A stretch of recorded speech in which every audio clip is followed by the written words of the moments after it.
What's the first thing women notice? Your face. That's why you got to take care of it.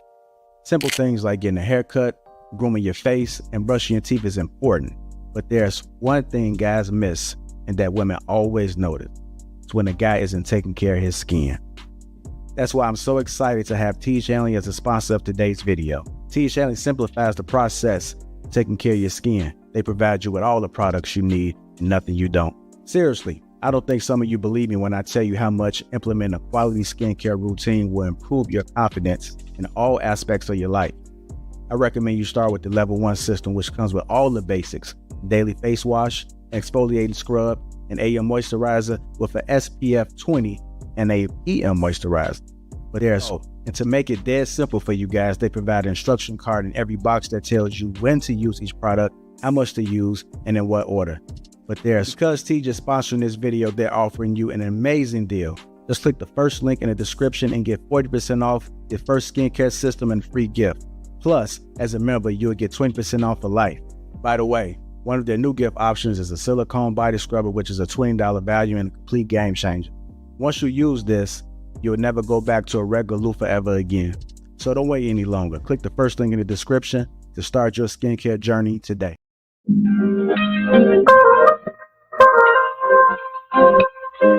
It's go time.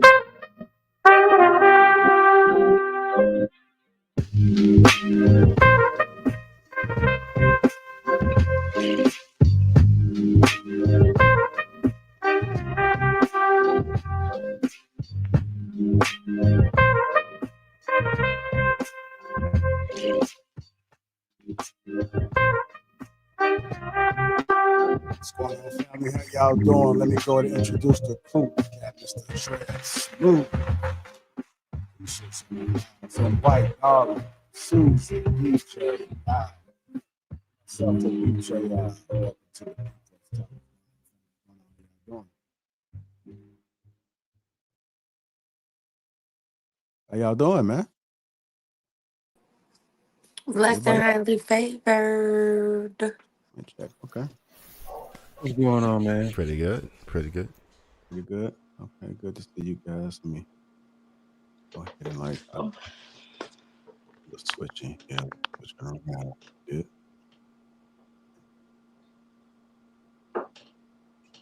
There we go. Anyhow, good to see you guys, man. Can't hear anything? Who's that?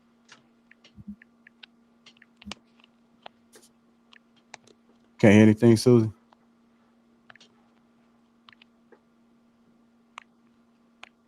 I gotta go back out. Yeah. 1 second.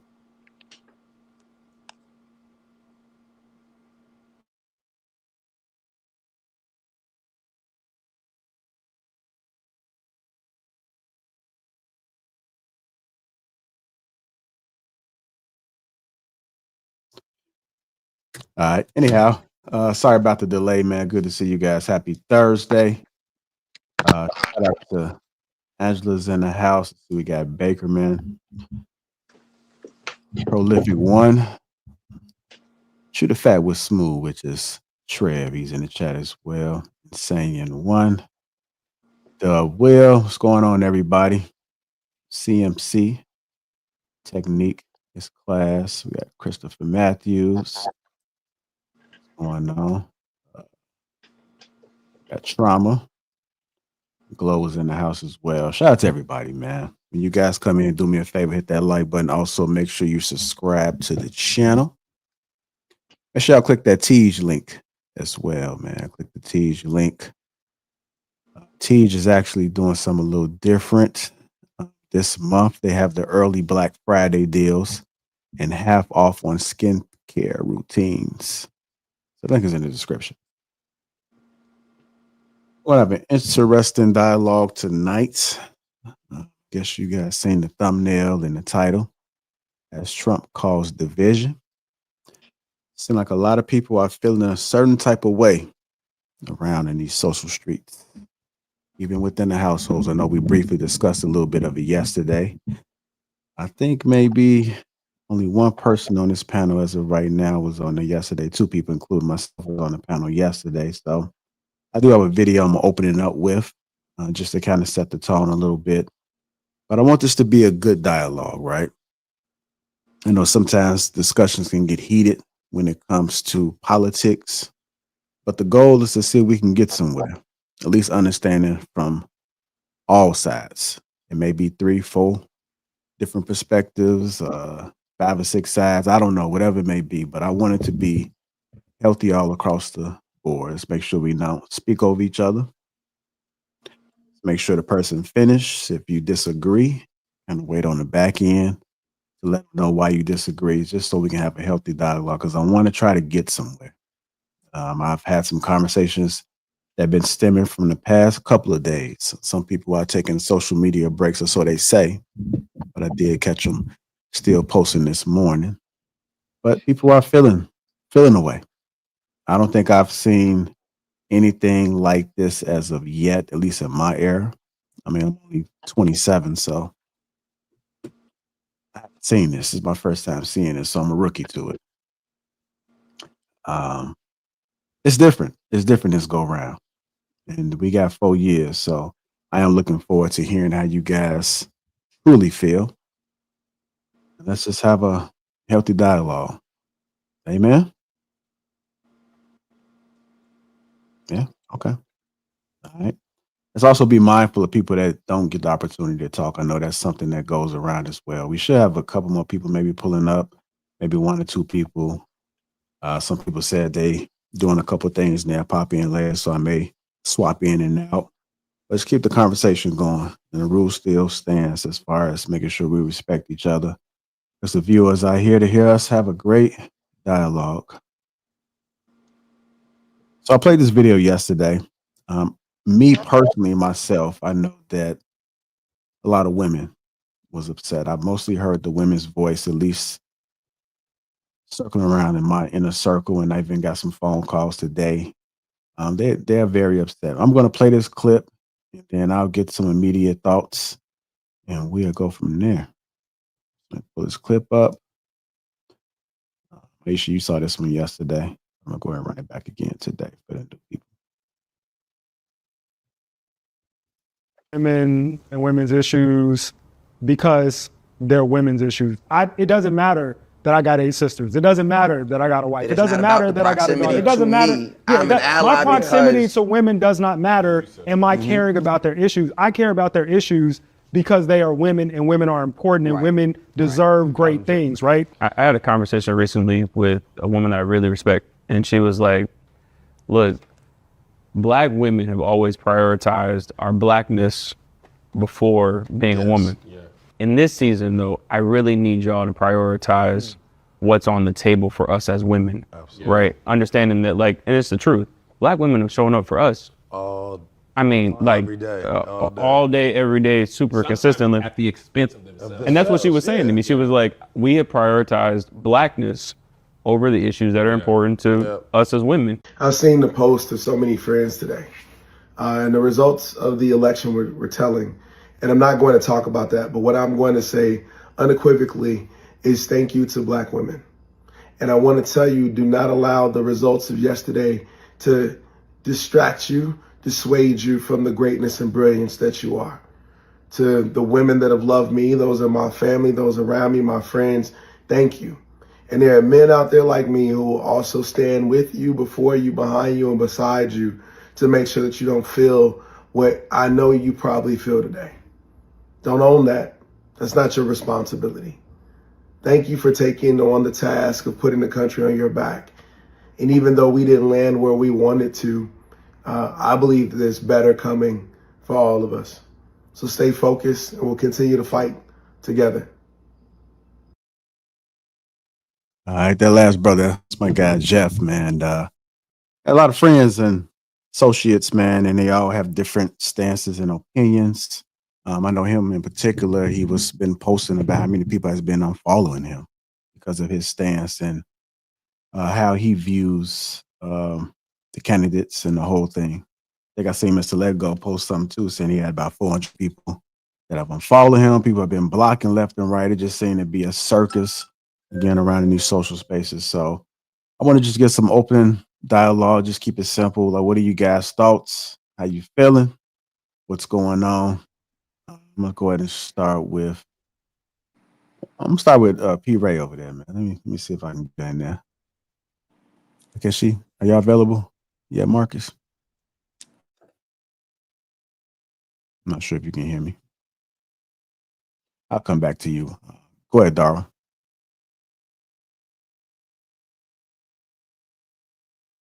I mean, I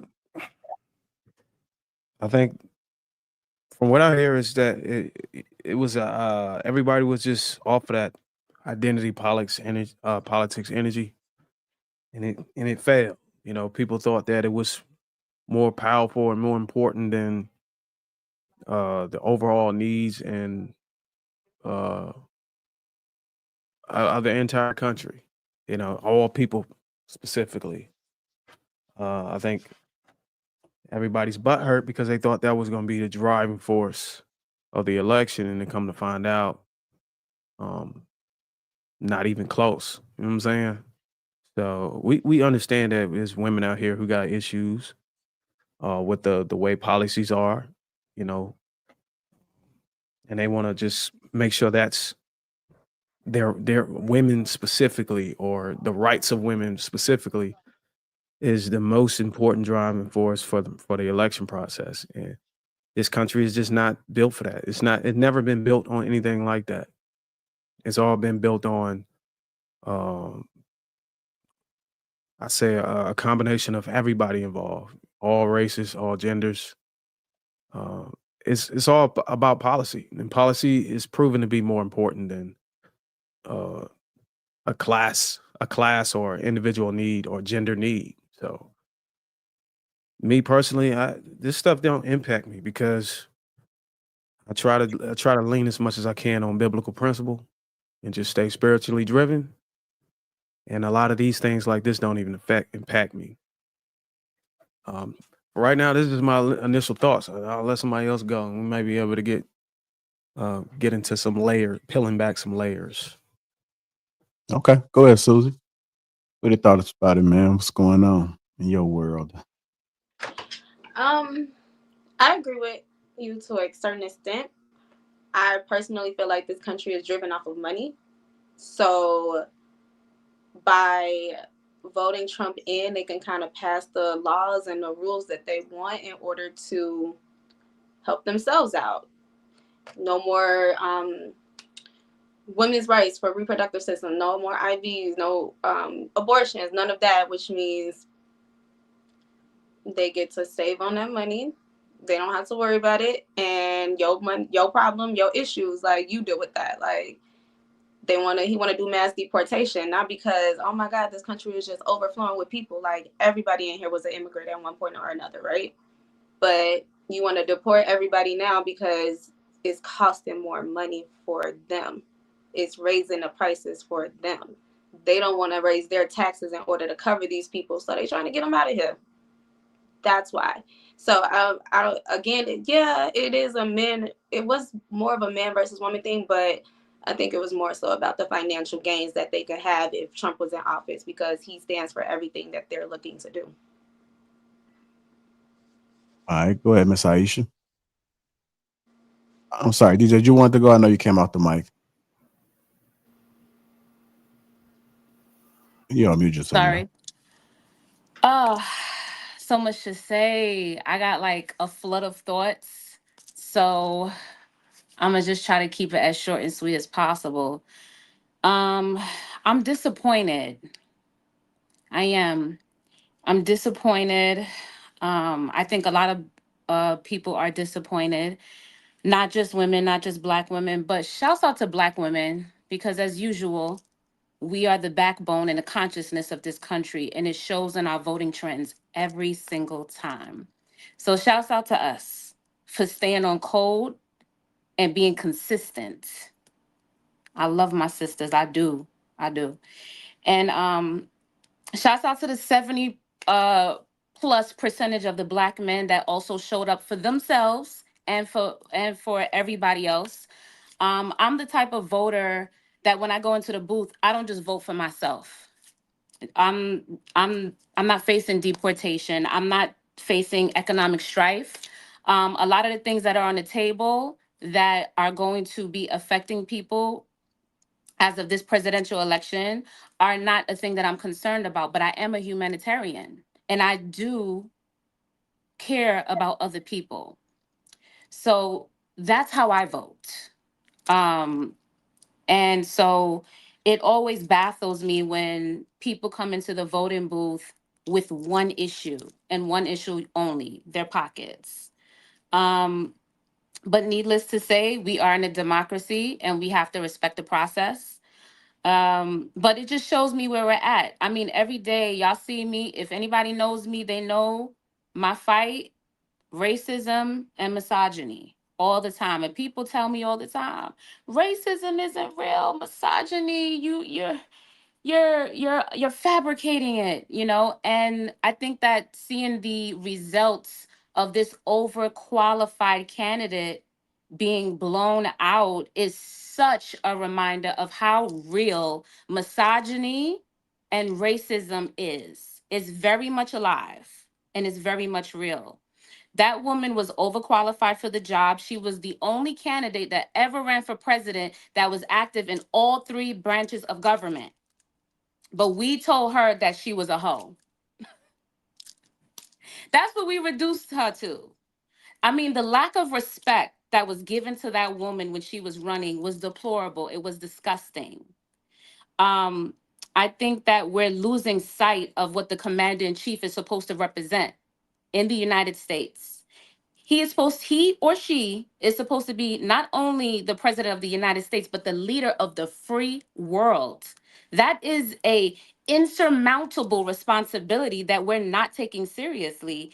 And for us to place a fucking clown like Donald J. Trump, okay, that was born with his father's titty in his mouth, and we really think that he could relate to the people in the trenches that are facing economic strife, a failed businessman, a slumlord, a convicted rapist, 3 baby mamas and 6 kids, and y'all gonna look me in my face and tell me that that's what should be representing us?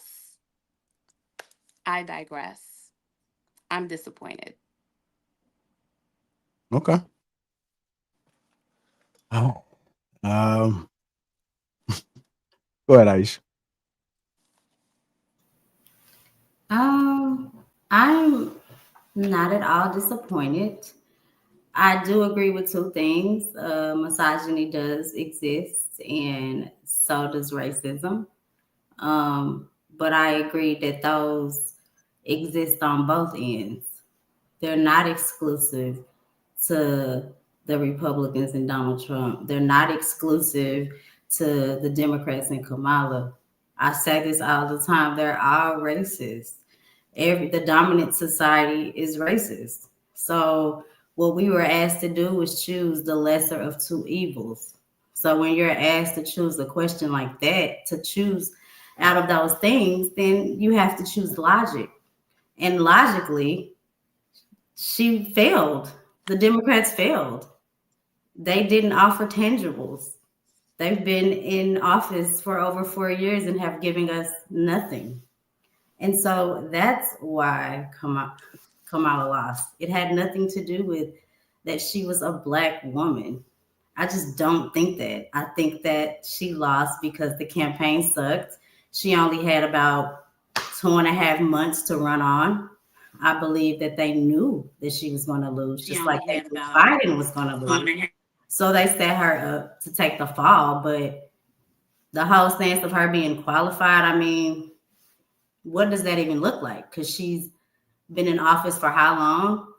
You know, she is the border czar. She's flooding the country with immigrants. I don't know who said that didn't matter, but that absolutely matters, especially when we're paying taxes. That absolutely matters. It absolutely matters when you're flooding the country with an immigrant class to undermine the Black vote and to undermine Black people, which that didn't work because most of the Hispanics voted for Trump. So they lost on all ends, but I don't see how that's anyone's fault but the Democrats. And I'll end. Okay. All right. And why you guys there?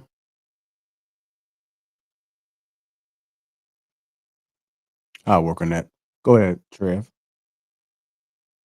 Okay, I think what we witnessed is how out of touch some people just are. Some people just don't really understand how America works, right?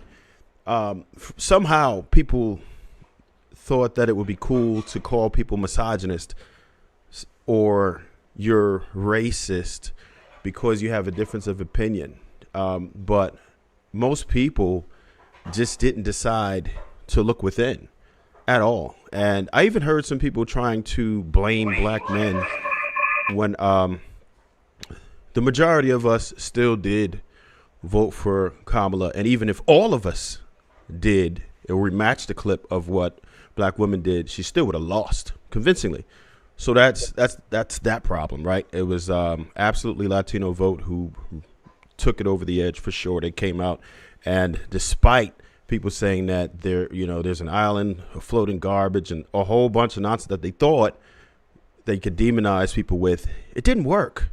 People don't understand that. For people not to understand that there's failed policies, and I understand that there are some people who can sympathize with families that want to come over here, but guess what?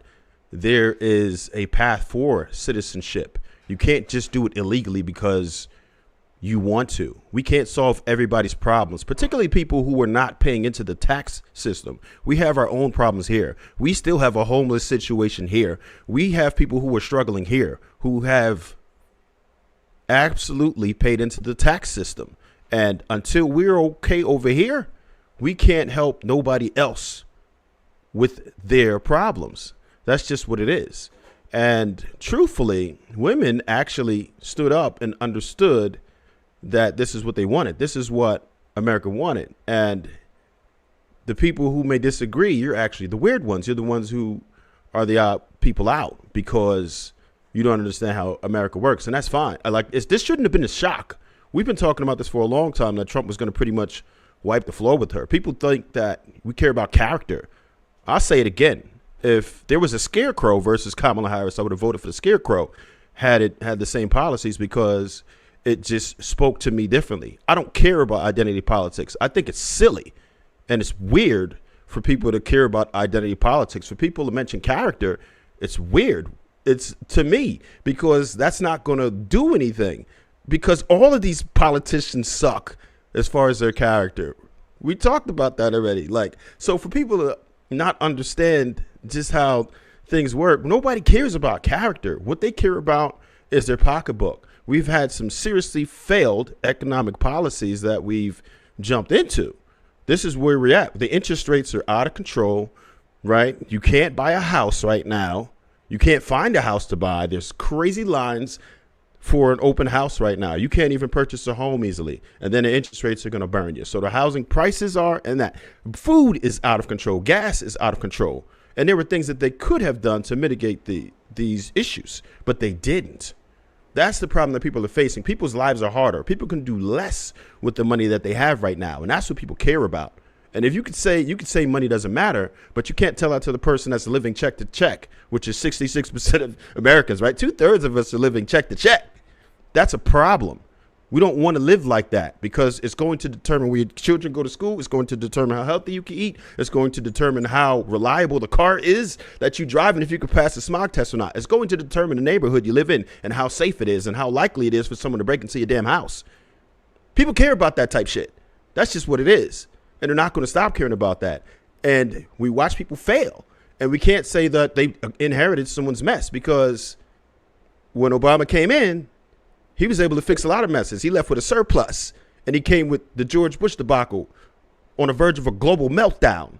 I don't know if y'all remember the '08 housing bubble and what he ran into. He fixed that. Biden didn't fix shit.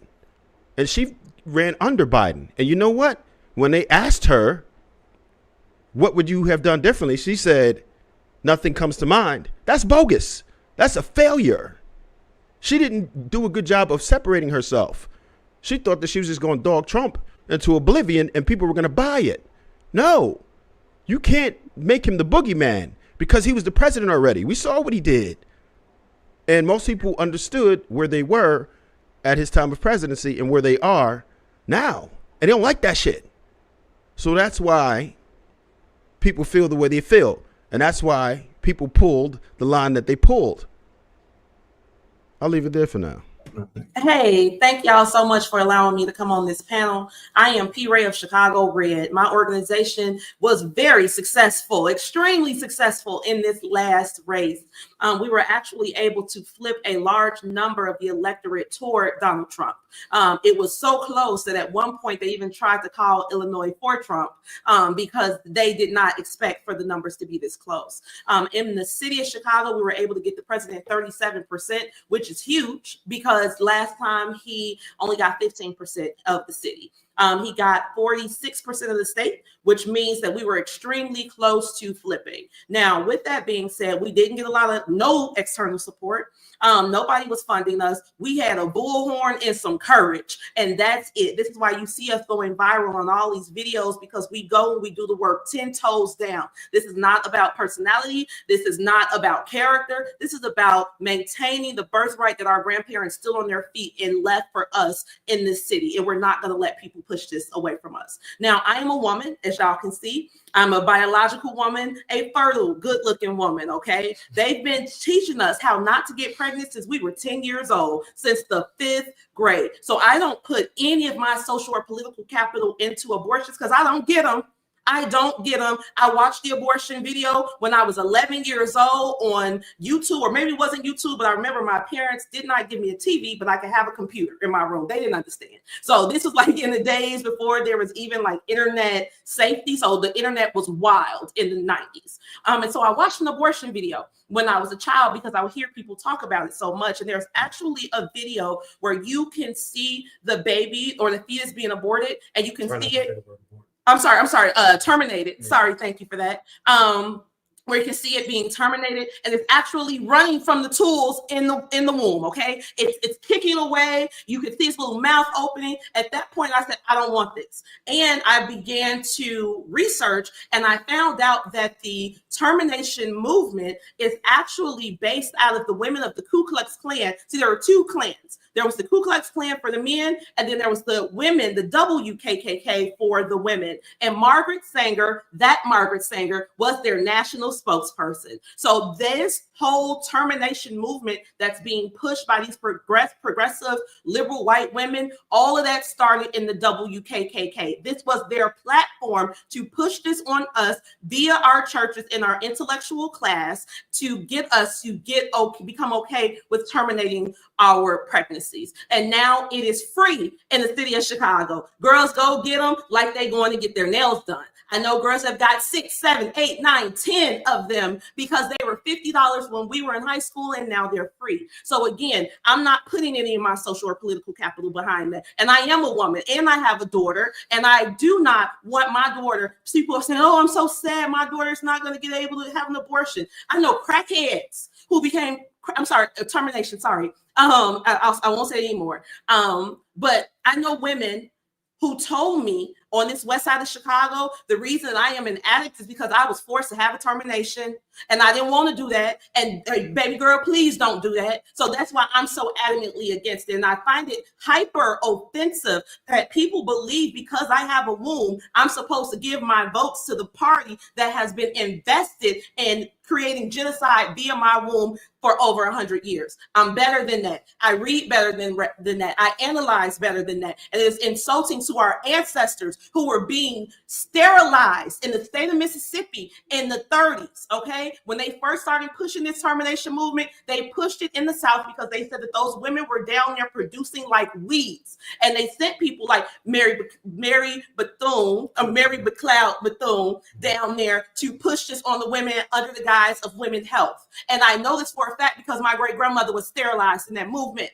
This is my bloodline. This is my legacy. So I ask you to keep my womb out of your mouth. Whoever want to talk about what women need to do and how we need to vote in because of our wombs, I'm doing it for my bloodline that got cut off by these racist, liberal white women who now wear white to Congress to show, oh, we are supporting women's rights. Wearing white was a sign of the Ku Klux Klan. Those women were wearing white to signal to their white men that we are white too. That was the basis of the women's suffrage movement, not to give women the right to vote, but to say that we are white women and we want to be above these Negro people. So that's the second thing. The third thing is why I am an adamant Trump supporter is because there is an initiative that he had called Operation Legend. And Operation Legend was a federal initiative that sent federal law enforcement to local municipalities to help them solve cold cases and dismantle criminal organizations. When that initiative came to the west side of Chicago, they saw 3 murders in my family, 2 of my first cousins, and my daddy's first cousin's son. We had a cousin killed in 03, 09, and 2014. And we were mourning for 19 years until Operation Legend came to this city through an indictment on the traveling vice lords. And not only did we get our 3 murders solved, but there were 17 other murders on that indictment. So 20 families got direct justice because Donald Trump saw us as more as a bunch of ghetto dwellers. They saw my cousins as more than low-life drug dealers and thugs and all these reasons that they failed to properly investigate their murders. These men were killing these people for 19 years, and the city of Chicago was not trying to stop them. But you know who came to stop them? Donald Trump.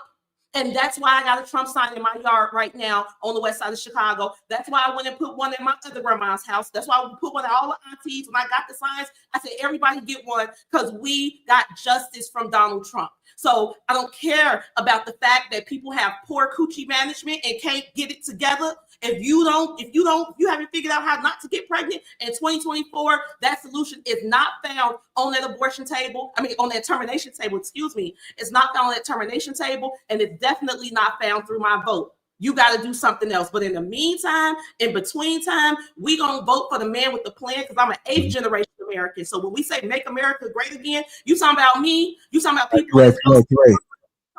Say some of that. Say some of that. Say some of that. Say some of that. Yeah. Just spread it out evenly. Go ahead, Di. Go ahead and get in there. Then we'll get Marcus in there. You're on mute, just so you know, Di. My bad. Okay. Far as me being on this podcast, this for me is like an education thing.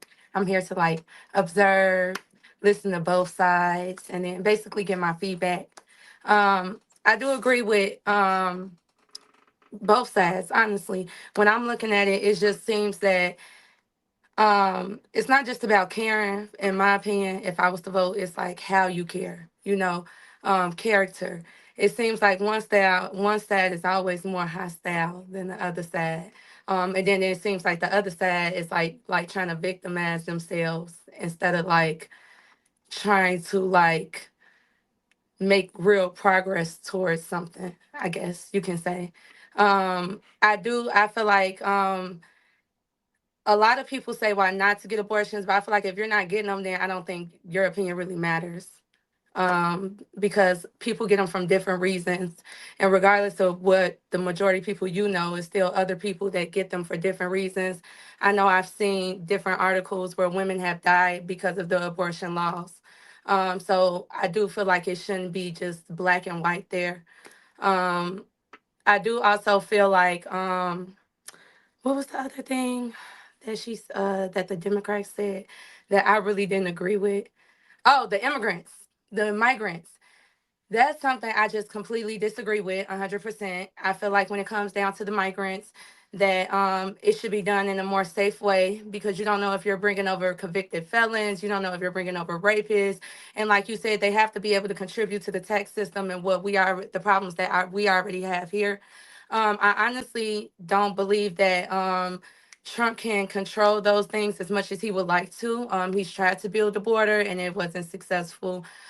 He tried to do abortion all around. It wasn't successful. Our voice still matters. I think I'm very disappointed in Black people in general who are on the Democrat side, how they're just accepting defeat. I don't like that. I feel like it's a slap in the face, because when I do see Trump talk, I don't see him talk because I don't see him talking about the same crackheads in the white communities that die at the same rate as black men to the gun. You know what I'm saying? I don't see him directing and talking about their issues like he talk about other race issues. So that's why I would consider him racist. His character, I don't agree with it. I think he supports a narrative that we already have facing in our generation, as far as the younger generation, people not giving a fuck. People just out here just being even more disrespectful to their elders, killing each other. He supports a certain narrative of how to get things done that I feel like contributes to the issues in our community. But at the same time, when I hear about the policies that he's passed, it's like, yeah, that's good that he got these black men out of jail. But after a black man has spent so much time in jail, what percentage of them after getting out actually makes a difference to the community instead of harming it again? So I understand why people are like, yes, I'm glad my cousin home, but if he had a good support system, he's not going to be one of those guys who comes out and it affects the community differently. I honestly feel like a lot of stuff that happens nowadays based on when presidents do get in office and they say, we're going to do this, and they're taking it to the extremities, it never actually happens because our voice do matter. We have to figure out how to get on one page to make things happen. I feel like a lot of stuff that's going on right now is a social experiment. They want to see what's important to America. Is character important to America? Based on the people that's famous, Shamar, the little twisted dude walking, Woody, just based on the people that are now, you know, gaining celebrity status very fast. Character do not come on now, like they said, why are we surprised?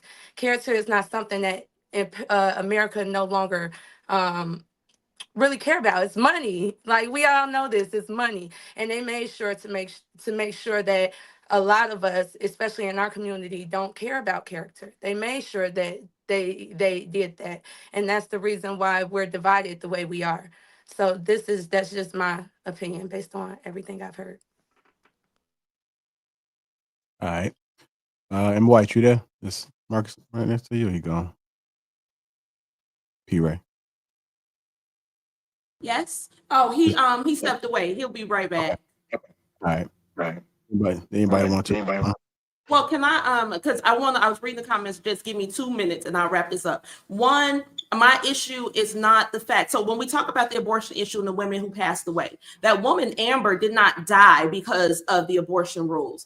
Amber was pregnant with twins. Amber went and took some abortion pills because she went to a clinic out of state because she was past the cutoff in her own state. When she came, a termination. Sorry, I gotta get this out of my mouth. Termination. 3 times. I won't say anymore. Okay, so termination. She goes out of state to get the termination. She does not get the proper aftercare. And that's why Amber was unalived. Every time they have these stories about these women who are having these miscarriage related issues, these are not because of the laws. If you actually read the legislation in these places, because I read it, I don't want to just be out here talking loud and wrong. When you read the legislation clearly states that these terminations are acceptable if they have to go to saving the lives of the mothers. These women are not the only ones that are having these miscarriages. Now, to that point, I will say that termination, voluntary termination and miscarriages need to be separated because right now they're put into the same box. And so when women like myself hear like, oh, these women are passing away, I think, well, maybe something like that could happen to me, right? Maybe I would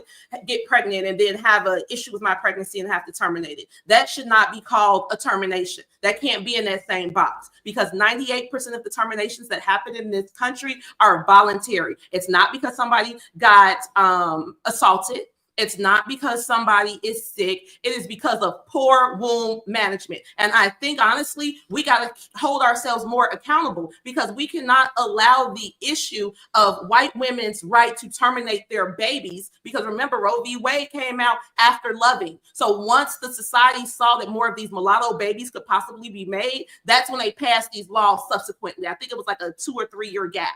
So this issue was all about these white women being able to terminate their mulatto babies, but that cannot supersede the genocide that's been happening on Negro women's wombs because our issues are not the same. Our babies deserve to be born. Black fetuses matter. And that's what I'm on. I don't care about Trump being rude. He gonna bring that money. He's not my man. He's not my pastor. He is my president. So I don't care what he's talking about. As long as those dollars and cents make sense, I'm straight. And I'm happy as heck, because I'm in the church. I'm happy as heck that Black folks had the self-esteem this time to stand up for themselves and run away from their oppressors. The Democratic Party has put us in every bad situation that we've had in this country since our inception. Thank you. I just want to say, when it comes down to the abortion stuff, I just feel like you shouldn't just tell somebody what to do we with got their to be easy baby. on that A word. Let's just say something like that. I'm sorry for the termination. I'm sorry. I didn't even peep how she kept saying she couldn't say that. Sorry. Termination. Because I feel like when they take these statistics about why people are having the terminations, some people are lying on those papers. But just another thing, imagine if these women are terminating these children, how do you think they're going to treat them if they kept them? It's like, it's not about changing the laws. You can't tell somebody what to do with their body. You can't control somebody. You can't control their free will to do what they want. The problem is these people are not understanding their worth, their body. That's the problem. It's more women that's being created that's not understanding their value. Forcing them to have these children, I don't think is also the answer. I think that's what not upsets me, but it alarms me when it comes to that party, because I feel like it starts with something like I said, I feel like a lot of things that's done are social experiments. So it starts with things like this, like, how much can we control? Can we stop them from doing this or doing that?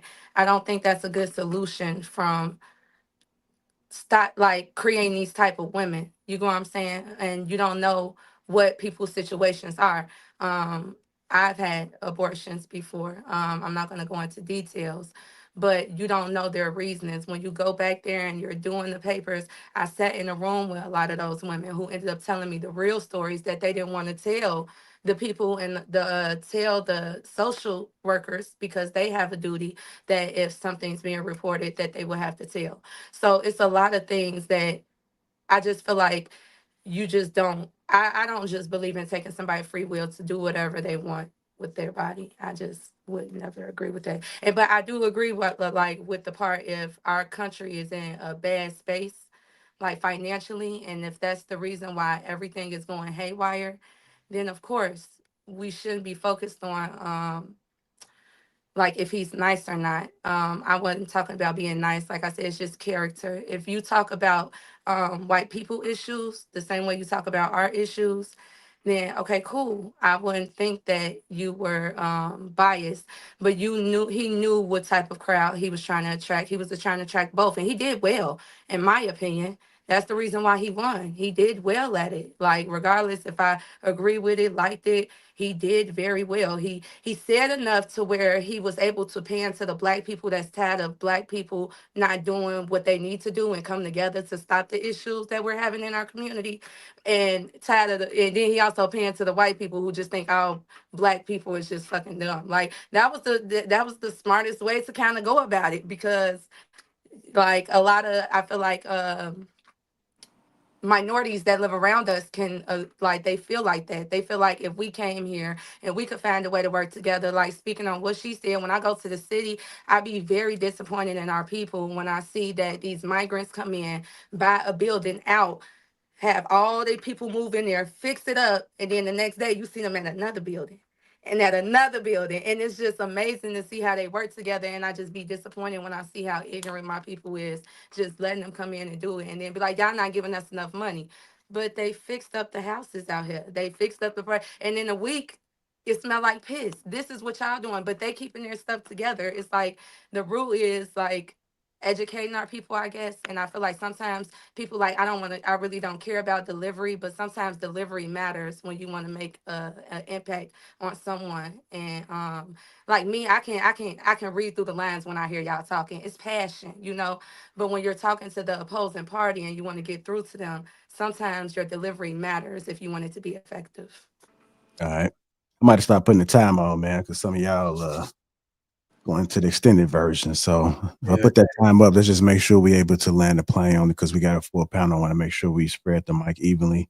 Again, this is a respectful panel. Let's make sure we don't talk over each other. I know we're going to disagree with one another. If somebody misquotes you or disagree, just wait for the other person to finish, just so we can continue having a healthy dialogue. Did anybody want to respond real quickly to anything? Yeah, I just. Oh, go ahead, sir. I Go want ahead. to say something. Mhm. I'm not long with it at all. Trust me. What I want to say is, I noticed a lot of people was blaming misogyny. I've been hearing it a lot on social media and stuff. And blaming misogyny is an oversimplification of the election results. And I believe that undermines voters, whether you're male or female, it undermines voters' ability to make the right choice stemming from their position and belief on policy that impacts their lives and, most importantly, their kids' lives. Blame shifting is a tactic that's filthy and disappointing. And protecting the unborn, that's a moral duty. You know, in my book, that's a moral duty. You know, there's laws that's restricting the laws that restrict unborn. I'm sorry. The laws that restrict abortion, they align with biblical value, and that's preserving life, preservation of life. So those who support aborting children or unborn children, they are heathens. And they should be judged by the same wrath they cause when a child is in the womb being ripped, life being ripped away. I pray that, I'm gonna pray for them people. But if they don't have any mercy for these unborn children, I pray that God don't spare them any mercy either. Tear their ass apart. I want the fire to burn their flesh from their bones, and then the flesh to be replaced and burned again for eternity. When you talk about children like this, unborn children, and then I got to go downstairs and look at my kids in the eyes, I can just imagine a heartless decision that somebody can make to destroy unborn children. It's just filthy and disgusting to me. Filthy. We were obligated by God to be fruitful and multiply. And coming up with ways to abort children is a way to put a governor screw. Delete, terminate. Time up. My bad. Y'all go ahead. No, I was just saying delete, terminate. I know we keep using that word. My Yeah. bad. I thought that was the time. I was like, go ahead then. Yeah. I'll yield though. I can get into it. I get passionate, man. Y'all go ahead. All right, go ahead, DJ. Well, I think that the rule of thumb is pretty simple. If you don't believe in abortion, then don't you get an abortion. As for everybody else, I think that they should. I'm sorry. If you don't want to delete, then don't delete. I think that we need to stay out of each other's bodies and out of each other's wombs. Even when we speak about God, God gives us free will. So who are you to take that away? I think that we all have to answer to something when we get to those pearly gates. You are a sinner. You are not without sin. I'm sure you are doing things that you are gonna have to answer for. So, also, we love to talk about pro-life and pro. I want to be careful with this. We're not pro-abortion. We're pro-choice. So that means that we're not telling you what to do with your body because we don't have to live out the consequences of your decision. We're not there to take care of your child. We're not there to help you economically, emotionally, spiritually to rear that child. So I think it's really important, first of all, to make that distinction that we are not pro-delete, we are pro-choice, which means that we just want you to be able to exercise your choice. Secondly, a lot of people say that they're pro-life, but this is the same party who also believes in capital punishment, beating children, executing people on death penalty. They don't believe in universal education or universal health care. So when that fetus comes out and is actual baby that is breathing, they do not care about the well-being of that child that they forced you to bring into the world. So now here you have it, a bunch of pregnancies that will be forced to come to fruition into a child. And when that child arrives, that same party is going to say, no, no, no, no, no handouts for you.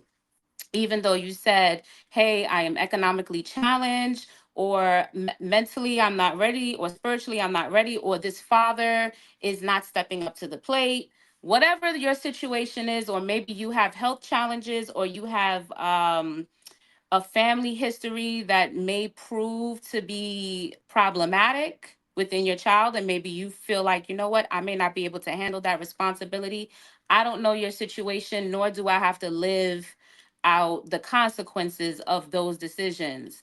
So I think it's really important for us to allow people to exercise body autonomy and make those decisions for themselves, because we do not have to live their life. And I would hate to see children that are here and brought forcibly and unwanted.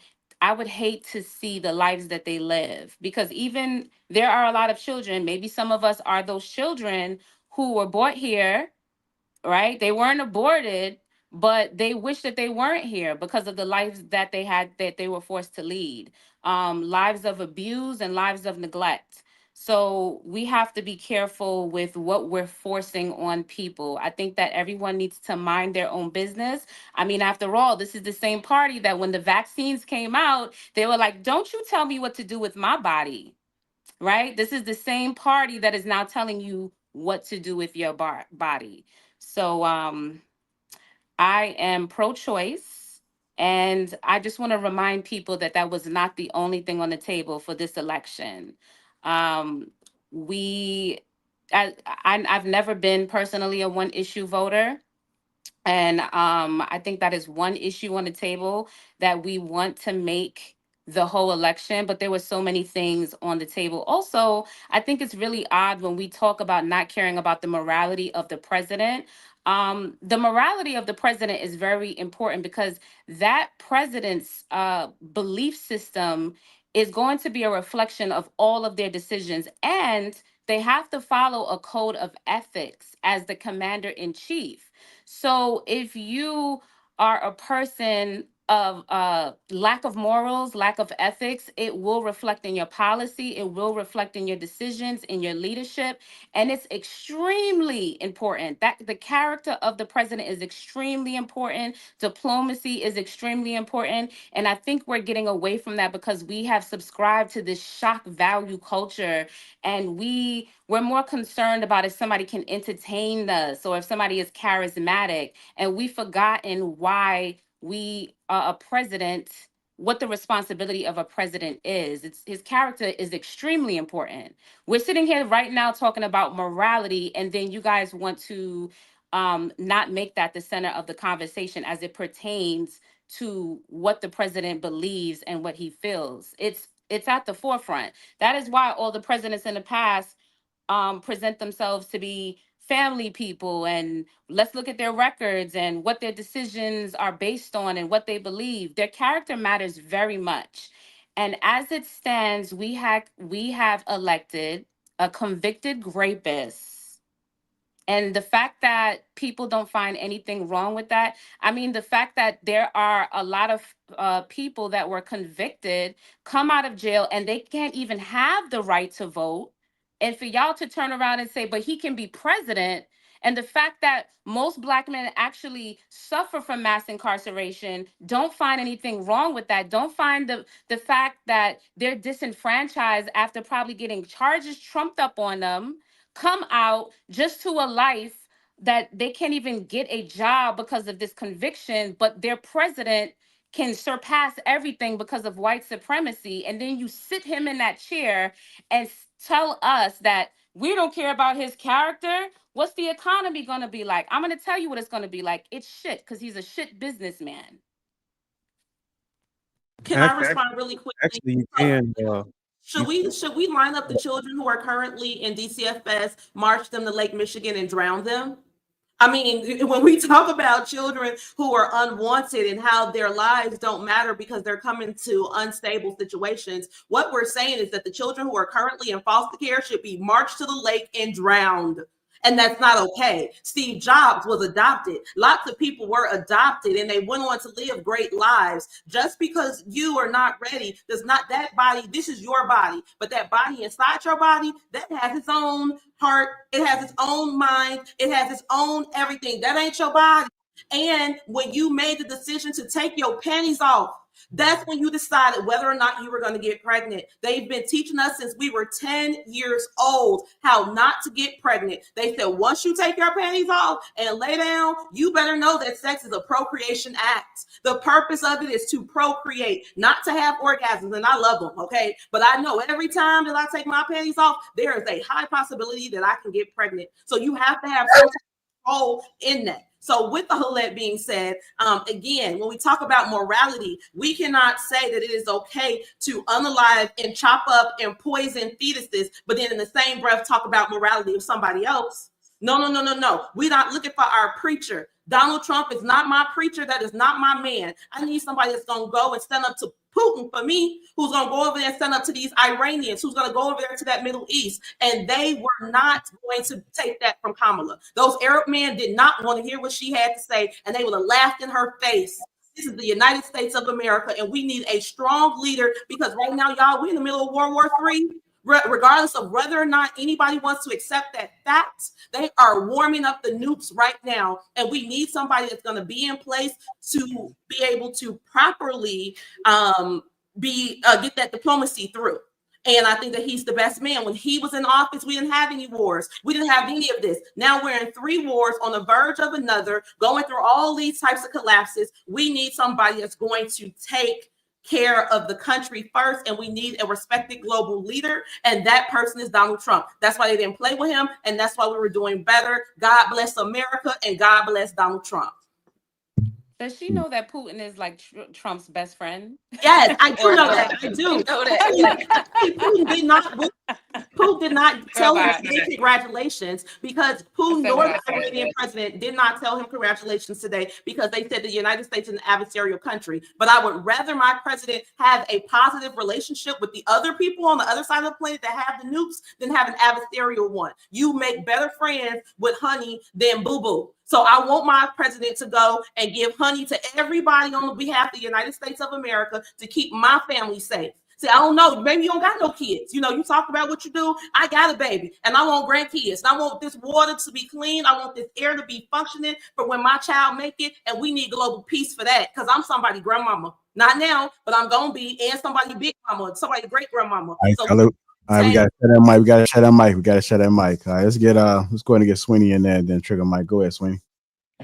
What's going on there, everybody? How y'all doing this evening? I see you done got heated up in here. First and foremost, I don't understand why, and to keep it being, I'm not a Trump supporter or any of that, right? But we're accusing one group of being single issue voters when the reality is that it's the other. Because the only thing I've been seeing women complain about men is about the whole baby deletion thing. And the reality is that that's not the main reason why any of the men were out here voting. They weren't voting because they was adamantly against abortion. They had, baby deletion. You can look at the exit polls and tell that. Like, if you look at the exit polls, baby deletion was only 14% of voters cared about baby deletion. The economy was, I think the state of democracy was first. The economy was second. And then that's where you had deletion, and then immigration, and then foreign policy. And even if you did consider that, most Americans agree on deletion. Most of them. Like, this isn't I don't get why. Hold on, let me pull it up. This is most people's views on deletion in 2024, according to Pew Research. Black people by and large, 73% versus 24%. White man, 60% versus 30%. And then if you go by men and women, men largely 61% to 38. 61% to 38%. Women were 64% to 33%. We largely agree on this. So I don't know why we keep being the scapegoats of this situation when we had far more things that we cared about than whether y'all could delete babies or not. That wasn't our issue. That was y'all's. But because y'all wound up being the thing that y'all wanted, wind up being on the chopping block, y'all want to come at men, black men specifically, and have an issue with us. And you know what, though? I'm gonna keep it real. It's a way to dodge accountability. Here's the problem, and this is what I think a lot of y'all don't understand. Why would men and women see eye to eye politically on anything when we live in separate houses? Why? Over nearly 7 to 10 black men and women are not married, and 5 to 7 to 10 of them who are married gonna wind up divorced. Single men have their own political views. Single women have their own political views and needs. And nuclear families have their own political views and needs. Since we are completely separated by and large, of course we're going to go in two different directions politically. I don't know how y'all didn't expect men to deviate and y'all to deviate and go into two different directions.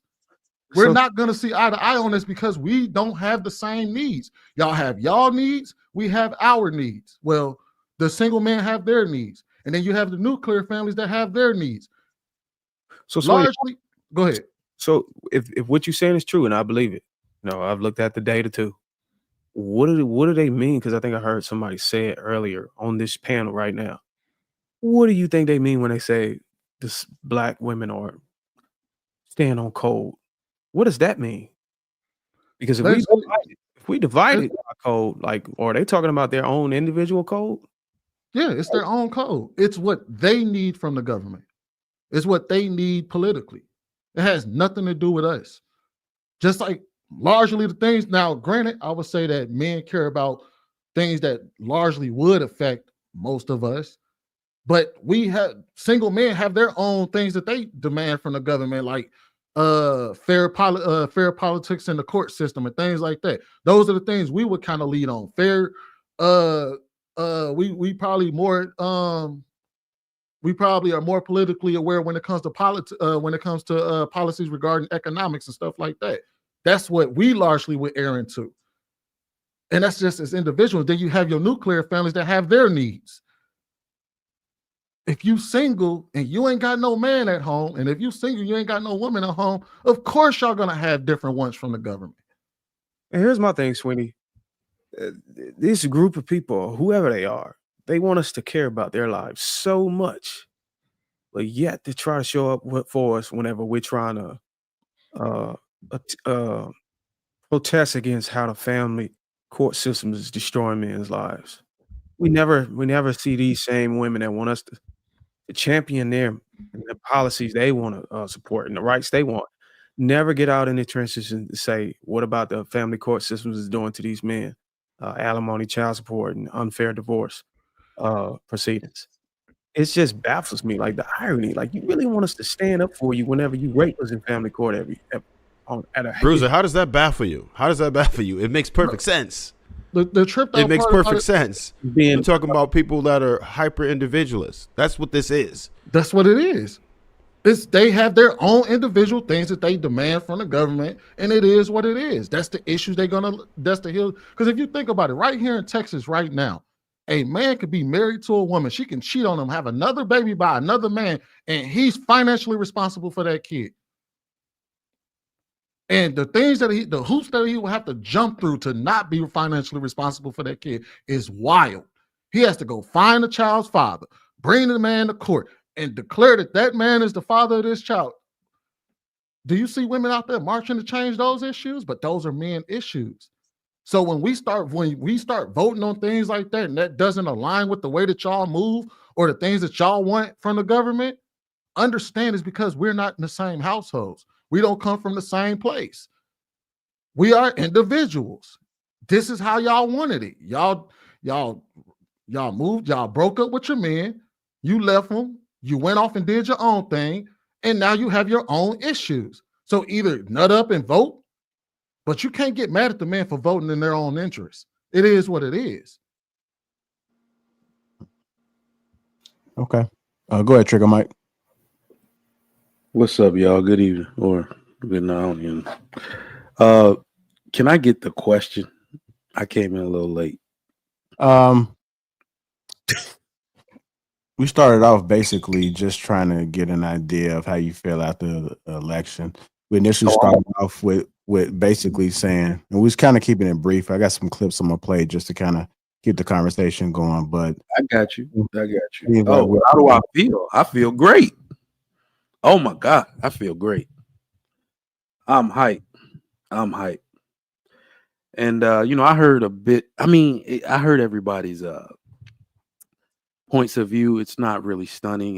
You know what I mean? P. Ray, wow, who are you? You're awesome. I like learning history from you. But no, I think Sweeney I hate when Sweeney talked before me. He takes so many of my points. You know, I write stuff down. I lost like 6 bullet points to this dude. But yeah, I agree. I concur with everything he said. How can you expect a dude you're not married to to align with your agenda? I think the silliest thing that women have ever done is expect a grown man to be in alignment with you. That is against natural law. I'm a traditional man. My wife should be in alignment with me. If not, she should probably go find another husband. You understand? So I think what you're seeing is nature taking its natural course. For women to say that we are supposed to adopt your agenda, you won't even respect a man like that. So why are you asking me to be like that? And for the black men that voted, please stop making this about black men. The second most supportive group to Kamala Harris was black men. Why are y'all even talking about black men? Latino men punched y'all in the teeth. That's for damn sure. But you know who y'all really need to be talking about? And this is who y'all need to be talking about, because I said it from jump. White women are wicked as hell, boy. Donald Trump, the most divisive non-politician in history that ran 3 campaigns telling you exactly who he was. These women told y'all to your face. Y'all remember the day after she was announced, there were Zoom calls talk about white women for Kamala Harris. I laughed so damn hard. Oh my goodness, I laughed so damn hard. And my wife was like, "What are you laughing at?" I said, "Babe, there are so many unresolved issues between black women and white women." I said, let's look at history. These are the same women that turned on Hillary Clinton, one of their own. If you think those women will make a black woman president before they get to taste the Oval Office, you are insane. And my wife threw a little tissy fit and whatever, and she ain't say shit last night. I don't think she talked to me since the election results came out, but I don't give a damn. I said what I said, right? Those women are so two-faced, so wicked. That's who y'all need to have a problem with. They know exactly who Donald Trump is, and they gave them their vote anyway. And you know, this is what Sweeney said that I want to double down on. Less than 25% of all women will have a baby deletion before age 25. I'm sorry, 45. Less than 25% of all women in the U.S. will have a baby deletion before the age of 45. Birth control works so well, it's damn near not even necessary anymore. So y'all are sitting here putting front of the ballot something that most 75% of women under 45 don't even give a damn about. Why are we even talking about it? They based the whole campaign on it. That's why they lost. Y'all don't care about it for real. White women showed y'all they don't care about it. Almost 40% of Latino women said we don't care about it. It is not a big enough issue. You want to talk to me about something and get my vote? Talk to me about property taxes, because that's what's oppressing me right now. Speaking of which, the property tax in Chicago right now. Revisionist history kicks in. Donald Trump got 71 million votes in this election. In 2020, he got 74 million votes. In 2020, Biden got 81 million votes. In 2024, Kamala Harris got 67 million votes. So this right here is not a Republican victory. This is a failure of Democrats to turn out and vote, period. That's 15 million less votes than she got than Biden. 15 million less. Not saying it would have made a difference if Biden ran, but boy, did y'all sit this one out. And we about to see now. The same women, the same white women that invited black women to come on feminist lines, it turned their fucking back on you. Yeah. Black men was telling you to stay in the house. Don't take this government. Don't bless off on the Great Society Act. Don't go out here and set yourself up. The black people was thriving. But they wanted this equality. They wanted this empowerment, individualistic. And there you go. They invited you to the fire lines and left you holding a gun while they walk backwards. Yo, Bruiser, on this very show, bro, I said it. I said we need to find a way to get through to our women, because I could see what white women were doing like 3 years ago, because they were sneak dissing on podcasts, acting like they didn't start feminism.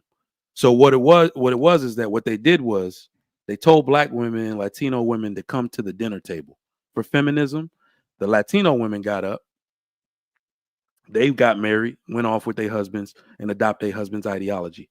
The white women became less toxic, right? They were like the two-faced. They had one foot in and out the door. Then they left the dinner table, and now they left black women with the bill, looking like the most toxic women in America, and left y'all looking like you're the last people practicing feminism when they're the ones that started it. Hey, and Trigger Mike, I got a question for you. How many people do you know, and I'm sure you roll in a bunch of different circles, how many people do you know said that inflation didn't affect them? Me personally? Yeah. I know a lot that say inflation did not affect them. Did not? I will say, I mean, damn, me? I know a lot of freaking oil and gas people. So, they live in my neighborhood. But no, inflation affected everybody for sure. So this is how disingenuous a lot of Democratic voters were. The JR, if you could put me on the big screen real quick. Over 77% of Democratic voters in the 24% percentile said that there was no hardship when it came to inflation. That is wild. Because I don't know not one person who said that, man, that did not complain about the price of eggs. That did not complain about the price of gas. All right, you can put me down. That did not complain. 66% of Americans say they are living check to check. That's 2/3 of us. Check to check, and cannot afford a $1,000 unforeseen emergency. That shows you how disingenuous that a lot of people were when they went to the exit poll sometimes. And it revealed a lot, because it's like, ain't no way. I don't know a person that did not complain. Here's my question, though.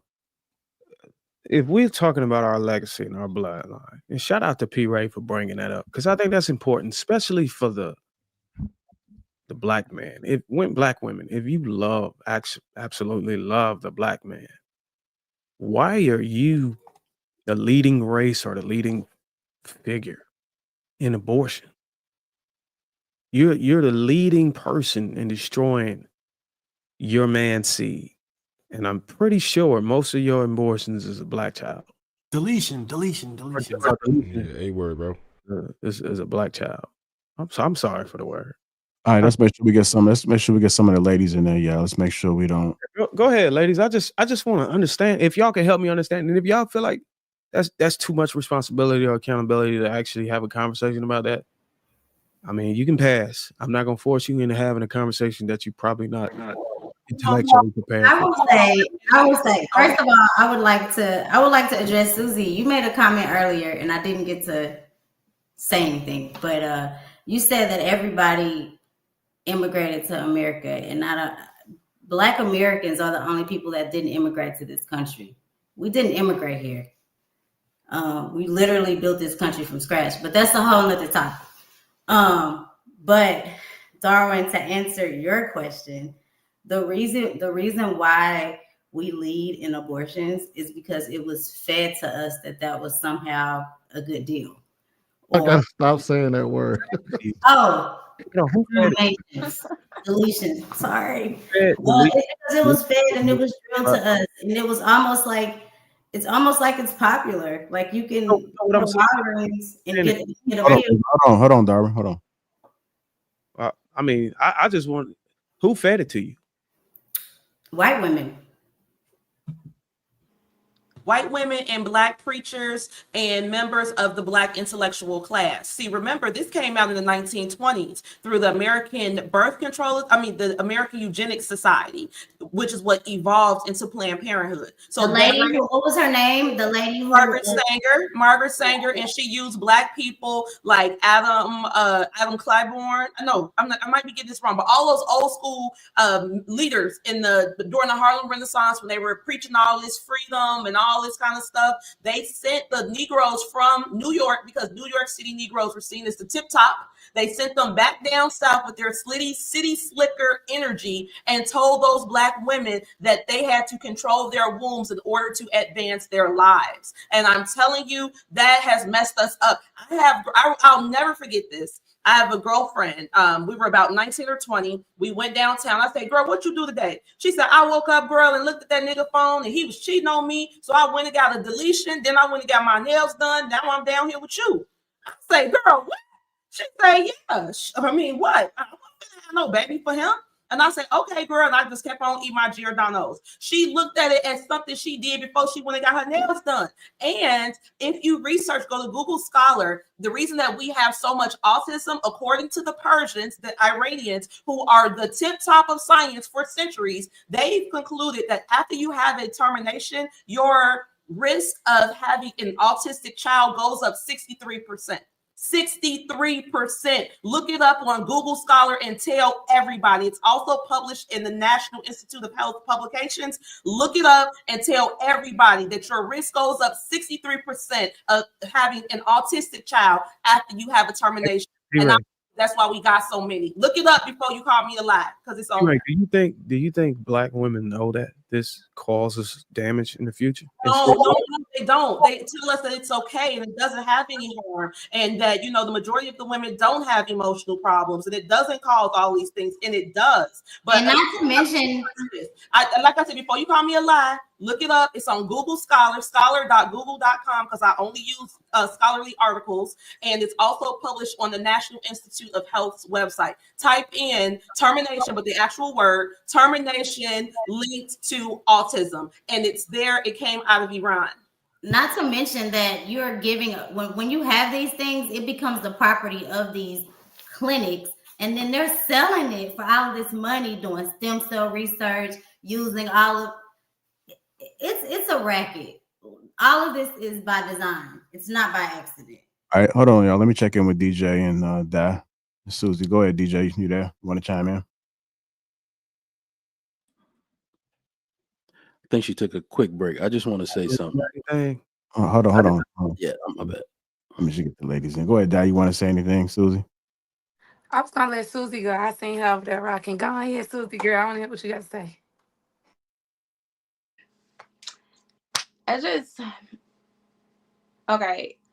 Each to address what I said earlier. What I said was America was quote unquote built off of immigrants. Not that Black people didn't contribute. Obviously, I'm Black. I know we didn't come here willingly, but their stance is we're all for immigration and we're all for this. That's what I meant when I made that comment. Second of all, I will reiterate what I said earlier yet again. The bottom line came down to the money, okay? So it's about Trump being able to push their financial agenda, and I believe that's why he won. Now, I would fully agree with and I can't read your name. What's your name again?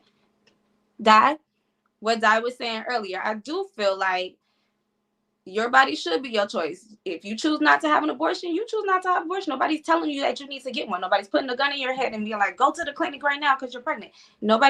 Sorry, I keep saying that word too. Nobody's doing that. But it should be a choice. The problem is taking away that choice. That's all I'm saying. I have 2 kids. I love my children. I'm fine. But I also made the choice to have my children. If I didn't, I should have the choice not to have the children. Like that is my choice, not yours. Can I ask you a quick question? Yeah. If you were carrying a child, 3 months, 2 months, whatever, 8 months, and you were at a bus station and somebody walked out, God forbid, I know this is going to sound crazy. They pulled out a pistol and they murdered you or they deleted you. Would that person be tried for double homicide? Yes. I mean, I guess it depends on the state laws, but I'm assuming here in Chicago, yeah. Or do you believe that's right? For them to be charged with double homicide? Yes or no? If you want to consider them killing two people, I'm talking to you specifically. do I think that they should be charged with double Do you homicide? believe if your sister was carrying her 7-month child, I believe that and shot her and they killed her and the child inside of, do you think he should be tried for just her life or the life of her and the child? let's go with it for her life for sure, for her and the child. Yeah. I can't believe she just fell for that. So I heard you. I know exactly where he's I going. mean, so now if your sister went to the clinic to get an abortion, do you think she should be tried for homicide?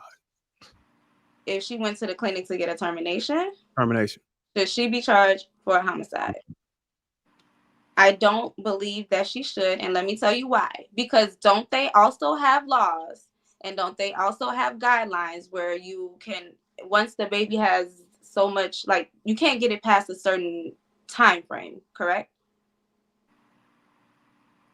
If you go to have a termination and the child is born alive, you have a choice of whether or not that you have a what? I can't hear you. You have a choice of whether or not that baby gets to continue. So if you go and you have a late term termination and the baby come out at 8 months breathing and moving, according to Tim Waltz said, then we have to now talk to the mother to figure out what we want to do with the child. So there is no limit. After the baby is born.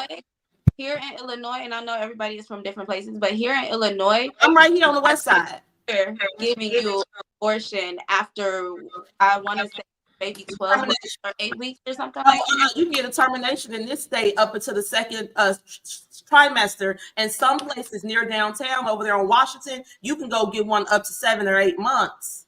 Long as you got the money, it's like $1,500. You can go do it's a 2-day procedure. I know this because I know people who have gone and get that procedure and lost their minds. It's a 2-day.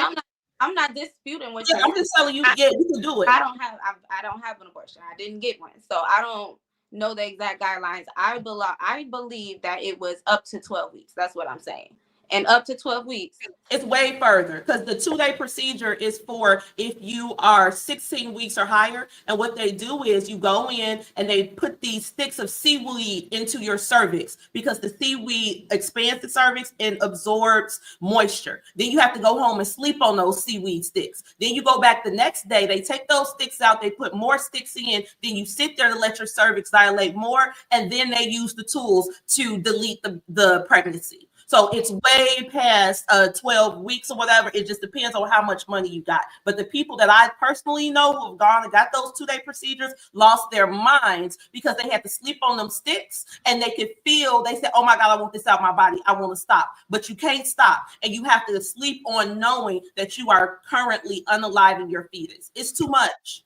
Hold on, real quick. Let me just check the DJ one. The DJ, you want to chime in? You there? Barely. Barely. First of all, can we just check in with everybody? Okay, everybody good? I hope everybody's good. You know. So again, first of all, just to answer to the gun thing, I wanted to interject so bad, Susie, for you.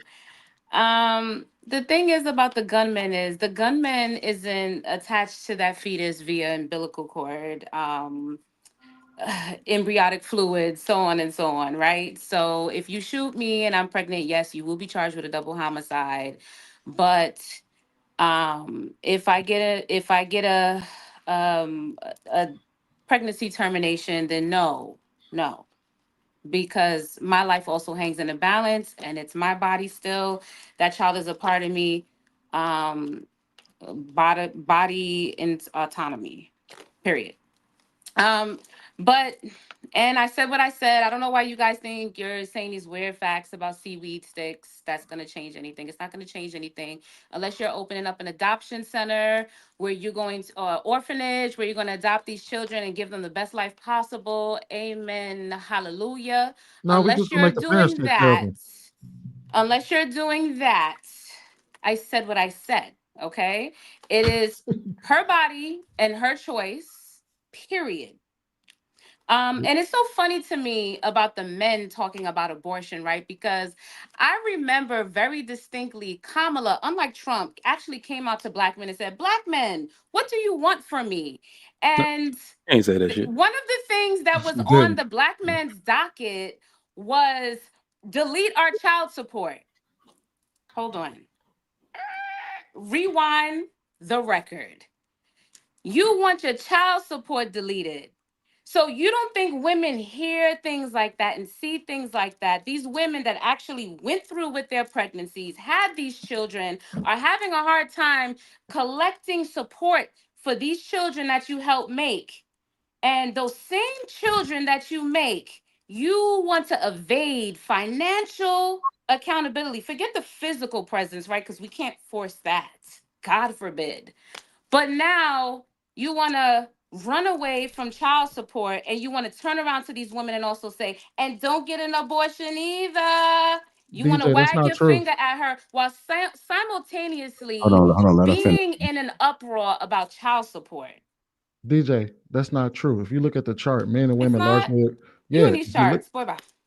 What that chart is? That a chart addressing what I just said? yes, men Where's and the women what's the largely, source? men and women, Pew Research, largely agree on deletion. We largely agree. So no, the same men that are saying that they want to be able to have the ability to have pro-choice also believe in pro-choice for you.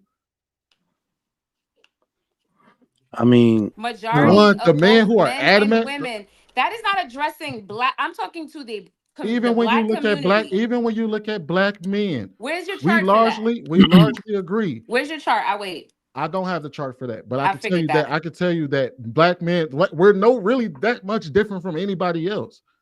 Given a few percentage points, You are actually. we largely agree. You're very different. Us men and women, black men and women, largely agree on deletion.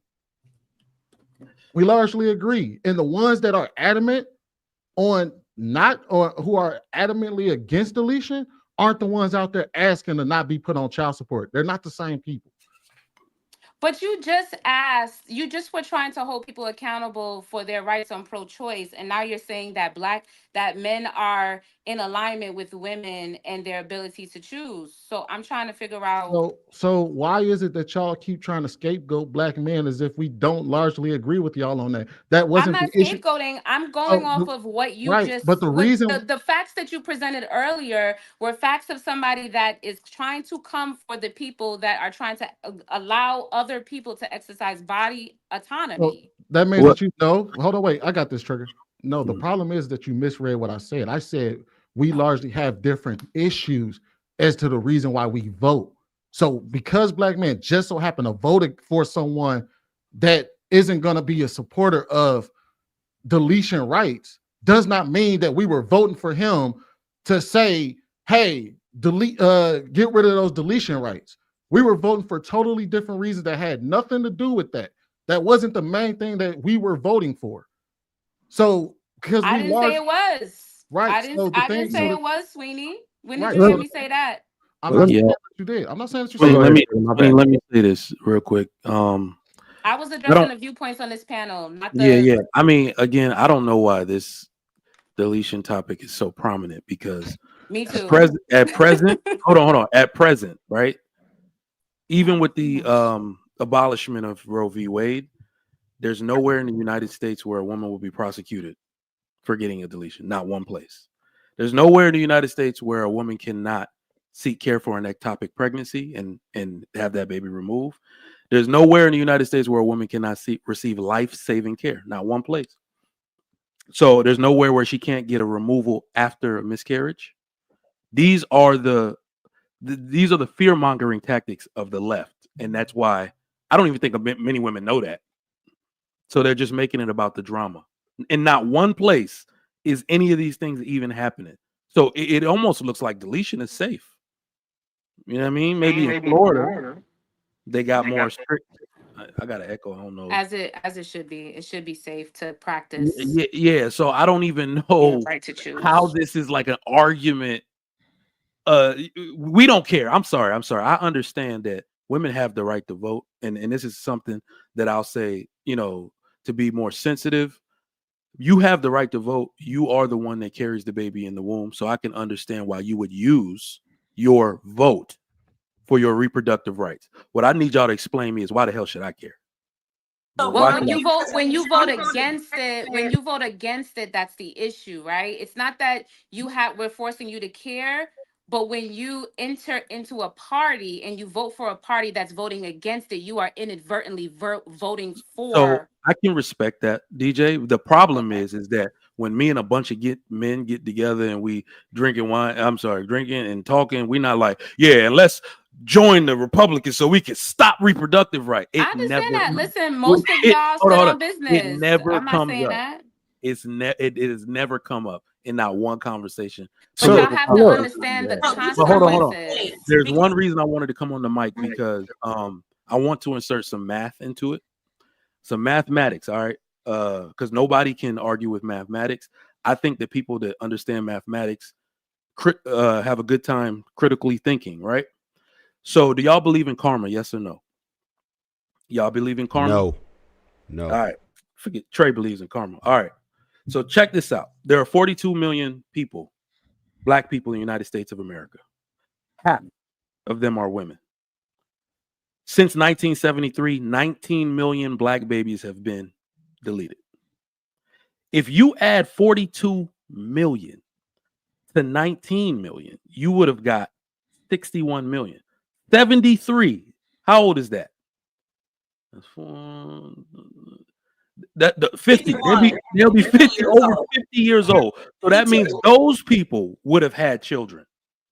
All right. So let's just do for the law of attrition and say only a third of those 61 million had babies. Their babies had babies, right? That's 40 million extra people. So half of those people are women. All right. How many votes behind Biden was Kamala in the popular vote? What did Sweetie say? Was it 15 million black women she needed? In multiple states, maybe? That's how karma works. Oh, I think it was 5 million. Those babies that y'all deleted would have helped y'all put the first black woman in the presidency. It was only that's how math works. About 5 million. Let me pose something that's probably gonna get some discussion because I don't think nobody gonna sit up here and argue numbers with you. But I noticed DJ said earlier something important. She said character, because you're supposed to not only be the leader of the nation, but the leader of the free world. So let's do a character thing. So let me ask you this, because I think it's related to character. Do you believe society has a responsibility?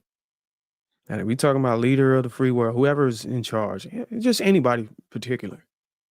Do you think society has a responsibility to protect those who cannot protect themselves? Absolutely. Absolutely. I want GJ to answer specifically because she was talking about character and leader of the free world.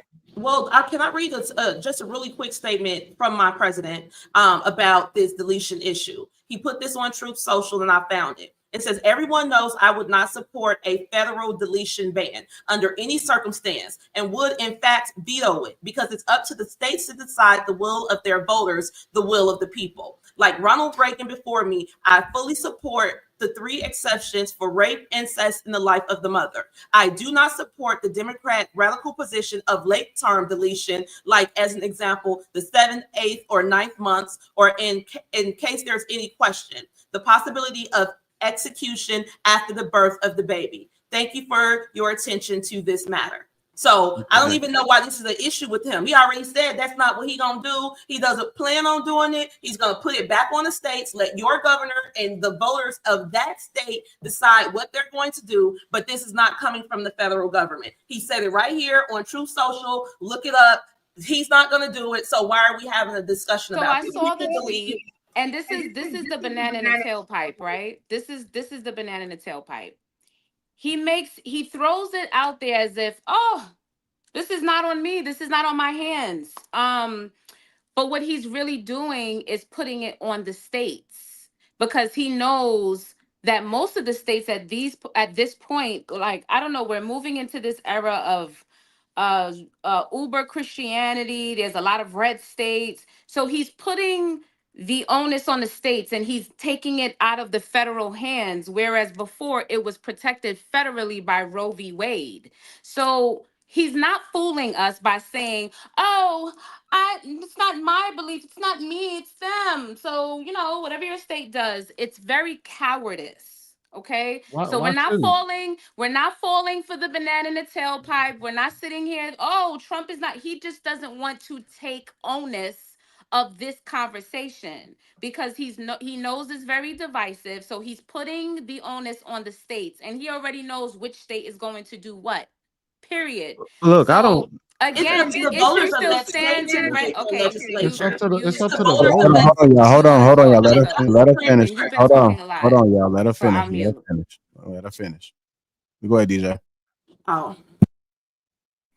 No, she wants to talk. She has a lot to say. Thank you. So with the Roe v. Wade, that came from unelected Supreme Court justices. So the people had no say-so in it. But when you put it back on the states and you remove it from the courts, it's the people themselves that decide through their ballots and the people that they elect. So it's actually better to be in the states, because the people then have more onus of what they're willing to accept within their state. We are a constitutional republic, and as a constitutional republic, every state has their right to accept what they're willing to accept and what they're not willing to accept. In DC, you can smoke a blunt outside. In Mississippi, that's going to get you locked up. We can't say that, oh, they wrong in Mississippi or right in DC. Every state got their own morals, their own culture, and the president was able to put that back in the states. In my state, they free. In the state of Illinois, anybody that want to come and get a deletion, you can come get one off my tax dollars. So it's way different, and every state has the right to choose. But I don't think it's the banana in the tailpipe. Mark, He's just he's decentralizing. I go back to my question, because Hold on. So much for I'm not so much for the long-winded, bro. United Trust me. I States, just wanted right? to ask her this one question. We was talking about character before. We My were, question, and my we're question was rudely you. derailed. Go ahead. Yeah, I'm just asking you, do you believe society has a responsibility to protect those who cannot protect themselves? You just yes or no? Yes. Okay. So how does that belief apply to the unborn who are entirely defenseless? You said it right there. The unborn. You know what? Can you elaborate on that? No, I don't. She doesn't consider Words are him a person. self-explanatory. They're Hold on, unborn. wait. Did you just say she don't I consider don't them a person? value the life of unborn over the living. I Okay, don't. so do you think that is crazy? But okay, so so we advocate strongly for the Is rights. it crazy? It's not crazy. Hold on, It's wait. not Here's the thing, crazy. though. Hold on, wait. It's Hold on, not y'all. Hold on, y'all. crazy. No over It's talking. not No crazy at over talking. all. It's Here's not the crazy at thing, though. all. The Hold on, no over bottom line talking. is, if the mother's life is sustaining this other life and it's inside of that mother's body, she has a right to choose how she moves forward.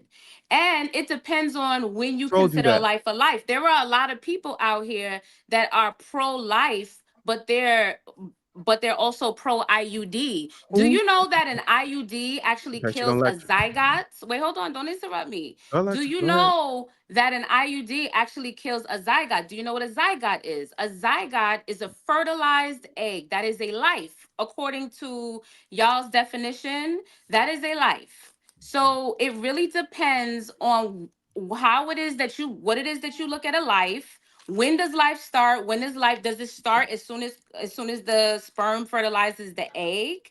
When does life begin and end? For me, Well, a life begins when a child can sustain their own life, So okay? you're When they telling me can my son breathe that on you their hear in the own background and yelling down they there, can eat on their it's not own a and they life. can do all these things on their own. But again, that's a decision that is for the parents, the people that conceive that child, specifically the mother, because her body is what's keeping that child alive.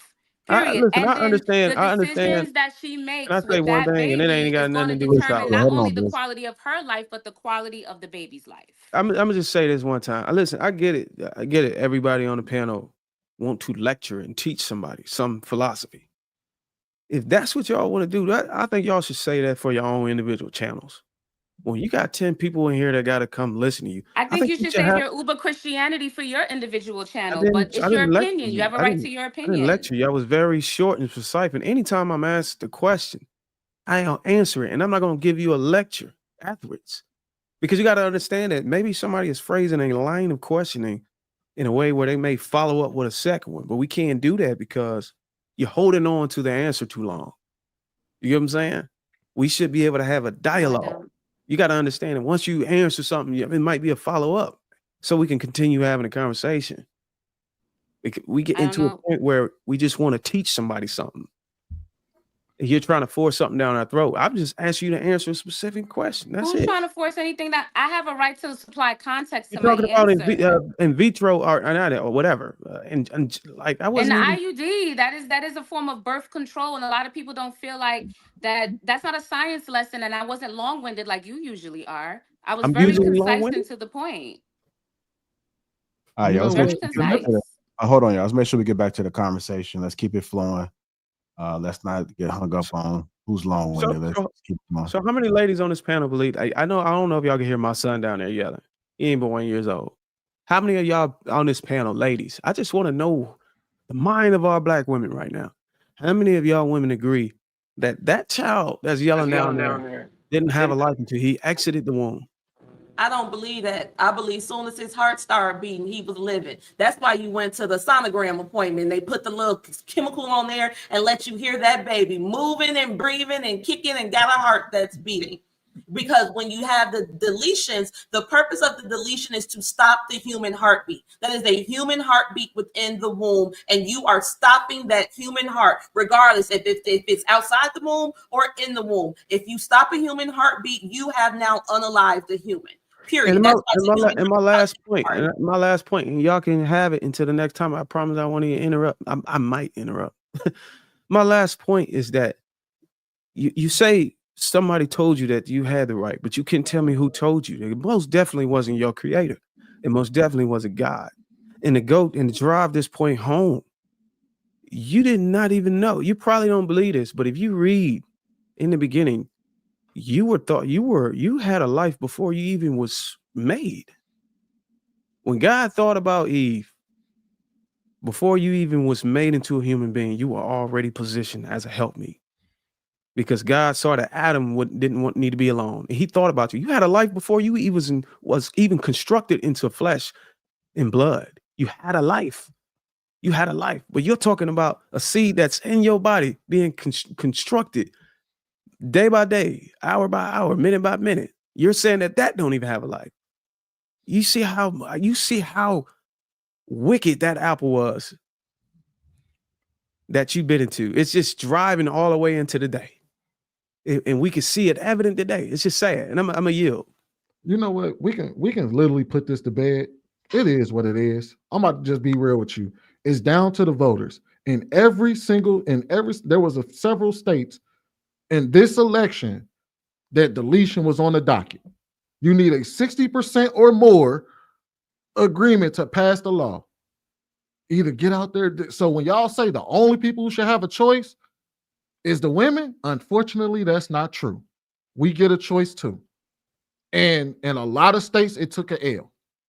Some states it won, but a lot of states it took an L because everybody has a voice when it comes to that. So whether you believe in it or not, the only thing you can do is go out there and vote and get other people to vote for.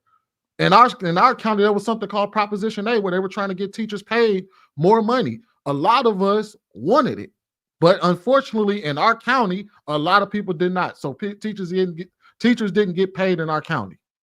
So it is what it is.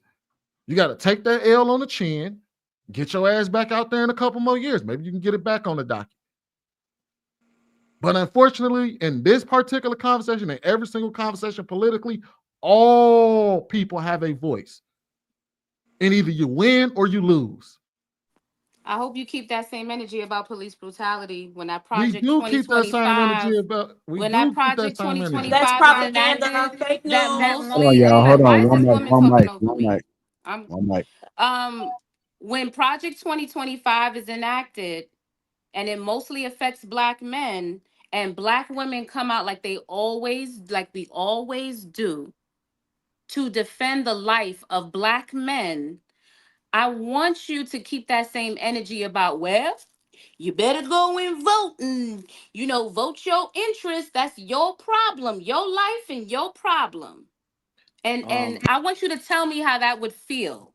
Well, If Black women ma'am. turn their back on Black men every time an issue that affects Black men disproportionately comes up, if Black women turn their backs on Black men, because trust and believe, Black women protect Black men. So I want to see your reaction, and I want to see how that makes you feel if Black women don't show up for you when it's time. And also, one more thing I want to point out about unaliving fetuses, because no one has addressed being pro fetus but not pro baby. No one has addressed that yet, right? But I want to say this. You know what? I'm gonna save that for later. I'm gonna save that. Project Can I say something real 2025 quick? has nothing to do with Donald Trump. His P- agenda is P-Ray, called can I say Agenda this? 47.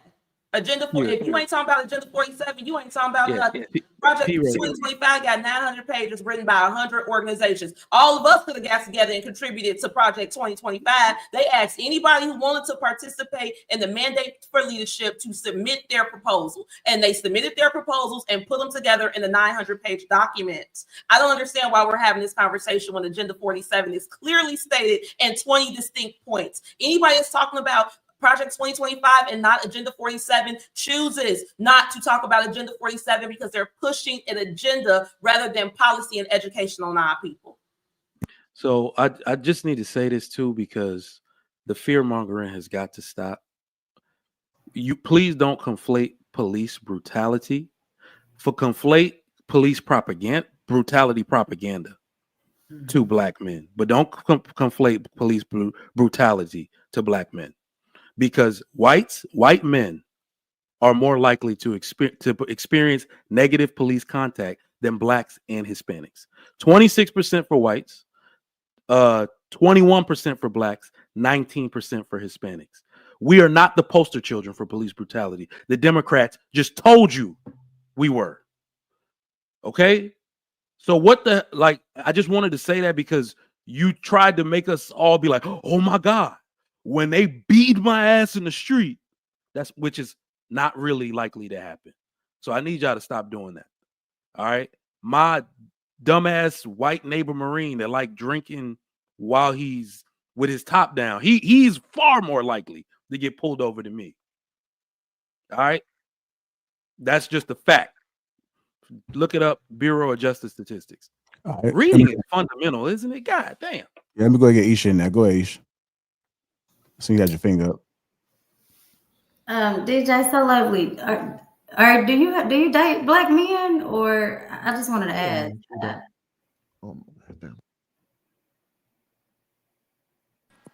Why? Because I feel like you have this almost a disdain towards Black men, like almost like, I just don't feel like you on, like, I think Darwin mentioned earlier about Black women being on code. I don't feel like you on code with Black men. I feel like you out of touch with what they really want and what's really, really going on. And I feel like you choose, because you're very smart. So you choose to ignore like what's in front of you. The issue at hand for us. What's in front of me, sis? Because I believe that did you get the shot for COVID? Did you get Sure the vaccine? didn't. Because a lot of people went and got the vaccine and said they're pro-choice, but then they turned around and got the jab. kind of seemed like one of those people to me. But that's neither Well, here. you were wrong. I just feel like the way that you come out here and your attitude towards Black men and just coming together and being on code is such a divide in your voice. And I just honestly don't know where that comes from. Terminations were not a big deal and have never been a big deal in the Black community. Black people are conservative by nature. We praise God harder than they praise God. Do you understand what I'm saying? We are conservative by nature. So I don't understand how you let their issues become our issues. And then it creates a divide between Black men and women when it's not even about sex and it's not even about race. It's about economics. I don't understand how you don't see that. Okay. You want me to explain to you what I see? I'm all ears. So it's funny that you think that I have a disdain for Black men when I'm simply matching energy up here. You have not heard anything that the Black men have said that was disruptive, or you didn't think anything about what the Black men had to say up here was abrasive towards Black women and their lives and their bodily autonomy. And I'm simply just responding to that. And you're looking at that as something so negative when this man over in my left hand corner just basically said that any woman that gets an abortion should burn and encroach skin and burn again, but I'm the abrasive one. I think that that's really weird. And I don't know if you think you're confronting me, but as I said what I said. And what I said is I am for women having the right to choose. Period. It's nothing more, nothing less. I never blamed Black men for anything. I was Period. simply responding to the issue brought up. One, and number two, I never brought up abortion. I actually just spoke about the election. I responded to abortion being brought on the table, and it's been a prevalent topic for everyone on this panel, not Termination, just baby. me. I'm Termination. simply giving the other side because there's no other side being presented on this panel as it stands right now. So I don't know why you're taking that as something where you need to confront me on or ask me who I date. That's really kind of weird. No, But that was just the energy that you're giving you're off. actually It wasn't a completely wrong confrontation. about me. You're actually completely wrong about me. You don't know me, sis, respectfully. And if you're going to confront me and you think that I'm being divisive, I think you need to confront the whole panel. Straight like that. Well, I mean, the thing is that that's to answer to respond to what you said, DJ, about the whole. I hope we keep that same energy. That's literally what men were told when we were complaining about court, when we were complaining about family law, the things that largely we were concerned about. Women came to us and said, if you don't like it, you got to go change it via the court or laws. So that's what men did. They went and voted their interests. And that's what's happening now. The men are voting their interests. And just so happened that their interests don't align with your interests. So it's not that they're voting against you, they're voting for them. So because a lot of women's number one issue was women's body autonomy, y'all feel like that Black men and Black men specifically are the enemy to y'all, as if we were the ones that would just, like, to trigger Mike's point, was in a room somewhere and was like, yeah, we got to vote against this deletion thing. That wasn't the case. We had a lot of Black men voted against the Democratic Party, not necessarily for Trump, because we felt like we weren't being heard by the Democratic Party. So to sit here and say that it had anything to do with y'all or what y'all had going on is just simply not true. We just have our own thing that we're worried about. That's why I said that, hey, look, the reality is that you got to get out there and vote, and you got to win 60% of the state in the state, because that's what we're being told. If you don't like something, you got to get out there and make your voice heard. I have a question for you, Sweeney, and Go I hear ahead. what you're saying. So you said that you think by not voting for you didn't vote for Trump, you just were against the Republicans. And do you realize that when you voted for Trump, that you are aligning with somebody that wishes to oppress Let's talk. Black and brown people? So you're not voting for Kamala, but you did vote for somebody that is a racist, that is a sexist, that is a I don't want to say a Zionist, what's the xenophobic. Failing. And so do you think by voting for Trump that you as a black man are voting in your best interest? Do you think that? Let's say for the sake of argument that that is absolutely true, right? That when I said that a lot of black men were voting against the Democratic Party, have it ever occurred to you that they were just trying to send a message? Hey, if you don't do what we want, you're gonna lose. I want to take it a step further. When it comes to that sending a message, the message wasn't specifically solely black men. We want stuff for black men. Black men largely are thinking about how can we get in a position where we can have families or take care of those families. And a lot of the policies that the platform of the Democrats are running on is anti-family to the highest degree. It does not promote men and women in relationships. It does not promote black men and black women in relationships. It does not promote the birth of children and raising them in relationships. It's promoting LGBTQIA agendas. It's pushing a feminist culture, which at its core is going to keep families separated, because let's just say the Democrats were able to pass a law and make all women earn $1 million and all men earn $100,000. No families would be created based off of the ideology that my man needs to make more money than me. If we make less money by the way you set it up, we won't have families. Feminism didn't also push, all right, I make more money and I'm going to dedicate my money to my family the way a man typically would. It just said, I make more money and you need to make more as well. And that's not how an economy works. So if you promote non-heterosexual relationships, you're not promoting marriage, you're promoting baby deletion, and you're promoting a situation where women cannot exist with any type of hypergamy because the men are underneath the women. How do we even exist past that? We're participating in a soft genocide. We voted against all those things. We did not want to be represented that way. If you looked at the Democratic Party, the way that they structured men, all the men they pushed to the forefront was really sassy.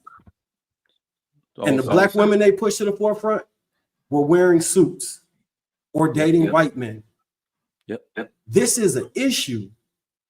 They are, and to be fair, I believe I had Trump derangement syndrome too. TDS or whatever they call it. I did, because I watched MSNBC with my grandma and them. I go over and check it out with her. I'll be on some super, all these white people racist, which a lot of them still is, most of them, But at the end of the day, I realized that MSNBC was complete liars. I talked about this before. When they anything they don't want, anything that black people do specifically for the promotion and upliftment of black people, they label it Russian bots, Russian propaganda. The Democrat Party is so removed from doing stuff specifically for black people that if somebody advocates for a policy, it's got to be from another country and a smear campaign. That's crazy when you think about it. So not only do all the other stuff I just listed, which we all know is their platform, make them anti-family, but when we try and advocate for things for us, they try and silence it and say it's just Russian propaganda that we want these things. Joy Reid was a main contributor. One of the worst propagandists. They lie nonstop. They'll take a clip of a statement, run an article, run a story, and then how you thinking Trump talking about putting guns to Liz Cheney head, when the man simply was saying she promotes wars that she doesn't have to fight in. And if she did have guns pointed at her, she wouldn't be so quick to promote wars. But now they running ads talking about, yeah, we need to see, can we get him indicted for what he said? He threatened her and all that. Like, it's just crazy the way they lie. You can catch them in so many lies and they just run with it. They just run with it. Yo, facts, Marcus. I mean, that was all facts. What I need women to understand, black women especially, is that black men are smart enough to articulate to you why we don't want to vote for Kamala. We didn't want to vote for Kamala Harris. So that's why I do not appreciate the fear mongering or the talking about police brutality. I have real issues that have been ignored. I told people time and time again that I watch the Democratic National Convention in increments, like 15-minute increments. I saw several ads. Several of those ads depicted families Not one of them had a straight man in it. Not one. 2 women, 2 men. And I had this discussion with my father yesterday. I said, Dad, they got to get off that LGBT stuff, because every time I see 2 men kissing, I automatically am not involved. I don't want to be there. And what that does, it activates straight men like myself who are married, who have children, that these people are not my tribe. What the hell I'm going to talk about with a dude that likes to kiss other men? I have to go find men like me, men that prefer the order of man, woman, child. So you have to understand that the Democratic Party pushes images out there that pushed black men toward Trump. It pushed men in general toward Trump and wanting a more conservative America. I'm not trying to be homophobic. What I'm telling you is that picture lets me know I'm in the wrong room.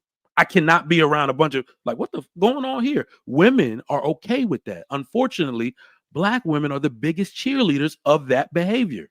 So it makes us want to separate ourselves from you ideologically. And we didn't stand for it. And many men, especially the most conservative men, who Latino men showed out. God damn, they showed you they're not standing for it. They are conservative by nature. Black men are conservative by nature. And this is not a Republican wave.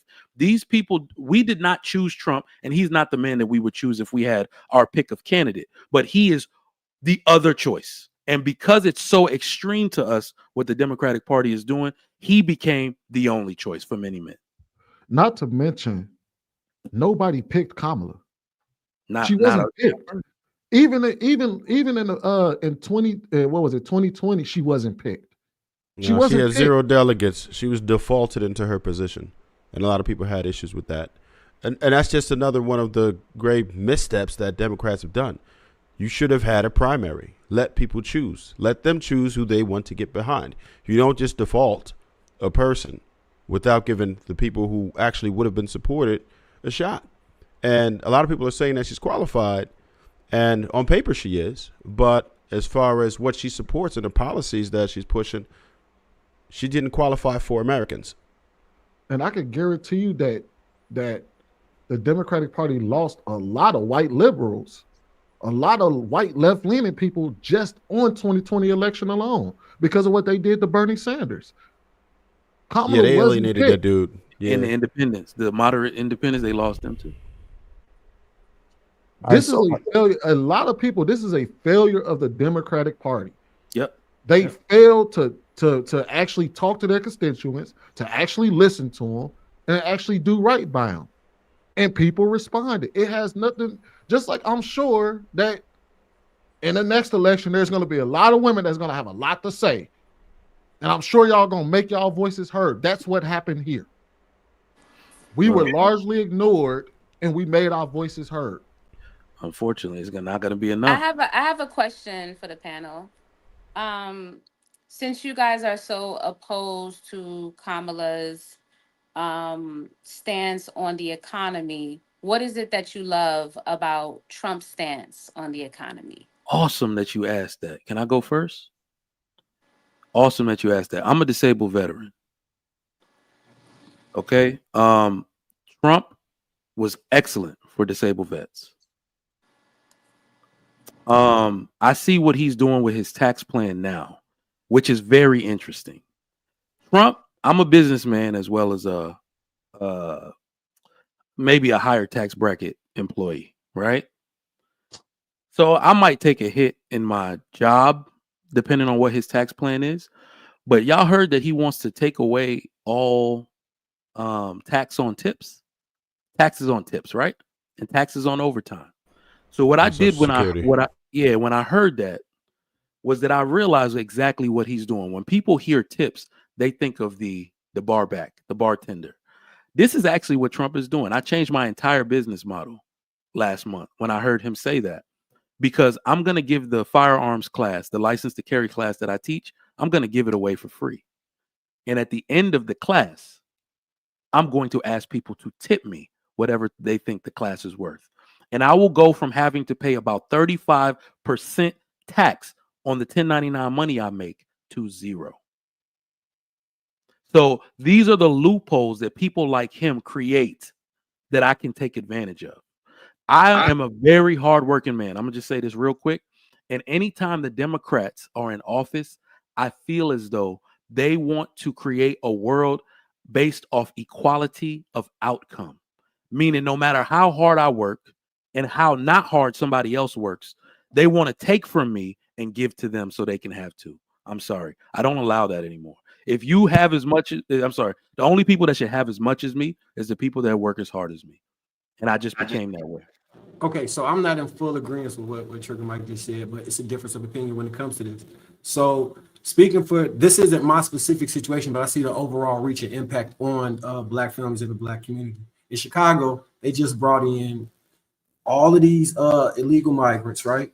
And what ended up happening was displacement of the Black families and people that were in those homes. They drove the rent up due to this influx of people having subsidized rent that was guaranteed, and then they started pushing people from Chicago out. Now, those people who were in those jobs on the South and West Side, they worked low wage or low skilled workers. By bringing in these illegals, you created a workforce that largely outbid and underbid an actual low wage work, a low skilled worker. So you remove the ability for them to earn money or have a legit job by bringing in this workforce. And by granting them amnesty, you will therefore legalize and permanently cement that. So it financially is not beneficial for Black men, families, or a community to be displaced and then have a workforce that'll come in and work for much cheaper. It just, and they say they contribute to the economy. A lot of times they get paid under the table. So how are they contributing tax-wise? The people at Home Depot don't fill out no tax forms. The people that come in and do moving jobs, they don't fill out tax forms. The people that cut grass, do landscaping, they're not filling out tax forms. Construction dudes. I Can I add to that real quick? The migrants thing. What people don't understand is that the migrants aren't just adults. They have school-age children. So in all of the cities, the sanctuary cities, New York, Chicago, Houston, all these places where they tend to be displaced, these kids have to go to school. They are ruining the quality of the education in all of these cities. The ones that are in Queens, where my mother-in-law lives, they don't know these children's families, so they're worried about their children while they're with them in school. And when these children don't have or they haven't eaten, they become violent towards the other children that are in school. These are the things that Kamala Harris never spoke about. She never wanted to be pressed on the topic, and that Donald Trump and J.D. Vance were talking about ad nauseum. Speaking of the kids, Trigger Mike, you know that Chicago is the measles epicenter. Damn. We in North America, we haven't had a measles outbreak in. These things just affect us negatively, bro. So just imagine, okay, my school tax. We all know how school gets paid for. My school tax, in my which is in my mortgage payment, is extremely high. Some of the highest in Texas, and highest in the nation. If I'm not, it's like 1.something%. So if they start displacing migrants out to my school district, which is already packed because of the massive growth of Fort Bend County, I'm gonna have a problem with that, because these kids just need somewhere to go to school, right? So these are the issues that we are really experiencing as men with families that pushed us toward Donald Trump. Yeah, Okay, so what? Sorry, let me just ask- one question. Go ahead. I heard what y'all had to say. Cool. Now, what was your problem with Kamala's Well, plans for the economy? What So was the problem? So what I talked about in my about the illegal migrants, the amnesty was the largest problem with that. That was going to cement in stone the financial policy or financial ramifications of having an underpaid labor force that would displace people and put those jobs out. But do you know Kamala's deportation policies and what she wanted to do? She wanted to. So when they created the app, what they were initially doing was letting everybody in, putting them on parole. They were just coming to the city. They were not getting fully vetted, and then they would just place them places. She wanted to provide a pathway to citizenship, which, like I'm saying, would cement the ability for that low wage working class to exist and displace Black lower skilled workers. But I know on top of the fact of dismantling ICE, so then there's no deterrent for people not to come into our country illegally. Currently, the city of Chicago is facing a $3 million property tax increase because we are feeding and clothing and housing illegals who have not contributed anything to the property, to the system. And so for a person like me who is paying property taxes on the family building, now the cousin group chat is about property taxes and not what we like to talk about, the kids, because that one has increased our own expenses, which means that we have less money as a society in the city of Chicago to spend in the economy because now our housing costs have gone up. On top of the fact that the housing subsidy that they gave to the illegals was higher than Section 8 and market rent. So now homeowners or property owners have to now take those vouchers over the Americans because now they have to pay a higher property tax. So it causes homelessness in our community. It causes displacement of communities. And Kamala wanted to do that, and she was going to do it at the federal level by starting with dismantling ICE because she herself is an anchor baby. She was going to do work for the anchor babies. None of us, I don't know about everybody, but for myself, I am a Negro woman, American Negro. I'm not an immigrant. So none of that got nothing to do with me. And every time they say migrant or immigrant, we've been taught since 1834 with Frederick Douglass that all of that hurts our wealth. So the fact that we've been talking about this for over 200 years or almost 200 years and people still have not come to a conclusion about this means that they are more aligned with the virtue signaling of looking like a good person by supporting these illegals rather than looking out for yourself and your wallet and your own people. It's a self-esteem issue, in my opinion. So Do you know that the city of Chicago was spending $800,000 a day to house illegal immigrants? Because that's what they are. They're not migrants. They're illegal immigrants. They were spending $800,000 a day. But if you walk out your door, it's trash outside. Yeah. Did y'all hear what happened this evening? Did y'all hear? Did you get the news? So this is the issue I have with the Democratic Party. Now we heard they try to put the illegal immigrants on the ballot, right? They try to allow them to vote. Is that true in some areas? So get this. No. 2 days after Donald Trump wins the election, the Mayor Eric Adams of New York City, the debit card program. So that means that the helping of these migrants was supposed to push Latinos to the Democratic vote, and they didn't do it.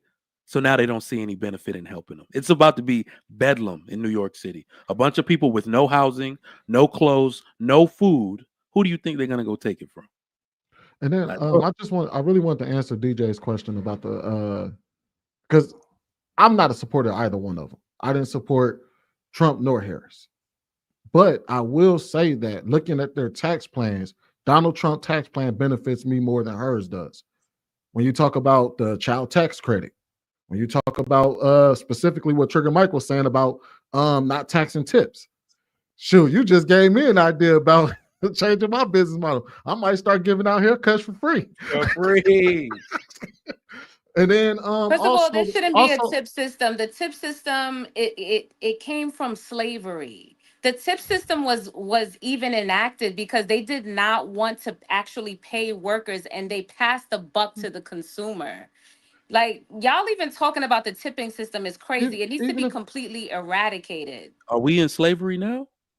No, that's why the tip system needs to be eradicated, because it is remnants of the slavery system. When we were emancipated, they had us do these jobs like waitress and all that, and they said, how can we still extract free labor from Black people? Oh, I know, we're gonna put in place a tipping system so we can pass the buck to the consumer, and we don't have to pay these people. We can still extract free labor.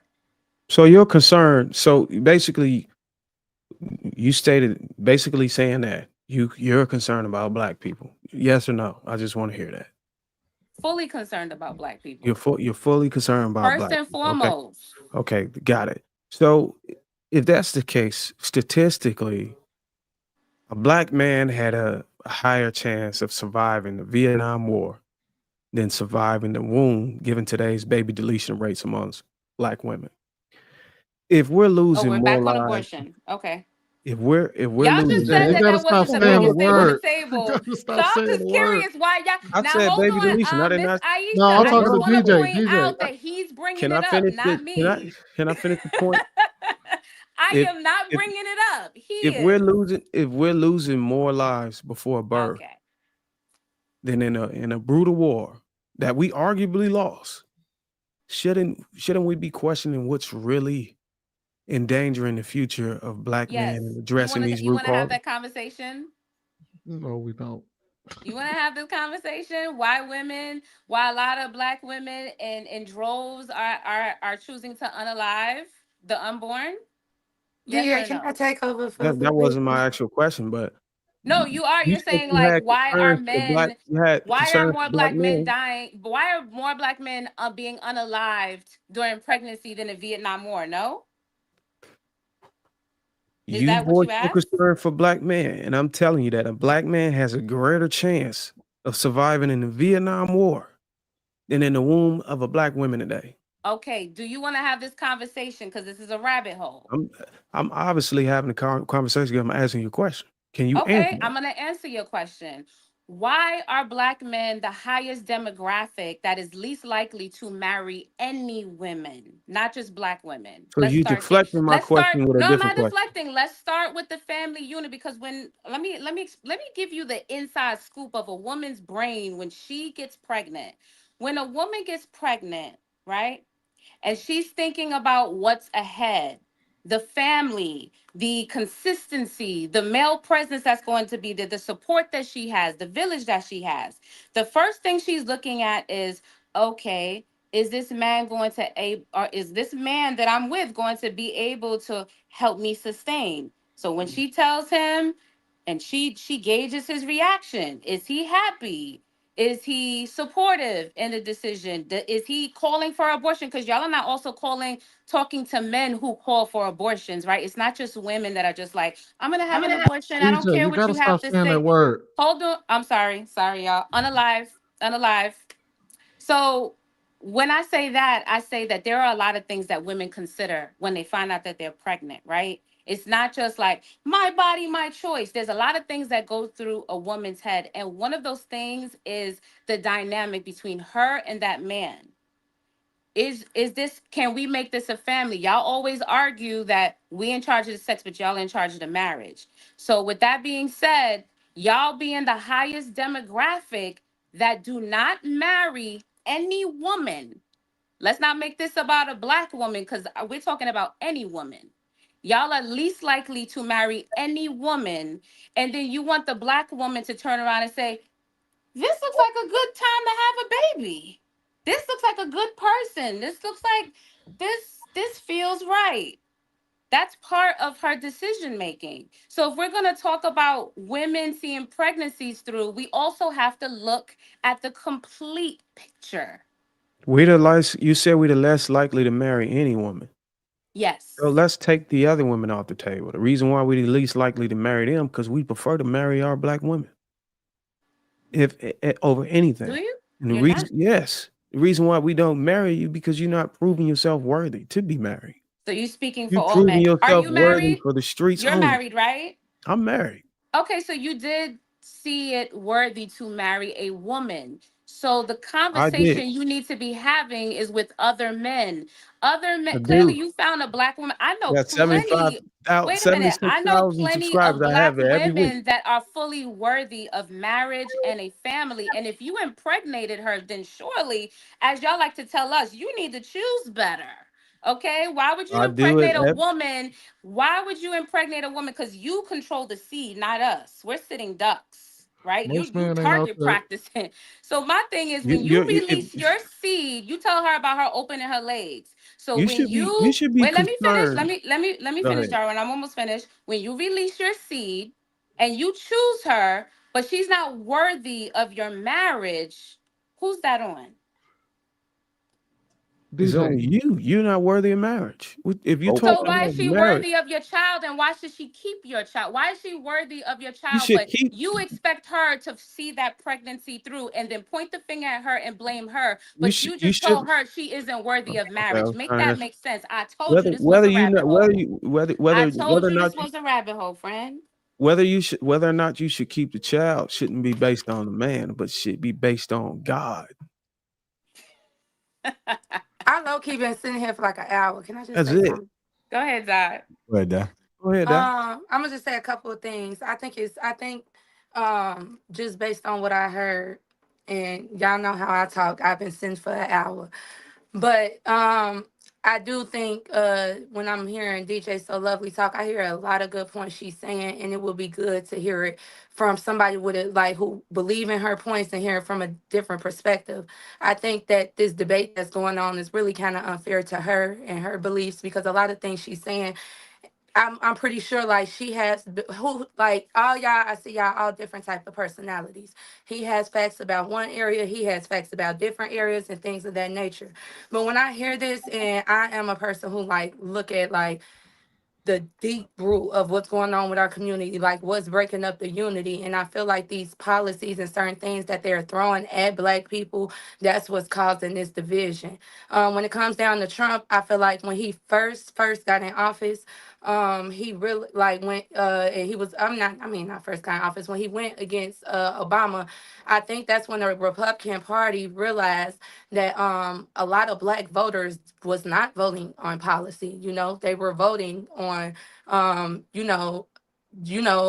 being Black, hoping that Obama gonna come through, release their people. A lot of uneducated Black people voted. Let's just say that. A lot of uneducated Black people voted. And when he realized that this second time going around, he was very smart.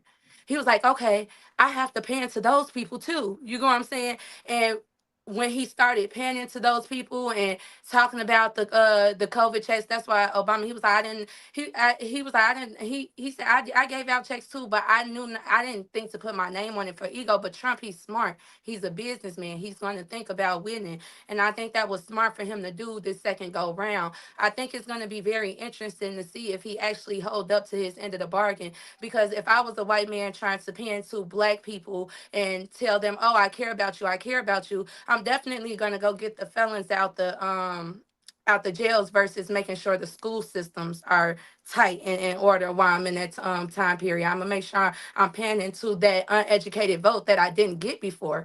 So I think that was very smart in him. When it comes to the Democrats, I feel like they are so focused on like being a nice person and a kind person, and they're lacking in policy, and that's where they're going wrong. But one thing I know for sure that America knows is that leaders are very important. That's one thing I noticed. So when I hear the Republican Party talk, oftentimes they would chastise the Democrats or they would personally attack their character, versus when she spoke, most of the time she unless she was defending a point or responding to something that they said about Black men, or when what's his name, like what Trigger was like, why would I care about Black women? That's when she kind of went and attacked Black men, or when they was I like, didn't say oh that. well, why y'all don't want to have Black why do y'all not want to have the kids? Well, we talked about fatherless homes and the lack of leadership. And as I was saying before, I think that it was very smart for Trump to do the things that he did, because now that he's in office, I hear my elders talking, and it seems like they've witnessed something like Trump before, and they believed in people like Trump before, and they've given their vote to people like Trump before, and once he got the power that he needed, he fucked them over. And not him specifically, but when I hear the elders talking, they recognize his character. And I think that's why they say it's important. Like I said, leaders are important. That's why they killed off all our leaders. You get what I'm saying? The way they divided us as Black people is it's amazing, because now the educated people, they're unruly about their delivery when it comes to educating the people that's uneducated. They're not going to want to listen. They're not going to want to hear you. They're not going to want to hear you out, because when someone is passionate about something, they are going to their feelings unfortunately does get involved. And just even going back to the abortion things, God used Paul, and Paul killed many Christians. So to judge a person at a moment where they are in their life, that in the free will, like they said, that God gave them with their body. He gave Paul the free will, and when he had the free will, he ended up killing a whole bunch of Christians. But once he got to know God, he was able to do God's work and pan to the other people that was killing those Christians to get them to stop killing Christians. I'm just kind of like, I wish I did have a little bit more about, knowing about the policy of the Democrat parties. But I think, like I said, again, I do think this is a social experiment when it comes to Black people, to see how divided we are, what it is that divides us, and how to keep us from really like getting through to each other. Because when it came down to slavery, a lot of the slaves back in the day said they were upset that when a lot of Black people went freedom, they didn't come back. They didn't educate them. And it seemed like that's what a lot of people who went to the Republican Party did. A lot of the elderly Black people are upset because that's what, when it came to getting us out of slavery, like in the very, very beginning, it was the Democrat Party who did it. So they purposely divided us. They purposely put minorities in our spot in the party that was meant to defend us. And then we said, fuck it, like a lot of people do. And even in our communities, we like in survival mode. Like, hey, I know that this hood need help, but I need to make sure my family's safe. So I'm gonna go here. And when you go here, you forget to come back and educate people and then wonder why it's so hard to get us all on the same page. So I think that America is doing great once again at keeping Black people divided. I think they're doing awesome at making sure that we're not communicating effectively. And I think they're doing good at who's our leader. Like I said, as he's been leading, he has talked about the issues with a lot of minorities without compassion, but I have not seen him do the same thing for white people. So he is making sure he's maintaining his white people credibility. But other than that, yeah, that's all I had to say. And I wish that when we do have these panels, they are more people that articulate themselves like DJ, who knows more about the Democratic Party. Can I say something? Hold on, y'all. Just for a second. I'm gonna go now. There's a couple problems with some things that you said. As far as us being divided, we were more on code when you compare it to any of the other races. Anyway, we still had pretty much 80% between men and women. Right? Women were more obviously, but even the men were like 80%. Nope. Who else was doing that? So we were not really divided as you're trying to paint the picture to be.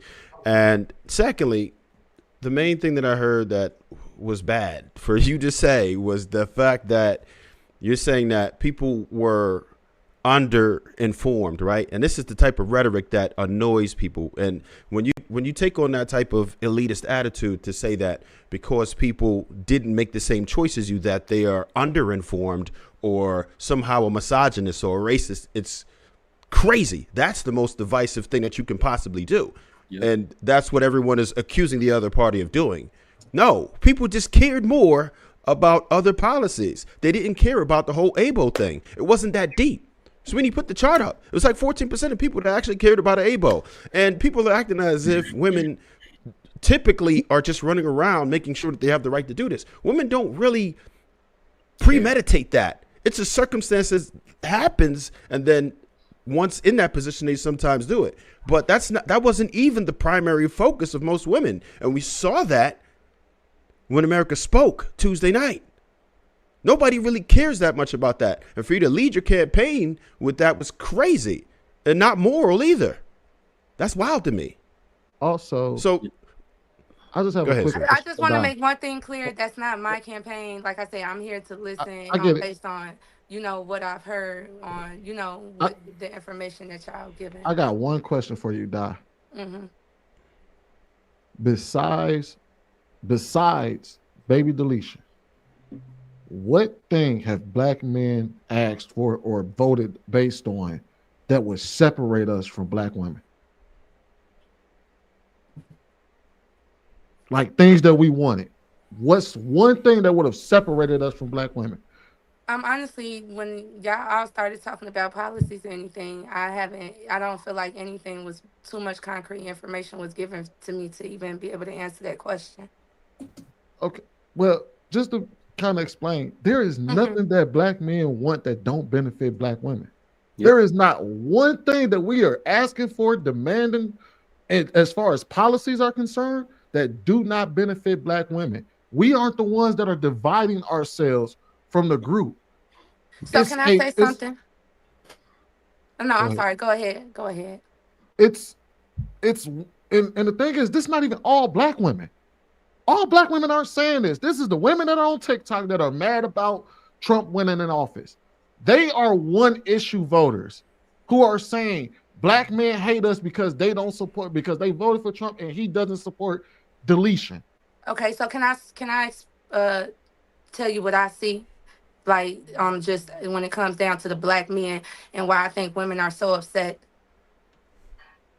I Like I understand why. said, leadership is important, and they made sure they killed off a lot of our leaders, and they are making sure now that that they're putting this white man who's acting a certain type of way in this position, like as if he's creating all these policies and these are his ideas, and no, he's just the person pushing them. I want everybody to remember that.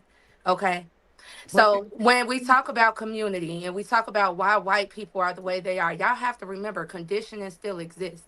Okay, we can't act like the movies they were making wasn't making it seem like more. Oh, it was more crackheads at that time than what it actually really was to create it what it is today. We're not gonna act like conditioning don't exist. But here on this podcast, one thing I've noticed and one thing I've learned, and I give credit to every black man, that in order to have a successful black family, you need a successful black man first. Am I correct? And Of it's course. not about the woman picking the right man, because if she doesn't have that success, that man in the household, that father to teach her to begin with, she's kind of out there shitless. She's kind of she needs a man. That's what y'all have all said. The man causes stability. So when it comes down to our community, there's not enough black educated men out there. Why do they Mary, have to you be gonna let educated? me? Can I finish? There's not a lot of black educated men out there fixing our community, whether it's having to do with love, whether it's having to do with a lot of men volunteering out here at the True. the YMCA's. It's Yeah. the lack of black community, and then it's like y'all want to go to like these and I'm not saying y'all doing this, but the way they're portraying it to the media, it's not even Yeah. y'all, because y'all gotta Guys, realize. the problem is that y'all putting the cart before the horse. The Yep. reason why black men were in the community because we had families. Y'all are putting the cart before the horse. Once you separate black men and black women as far as families are concerned, and women want to go and do their own thing, and men go and do their own thing, there is no more Can volunteering I at the speak one. up? I feel like that's lack of accountability, because back in the day, you couldn't pay a man to put a baby in a hoe, especially when But they were abortions went the way it married. was. You couldn't, especially not. I'm not gonna say any black men, but they were very particular about where they laid their seed. No, they They They were weren't. did. We didn't married. have all No, they these weren't. fatherless households. They laid their seeds in these women that had these bad attitudes, who are not willing to submit, who is not willing to follow them. So when y'all, I feel like when it comes to things being good in the household and things going right, y'all willing to And say most black we men made aren't this putting babies happen. in Y'all willing to anybody. say that a man had to lead this. Y'all are willing to say that a man had to create this. And in order for this to be created, the man has to be in the right headspace. But then when it's That's broken not what I down said. and it has to do with the household being broken, it's like, no, she should have chose better, versus holding that man accountable. You So I have let to me didn't just hold say. say that this, man man. accountable. Let me If just when say it, this, I'm not man. finished, because I let everybody speak passionately for a I'm whole sorry. I'm hour, sorry. I'm sorry. Go ahead. a little bit over an hour. I've been keeping And track. that's the I'm part that they passionate about what negate, I'm right? saying. But like I It's said, two when it sides. comes down to it, every time on this podcast, when I hear you guys talk, you all say that the black man is the reason for the Told structure you it in the was a household. rabbit Don't get me hole. wrong, his wife supports him, but it's up to the black man. It's not enough educated black men. It's not enough people going back to the hood and educating these men, not even just on politics, but how to be a better person, how to have dignity, how to communicate, the things that we were talking about on yesterday's podcast. I need a lot of people to start, a lot of more black men to take responsibility and understand that their role is that important, because Yeah. I don't feel like it's enough black Talking shit, leaders. Dom. So But I semi agree with some of the things you're saying, but like Sweeney said, you put the cart before the horse. Mentorship cannot replace fatherhood. So I need women to stop asking for it. What you are talking about is community. A community is not a group of individuals. There will never be a bunch of individual men and individual women with their individual children saying, hey, let's start a community. That's impossible. Nobody cares about each other that much. People were united through marriage. A community is actually a group of families. It's not a group of individuals.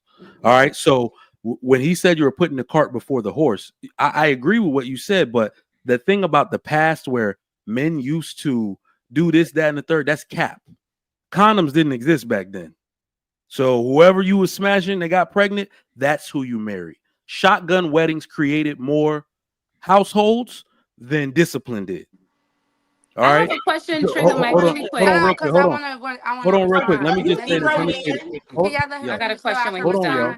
Hold on, y'all. Let him What finish I'm so I can saying is respond. people need to be principled. All right. The first girl I got pregnant, my dad would have made me marry. That's what you're talking about. All right. So we just need to be principled. All right. If you get pregnant, you need to seriously consider marrying your baby daddy. And you need to make it work no matter what. If he's not whooping your ass or performing psychological warfare on you, that's the dude you chose. A woman should never be able to do better than a man she let nut inside of her. A man should never be able to do better than a woman he nut inside of. Sit your ass there and take care of that baby and that woman. That's what my father would tell me, right? So if people are not out here trying to switch up and get new situations, we wouldn't have these problems. This is why we need to keep families together. All right. And I wanted to also touch on real quick something you said about division. I'm going to be brutally honest with you. The whites or Donald Trump or the government do not have to do anything to keep black people divided. They don't have to do anything. If the family is divided, they win, right? Any agenda that wants to take over the mind of women, they win on that. And I'm going to say something, but I want you to really hear it. This is why Kamala Harris, one of the reasons why Kamala Harris lost. Don't blame Kamala Harris. I blame Angela Rye, Joy Reid, Jasmine Crockett. These women cannot stop putting their black woman sauce on everything, which isolated every other woman in America. Anytime, listen, do y'all remember when Obama was really catching steam? I was in college. Y'all remember that? Randy Willis. Do y'all remember that? We were all like, oh shit, this nigga might win. Hey, y'all. Hey, he might win. Make sure you button up your suit. Make sure you looking good. We were all on code. This man needs to look presidential to make history. Let's not black this shit up. And that's unfortunately what those women that I named did to Kamala Harris. They blacked the shit up and isolated everybody else out of the situation. So the people who actually cause division are black women with the rhetoric, black terms like black girl magic, all that type of shit. Y'all did it when in the worst time ever, when Kamala Harris needed to look presidential, you made it a black thing. She was supposed to be the president for all people. If you want to know why white women turned against y'all, that's one of the reasons why. If you want to know why a significant amount of Latino women, that's one of the reasons why. You isolated them and they knew that you would turn the Oval Office into your own soul food luncheon and not let them in. All right, so can I speak? Hold on, y'all. We got to go in order. I know DJ said she had a question. Then we go to P. Ray. I don't even remember my question anymore because the bullshit just. Well, let me take her spot, and then you can go. I know what I want to say. Oh, okay. So I want to start from the first thing you said. Then I thought I was talking, but okay. Oh, you said you forgot. Sorry, go ahead. No, I forgot my question, but I. All right, go ahead, DJ. So it was a lot said. Why do you bring the good sister Angela Rye in this? Shouts out to Angela Rye and all of her work. So first of all, how did we make this about black women? First of all, it would have been true. Kamala Harris would have been the first black woman president or woman of color, depending on who you look at Sweeney. I'm sorry. She would have been the first black woman president, right? That is a fact. That is a fact. She would have been the first Indian Irish woman president. No. What are y'all talking about? Her father is black Jamaican. Her father is Irish. How do we know that? Okay, I'm Jamaican. Do y'all know anything about Jamaican? You're black. No, keep going. We understand. Keep going, DJ. One drop of black and one drop, right? Yeah, we got you. Keep going. We know this. All right. So all I'm saying is that we did not make this about Kamala being a black woman, but it is a fact. She would have been the first black woman president. We didn't seem to have a problem with this narrative with Obama. As a matter of fact, we championed him when he said, my father, he's black, he's a Nigerian, he's black, he's this, He's he that. Kenyan. He's Kenyan. Kenyan, sorry. He's Kenyan, he's African, he's all of these things. I'm going to be the first black president. And Yeezy came out, my president is black. And it was a sense of pride. So now when it is a black woman, now all of a sudden it's not a sense of pride anymore. Now it's how dare you polarize us and make it about black women. And it's just like, there's an air, there's something in the air. It's like, it smells like jealousy, like it smells like men don't want to see women progress. It smells like men hate to see a black woman actually doing something. You know, Malcolm X said something very interesting. He said, a civilization is only progressive as its women. And I think that we're losing sight of that. Excuse me? That nigga was dumb. He lied. Did you just call Malcolm X dumb? You said Malcolm X? I sure did. You No, want to Google it? Also, black folks did criticize Obama. That's the reason why Kamala lost, because black folks said we're not falling for the old banana in the tailpipe again with the whole vote for me because I'm black. You can't trick us twice. That's the whole thing about it. See, Hold on, y'all. Let her finish. Negro, we know who we are. Hold on. Go ahead. She can have it. She's excited. Go ahead. Yes, I am, because I want to get this out. Race is dead in 2024. Race is dead. We going straight on lineage, because see, that race stuff is how what they call in tethers, what I call foreigners. Foreigners come into this country and utilize our social and political capital to advance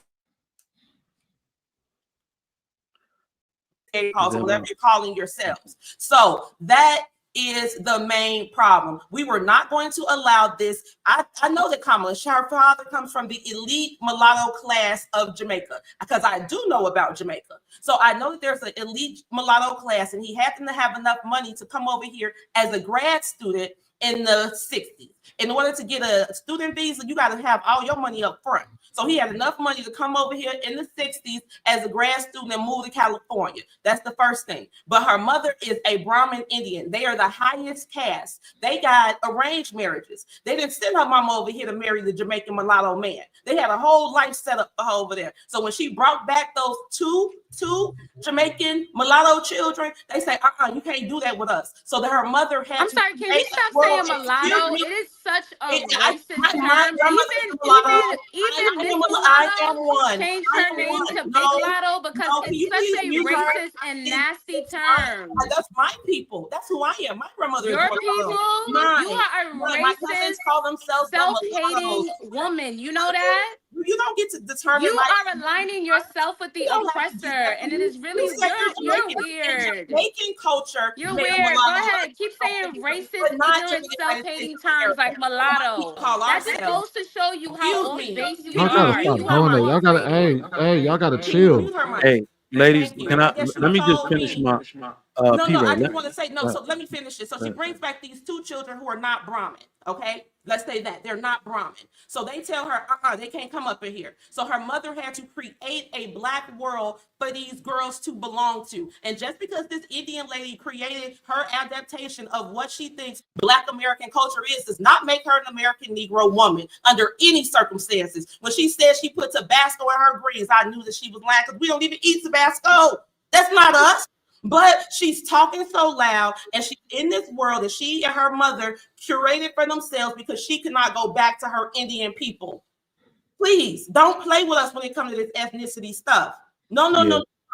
I'm 100% Negro. I know who we are, and she not us. And she don't get to speak on my behalf, and she don't get to use my social and political capital that I got via birthright from my ancestors to advance her cause and the immigrant cause. Never. No, let me chime in. I know everybody. Real quick, she was responding to something I said real quick, Bruiser. Let me say this, because she definitely I think you completely misconstrued what I said, and I brought up Angela Rye because if you go look at the Breakfast Club interview where Angela Rye was talking to Jill Stein, I believe that was some of the heat between black women and white women that a lot of people noticed, and why white women basically turned on Kamala Harris. So this is not about Kamala Harris at all. And I really don't like the fact that you're talking about jealousy from black men when black men were basically in lockstep and 1 point down from what they did in 2020.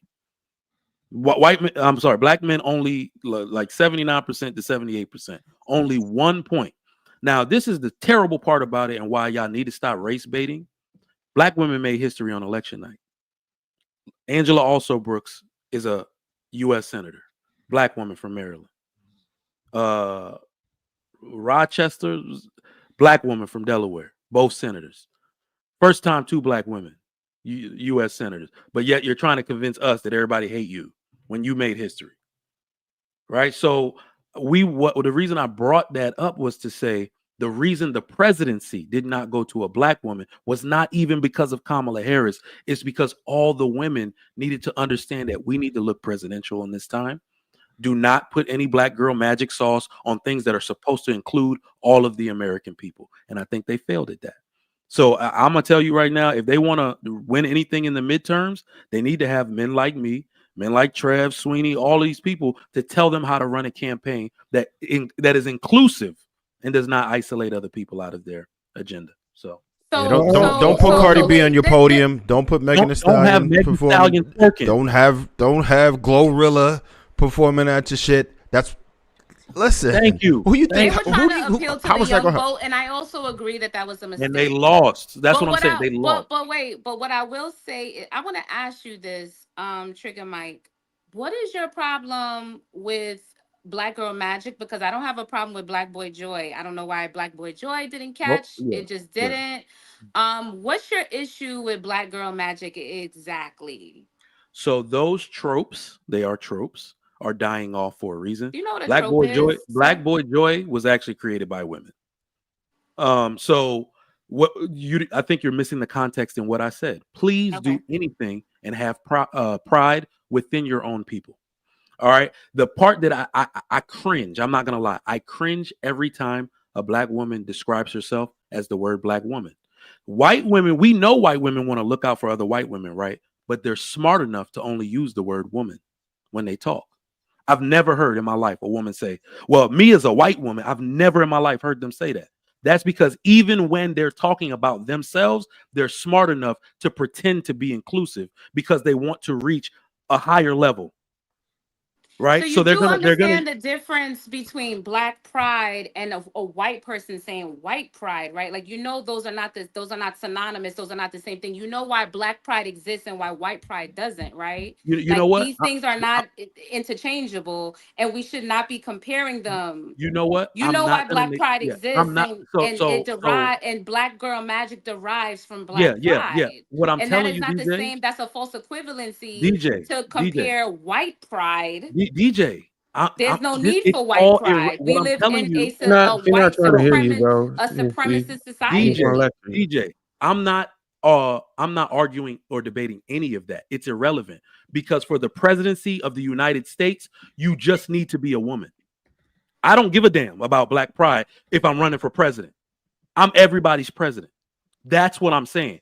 The reason it exists, it's irrelevant. The reason white pride exists is irrelevant.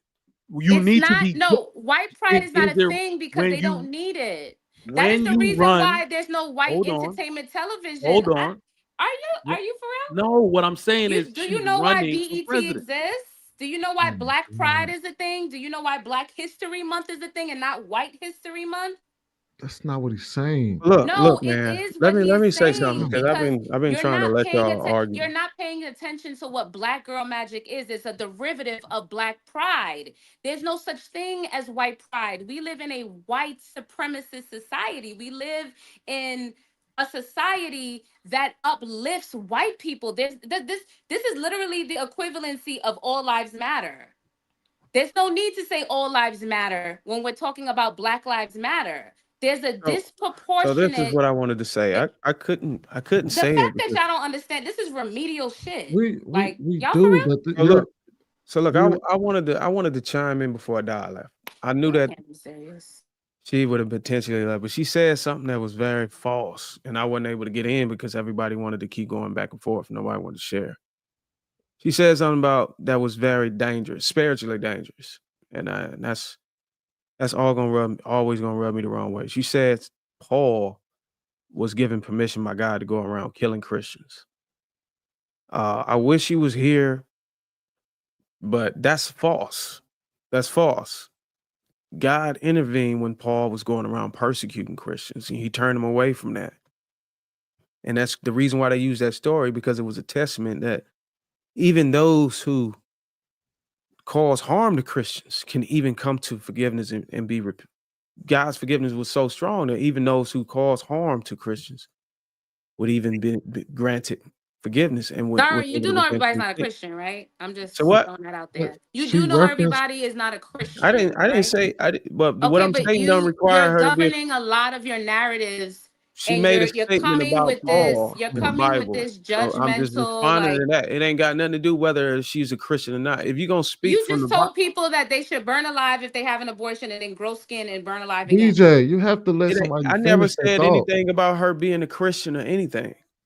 She said she made the statement that God said Paul can go around killing Christians. And I'm saying that's You're spiritually talking about the dangerous. Bible. Huh? She spoke You're about it. referring to the Bible. I know I'm referring to the Bible.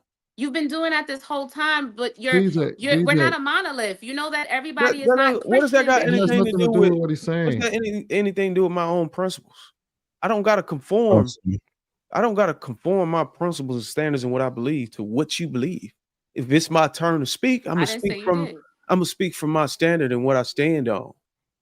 You know what I'm saying? I'm not gonna waver just because you don't believe in that, because you I decided didn't you ask you do it. to. I'm But you simply cutting in presenting when the I was trying to idea to clarify. you that You gotta everyone is understand not the a audience is Christian. listening. You might have somebody in there that actually read the Bible and actually believe that God sent Paul around killing Christians. That was false. It's false. And what I was gonna ask her was, whoever is teaching her that shit, she needed to terminate her relationship with them because they leading her astray. That's the only thing I was gonna say. If you're gonna quote just like you don't like somebody misquoting stuff about women or black women, you gonna go and correct them. All I'm doing is doing the same thing for what I believe in, what I stand for. So it don't matter if you're a Christian or not. I don't even call myself a Christian. So for you to say that is just asinine. I'm just speaking on the word. You know what I'm saying? And making sure it comes out right, because we got an audience that's gonna look at this and be like, damn, why ain't Brother Darwin or Brother Trev correct on that bullshit she just said about Paul? So I'm making sure I do my part. Thank you. And I don't even got I just sat around and let you talk all that crap. Like, go ahead. I'm just curious. Yeah, I'm not You curious. and when Never mind. you made that statement of saying not everybody a Christian or whatever, you should be concerned that you don't stand for nothing. Who said that I don't stand for anything? I Not you presented specifically. the What do you? idea to Well, you that not whenever I ask everybody. you who told you that you had the right to terminate or do whatever, you couldn't answer. You couldn't give me the answer. Where was that backed by? Who told you that we didn't have a right? Oh my Who God! told you So it's a that? question. So whenever you do that, that let me know that you've been No, because bagged into a I'm corner asking you and you can't who answer. I'll just ask you. didn't. You do know God gave us free will, right? You know that's in the Bible. Right. Right. What's your point? My point is that if God is not imposing his will on us, what makes you think that you have the right to? Did I impose my will on you? You sure are. You trying to help. You trying real hard. Did I impose my will on you? You trying real hard. I asked you a question earlier. I said, do we owe it to people who can't protect themselves? Do we owe them protection? The people who are vulnerable? You said yes, didn't you? What people? You talking about the unborn? Because when you force these people to see through these pregnancies, are you protecting these children? Because a lot of the same people that But are see, talking that's the thing. You're doing it wait a again. minute. Every time I ask you a let question, I me put you on a hill. You can't stand on a hill let and me answer. finish. Let me finish. You want to A finish the lot of the question that I didn't people, even ask. a lot of the people that are pro fetus are not pro children. You got as soon as that child comes out, cares? there's no resources. The party that you voted for does not believe in universal health care, does not believe in universal education, does not believe in extending resources like EBT, WIC, food stamps, welfare, the things that these people need that are actually choosing abortion, and you're forcing them to see through a pregnancy that they may not be able to sustain. When that baby is born, are you going to take care of that baby? Yeah, if DJ, you asking me personally, I'm gonna say Yeah, yes. I'm And asking you, are you going to open your home? I take care of mine. Are My you going to open? my So that's the only taxpaying thing dollars, we should be concerned about is my yours. taxpaying dollars are paying for these. So no.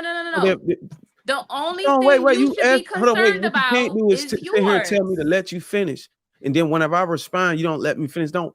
You It don't right. I'm work a that mute. way. You right. Go ahead. So when you ask me, am I going to take care of these kids that can't be sustained by these people? I'm telling you that I am. I went and fought in the war. I went and fought on the war for these kids that's living off of government assistance and aid and all this stuff. The stuff that coming out of my taxes is feeding these kids that don't have a life or proper parenting or whatever or care. You don't know that. You didn't know that, did you?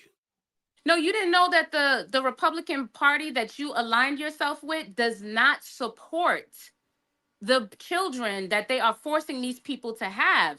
They do not support them. They do not support universal education. They do not support universal health care. They do not support food stamps and EBT. I'm sorry, I'm hearing an echo. Are we This person entitled is to all of those overzealous. things? They You do know what? not support, they do not support any of the things to support not just the fetus, but the child's life for the duration of their life. They do Show me. that Cite party your that fact. you aligned yourself with is very much not so the family value party. Cite your At all. facts. Let me Go just ahead, say Frank. something real quick, Darwin.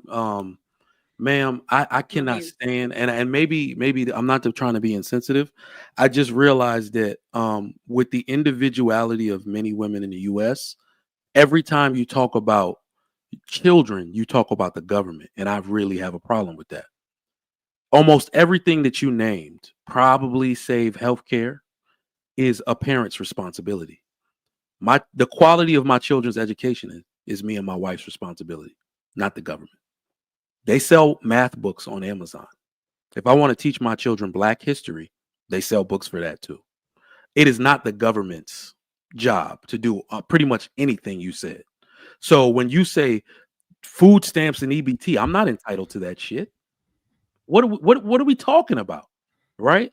This is all a strategy to do what it was meant to do in the first place. Hopefully, something like this, even the talk about baby deletion, makes people think twice about who they want to have a baby by. I am done. Nobody's outlawing sex. So that's the funniest part about it. Nobody outlawed sex. You still get to choose. They didn't create arranged marriages with this shit, which why I think is funny. All right, you still get to choose everything that you do. And as I stated before, there's nowhere in the United States of America where any of that is illegal at the moment. So I don't know why we acting like somebody's gonna hold a gun to your head if you do it. The clarity, the state government has a legal responsibility to educate your children. How we pay the property taxes. So there is a basic standard that they're supposed to provide to your child, but there are not certain they're supposed to give them skills, but the content you kind of decide on what to do and what not to do. But I'm going to go back to I'm sorry, with this Trump issue, because I do this in real time, in real life. I support my president 10 toes down, the MAGA movement, because again, I'm an American person.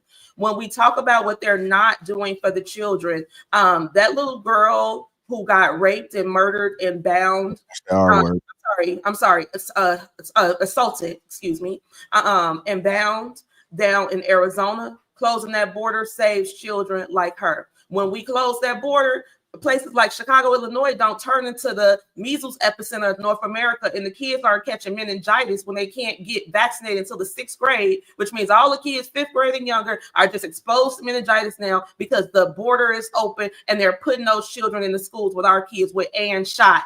Like, we have to think bigger than what these little small poverty solutions can provide to our children. There's nowhere in the United States of America, no Republican states, where you can't go get no stamps. Nowhere in the United States of America are they not giving health care, not giving shelter. Now, it's a level to it. Like here in Chicago, a lot of people move up to Wisconsin because Wisconsin pay more stamps, right? That's the thing. So people go to where they can get wherever they want to have. This is America, but I'm not going to base my politics on that. And the Republican Party does not see you as a charity or as something that needs to be taken care of. They see you as a full American. And that's why they're not coming to you with these poverty pimping solutions or these poverty solutions. No, they're telling you that you can be better than this. You are bigger than this. Be greater than this. Take advantage of the country. It's a self-esteem thing.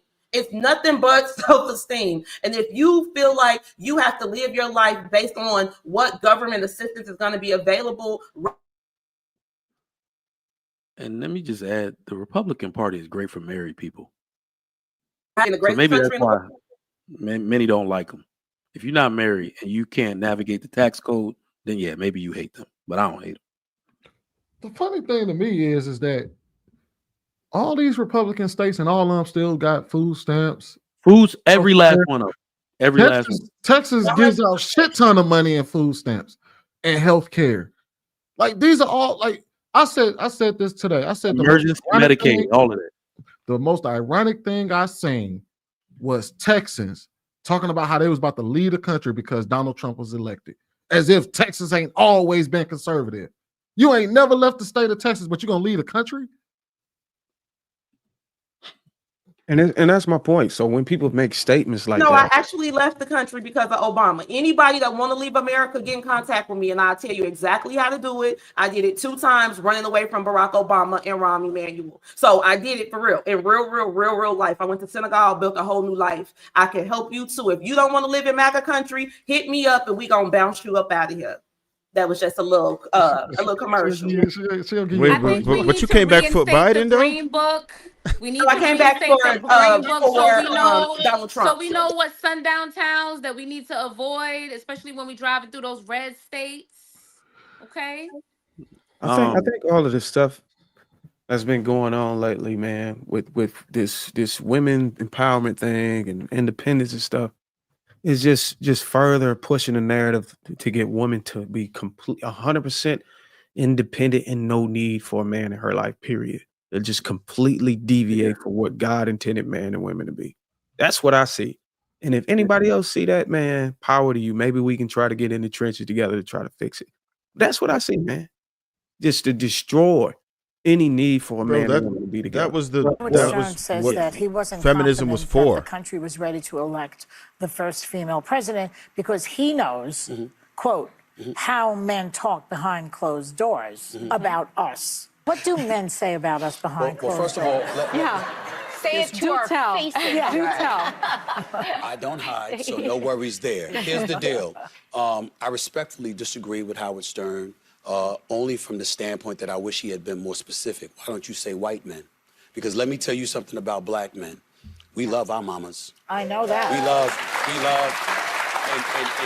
And we revere black women. And when we're trifling, we know it's us. It's not them. Right, yeah. You understand? So when he's saying that, okay, well, then let's talk about white men. We have a white power structure that still exists in this country today. I understand the white populace in this country was over 85% at one time. It's now dipped to about 57.4%. Yep. The white power structure is still in place. So when we talk about misogyny, when we talk about chauvinism, when we talk about women not necessarily being empowered, well, who's in a position of power to surrender some of that power? It's white men. So I think that when Howard Stern was talking, I can't speak to what white men are thinking. I can tell you this much. Black men, we revere women. Yeah. We don't have any problem looking at a woman as a leader. I can tell you that. Shouts out to the men that were open to the idea of a woman leading the country. I appreciate y'all. I salute y'all. We definitely have the ability to do so. And one day we will, because time only moves in one direction, forward. You know what's funny though? I seen a post, right, that said that it was criticizing men who said that women can never be leaders, right? And they was like, and this was specifically aimed at black men, right? And one of the things they said was, well, your mama led the household and when your daddy left and all this. And I said, I don't think that these women realize that's not a flex. It's not. When you look at the state of the black community, now here's the tripped out part. They will lay every problem in the black community at the feet of the absent father. Yep. But then try to take credit for all the success in the black community and then say, oh, well, we led the households. Well, that's not the flex that y'all think it is when you look at the black community and you see a lot of people. Yeah. What's you not look a flex? I got a question. leading a household by yourself. That's not a No, flex. but the thing is, in the 70s, when they started It's not giving an out accomplishment. stamps, It's not. It's not. It's not. Okay, Go so ahead, Fred, go ahead. who is that? Okay, so when we talk about black women not leading and being the person that stayed, then who are we blaming in that scenario? If y'all are saying that it's not a flex that a black woman maintained and held down a household of children, then if it's not a flex, then what is it? Is it a Well, shame? let me explain. Let me explain. And if it's a shame, who's the shame on? It's not necessarily. That's not necessarily the point. The point was that not the point. There was this post that went around and said black women can't be leaders. And one of the arguments that they made was that they led your household. Well, when you look at the state of the black household, when you look at the state of the black household, that's not a flex. I think that it is a flex because the black household is sustained and we're not doing as great as we can be with two presents. But given the fact that black women were abandoned for the most part and the black family was abandoned, I think we did pretty good considering. Could we have did better with the black man in the house? Sure, but who should we have that conversation with? Black DJ, are you a mother? Or black women? I mean, so we have to stop using this as the black. So I'm gonna be honest with y'all. I've been lied to. In fact, all of us have been lied to. Okay. I have kind of noticed that the totally absent black father narrative is a myth. That's the rarest. That's the rarest shit. Like the completely absent black father is a myth. It's a myth.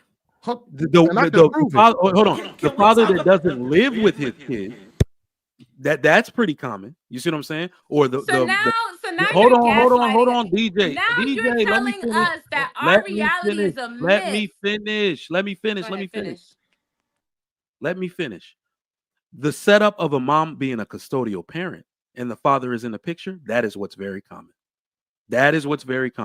It's only because women have had a microphone to tell you about their pain that they want to pretend for sympathy's sake that the father is completely absent and they need all this help. The math doesn't math with that. But the reason it's a shame is because of the product that ends up getting put out. All right. The average black boy has a 4th grade reading level. So when Sweeney said it's not a flex, it's not. Because every risk factor that these children have disappears when their father is in their life. So that is what we want to promote. And I think we stray from this conversation because what women automatically think is that we're calling you bad mothers. I'm calling you an exhausted mother. Because that's the truth. What? You can't read to your kid at night and work. If you tired of shit. Men grant you the ability to be well enough, to be vibrant enough, to do what you need to do to be the best mother you can be. All right. So that's the point of us always promoting 2-parent households and parent involvement. And to add to that, I have a question. Hold on, Pray. The reason why Trigger Mike said it's a myth is because men aren't in mass just walking away from their children. That's not a thing. What? Men aren't having a baby and be like, oh, baby, responsibility, gotta go. That's not a thing amongst most men. Nope. In fact, if you ask majority of women who broke up with who after the child was born, she's gonna say, I left him. Yep. And took the kid with me. That's most of the situations. And I guarantee, let me ask you this question real quick. DJ, do you have children? Yes, I do. And You ain't got to answer how many fathers. Nah, she got to answer. All right. Hold on, How many fathers? Let me put my glasses on so I look I You got to put your glasses on the like camera. Darwin. Yeah. Let me put my Darwin glasses on. All right. How many fathers? If you're willing to give that information. Why don't you guess this? Y'all know me so well because I'm gonna give you the benefit of the doubt. Me so well. I'm gonna give so you the why don't benefit you of the doubt. guess how many children do I have and how many baby fathers? I'm gonna give you the benefit of the doubt. Say 2 children, 1 father. You're wrong. How many dice did you order? One child, one I father. got 1 child and 1 father. I mean, I would hope that's the only way it would work, but okay. How many deletions have you had? Come on, bro. Don't answer that. Hold bro. on, DJ. Come on, Bruce. We getting off topic. All right. Any other questions? All right. So I'm about to get there. Y'all swear. All right. Y'all So know how me. was you? How like when you and the father y'all were together when y'all had the child, right? Oh, so we asking more personal questions. Yeah. Were y'all together when y'all had the child? Yes, we were. Who broke up with who? That's how I thought I don't that's know what how together conception means. works. They were in a relationship. Who Yes, broke up with we who? were in a let me give you extra information. We were in a committed monogamous relationship. We were Fair. living together and in love. Who broke up with who? So we're gonna keep asking personal. So you She trying did. to She did it. You really trying to I'm get just down asking. to what exactly? Did you break up with him or did he break up with you? I'm cutting off the personal questions. What She you getting did. to? I mean, she Checkmate. broke up with him. You left, not him. Might have been. You In ain't got your to answer own that. Don't personal situation, the father didn't just run off on you. You left. She don't want to Okay, answer. so Funny. Don't let her. when Don't you make her. guys start a story in the middle of the book, right? She left. Why are y'all so comfortable doing that? She left. So he cheated on you? Nope. And he didn't beat me either. Oh, great. Why'd you leave him? So why did you leave him? Right. Because the only reason to leave somebody Yes. is if I'm they gonna stop hit you right there. If they Yes. went upside your head. Yes. Was he verbally abusive? Did he If you have hold on. Y'all need to hear this. If you have a child, that's the only reason a woman should ever bastardize her children. I love this. So the fact that y'all think situation, that we don't have anything else to talk about. So what made you leave? You know what, Sweeney? I just met you, and you seem like a nice guy, but you're getting a little personal. Don't do it. Queen. She don't want to. She don't want to You be. don't want to answer. That's fine. I'm just trying to understand. The only thing about it is people are going to assume the worst. So you don't have to offer anyone any information. But because you gave certain details, they're likely going to assume the worst. They thought I had 3 baby daddies, 2 Nobody children. I don't think so. was up here talking about, do you date black men? They just assume the absolute worst about me. What does that have to do with the questions I asked? And you can, but you'd be wrong. What does that Because have to do with the questions? Because I'm an upstanding black woman. DJ, let me just say this because it's not always about the woman. All right, y'all ain't no picnic neither, and that's why men stay. Because you're saying that's the only reason a woman should leave. That's the reason I stay. My wife can get on my damn nerves. I'm not going anywhere. I have 2 children. They will be socially, emotionally damaged, behavioral disorders if I leave them. That's how committed I am to making sure I raise my children appropriately into adulthood. And I hope women would take that mandate. Hold on. For the children? I would take that duty, that mandate, all the way to the grave. All right. So are you saying you're in a miserable marriage? Nope. I'm in a happy marriage. Very happy marriage. Okay, good. All so right? if I stayed, I'd like to be in a good situation. But I know how to stay through seasons. Okay, so you were saying for a season you were in a miserable marriage. Nope. You ain't got me there. Sorry.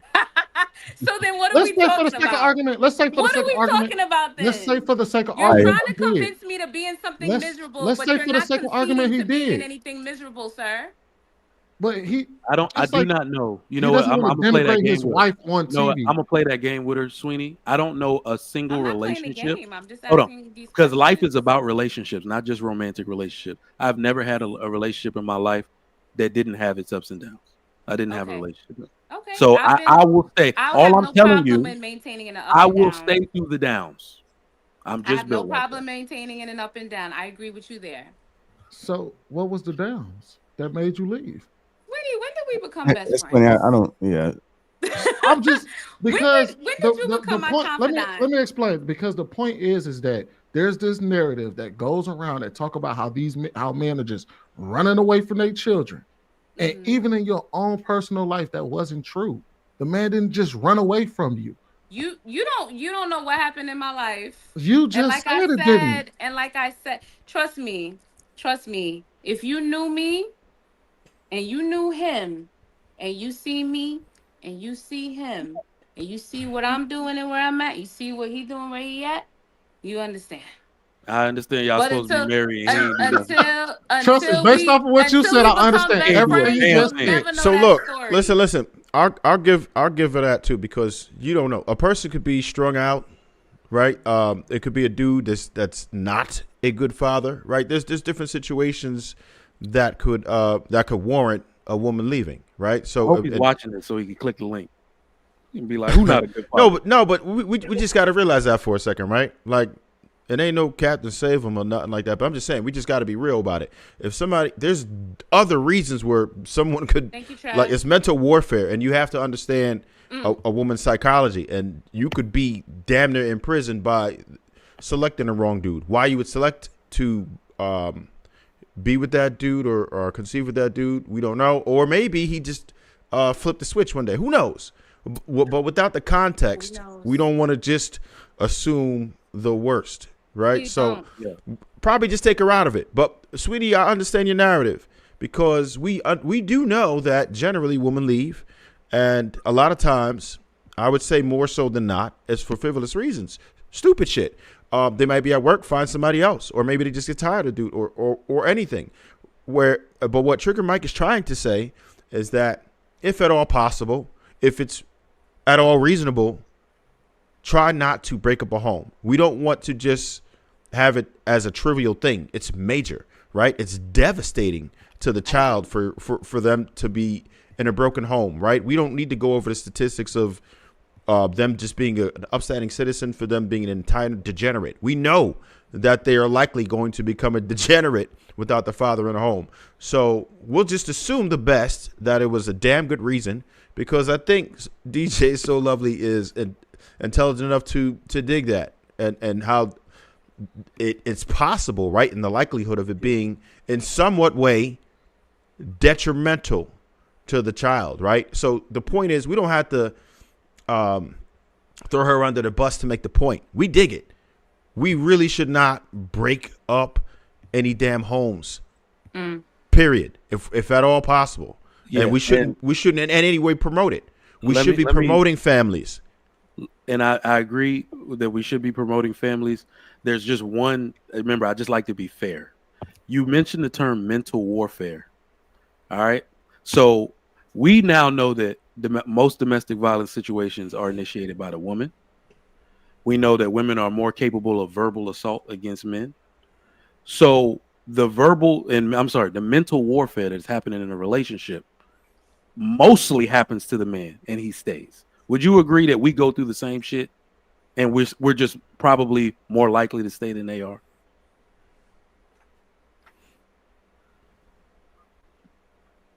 Yeah, like I'm dead serious. They be putting their hands on niggas, and they stay. So I was everything talking that you about can this the say other bad. day. I think that men stay in very toxic situations longer than they're supposed to. I absolutely concede to that point. And I think that men break up, but they break up in a different way. I think that men will physically stay in a relationship, but they will emotionally, physically check out. They will begin to act out. Maybe they will begin to see somebody else, or maybe they will become more emotionally disconnected or unavailable. There are other things, there are other ways to break up with someone besides physically packing your bag and leaving out the door. I just think that women actually say enough is enough and we physically pull the trigger. But I think a lot of men physically stay in Don't speak for situations me. longer than they need to. I don't know if it's to protect the woman's feelings or You can they trying ask. to avoid the You can ask, but don't confrontation. No, assume. no, no. So I'm just throwing out my things, and I would love to hear what y'all have to say about it. But I think that men definitely physically stay in situations, but they emotionally check out all the time, and you can see it in their behavior. Yeah. So I think we have to understand that if a man does emotionally check out, it's for his own sanity. Period. Like sometimes you have to. He understands the duty, and he doesn't want to abandon his family. Yep. But him engaging with that particular person is probably the worst thing for him to ever do. So it's a lot easier for him to check out. Yeah. Because it's no good for the children. It's no good for his sanity, and he won't be able to continue with his duties otherwise. And if he's staying there for sex, and he also realizes you can't reason with unreasonable people. Yeah. So if a man checks out, you are probably hella unreasonable. if he's staying there, and you sleeping with, you submitting your body to other men, and he's staying there, because he lacks self-respect. He lacks self-respect. That's one of the options. The other options is you weighing the pros and the cons of him leaving with his finances and alimony and all these other stuff tied into it. But most definitely a lack of self-respect or a lack of confidence that he can actually do better, restart his life with somebody else and build something else somewhere. What's up, Kenny, man? You pulled up, man. I hope I'm going to use my little time right here to try to open up opportunity for you to get in there, because it seems like you've been waiting. Let me just say this about the married thing, man. What you described, DJ, is a marriage. Men emotionally. Then Tiger Mike just fucked up the whole invitation. Yeah, he could care less. Shut up, kid. God. Just be waiting. Let me say this. My presence just, it makes your My spine. bad, man. My bad. Let me say this about the marriage thing. I got to peace out, and I'm gonna listen to y'all. What you described was a marriage. So when we say men don't leave, my parents are married. I saw all the hills and valleys in their marriage. That emotionally checkout thing, that's real. That you said. It happens, and my dad still stayed. I don't know who I would be if he didn't. So I this is what I see growing up, and I think we saw the most of it. Like millennials, we saw a lot of divorced parents. All of those kids have behavioral issues. Most of those kids have behavioral issues, depression. A lot of them blame themselves for the divorce, even though they had nothing to do with it. I'm never doing that shit to my children.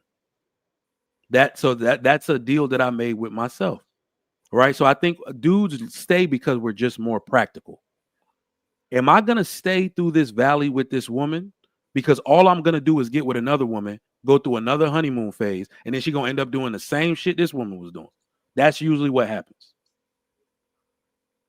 But I have fun, y'all. Appreciate y'all, man. I'm out of here. Damn, you ain't gonna listen to Kenny first point or something? You could run. Oh, is it for me? I'm not gonna get on you, so you ain't got to skip out of here. You can't beat You me. know I got Come work, on, man. You put us in the middle, man. This shiny hair motherfucker think he can take me up. Come on, man. Come on. Put us in the middle, man. You understand? I'm not. You know how it's funny how life works. Y'all just, it was like a 5-on-1, 6-on-1 regarding having just civil discourse regarding Democratic views and Republican views. You got one that's Bible thumping. I don't know who the sister is, but I guess she's sitting next to 7 foot. Hey, Marcus, how you doing, sir? Yeah, how you doing? DJ So Lovely. Our paths cross again. Are we keeping our truths? Okay. So when we speak about what we speak of, you guys are correct because you guys are foundational men, nuclear families. So when those discussions are being spoken on, I have to step back and respect it because you all are successful in some way, shape, or form. And you can't fight it if you're a single woman up here and you don't have the resume to show. You can take teaching or you can fight it. Good, bad, or indifferent. Some women just like the spoonful of honey. When they're getting a spoonful of bitters, it takes them looking in the mirror to say, you know what? Maybe these men are right. I just don't want to humble myself now. You may not have to be a biblical woman, but you got to stand on something. Like me, I'm 52. I have no kids. 2 abortions passed.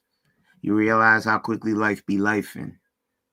A lot of bad decisions raised by a single mother, victim of DV, mental and physical abuse. You realize how much that affects you as being a man. So when you hear men talk, despite how much I knock heads with them, I give them their props, but I still challenge their points because they're successful at that thing that we're speaking of. When they try to hold you to task and you wish to push away from it, this is an open panel. It's not dogpiling. It's holding you in front of the congregation like most of us do. Good, bad, and indifferent. As loud as you yell, that should be as loud as you confess. And that's all due respect. And I'm not calling no names because that's part of, what was established. That doesn't mean you're not aspirationally good and you can't get to that point. A man accused me of yelling at cars. If we change shoes, you've been actually doing that same thing for the majority of the night with no recourse. I want you to information given to you by married men. If you know some poke, you're allowed to have your boundaries and your requirements. But no man up here means to be malicious or try to take away your right to be a woman. I think that's the greatest challenge that you have, that you feel someone is trying to subjugate you. As for the other topics that long past, and I just wanted to touch on that right quick without making the conversation too long and let the other brothers chime in. But I'm here now. So don't run, Trigger. You should be taking your victory lap now. So busting basically, you just one of your biggest guns in the air. Hold on, I've been waiting. Can I say real quick? Because I've been holding this point.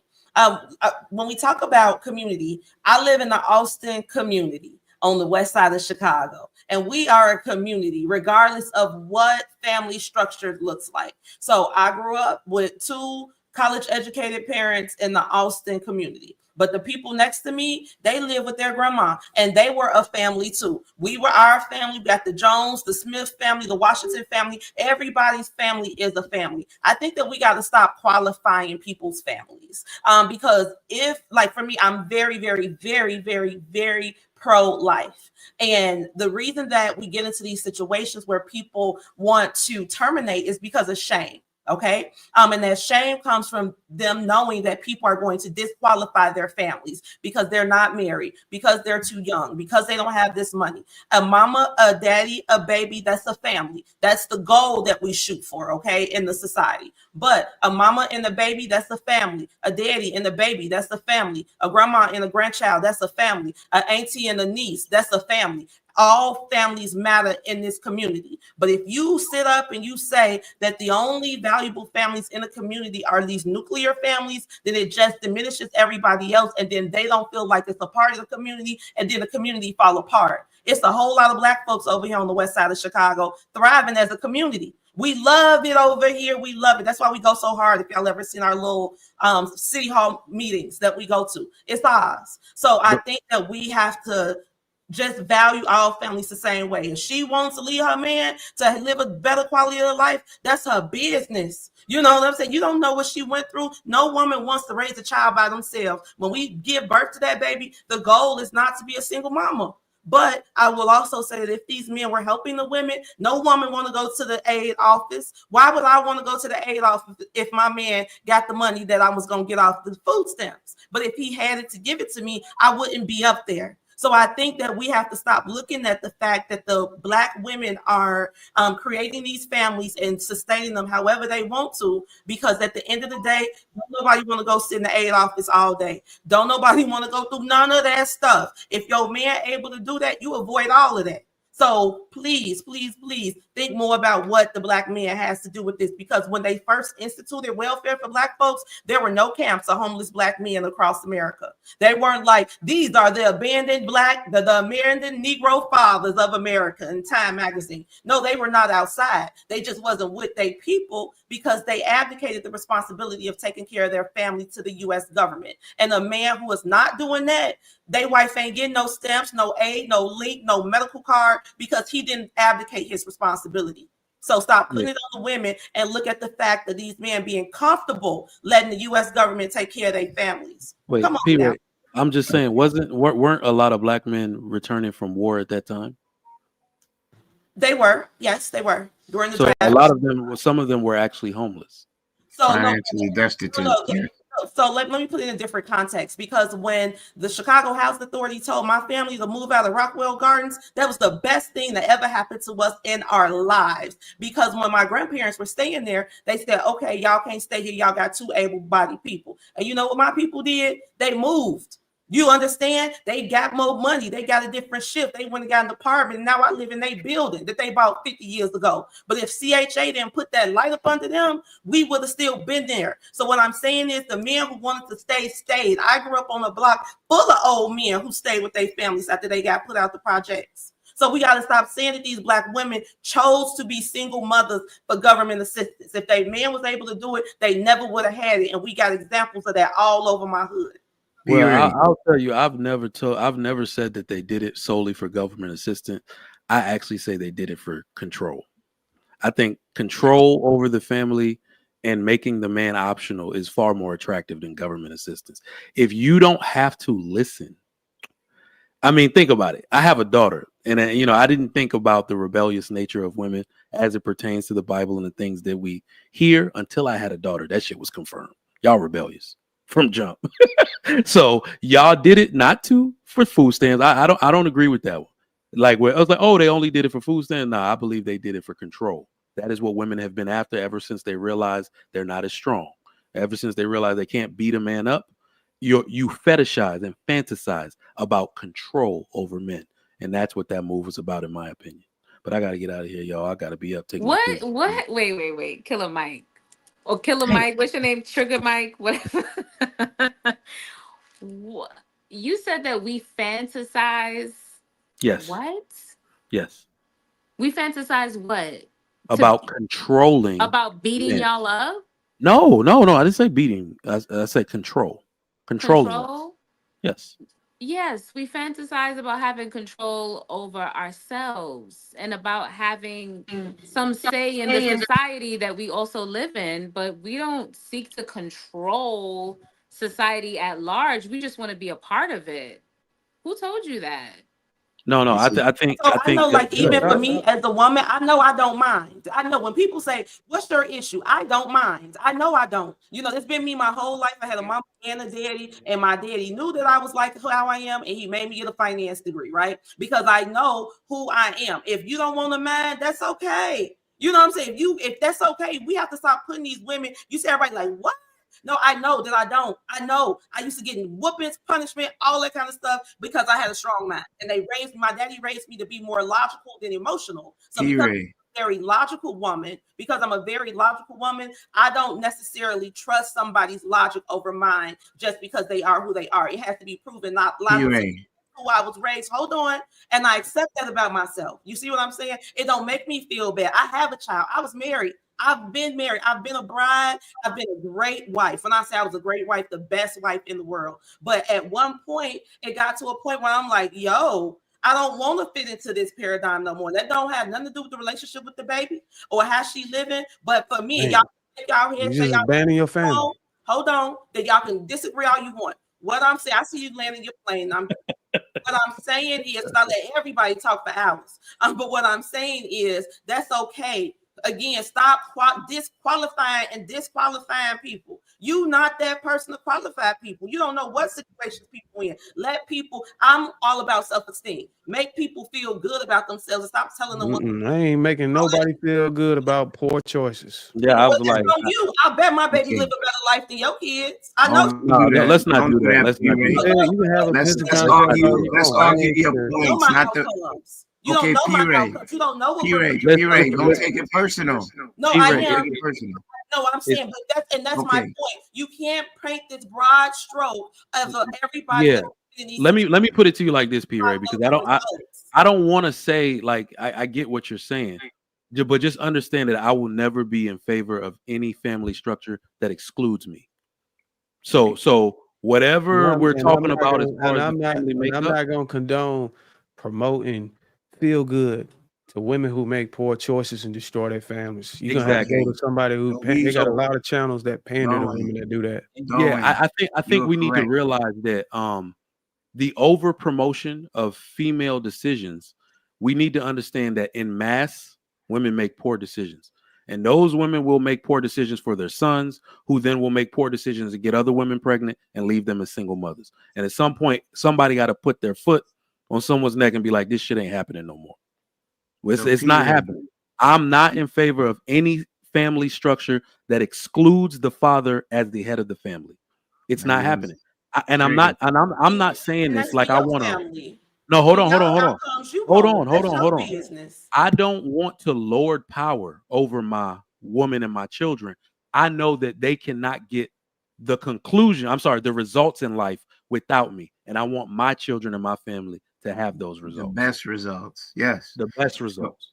So now, P-Ray, you just gave a whole dissertation about rationalizing you. Let me ask, you got married in a church under biblical vows?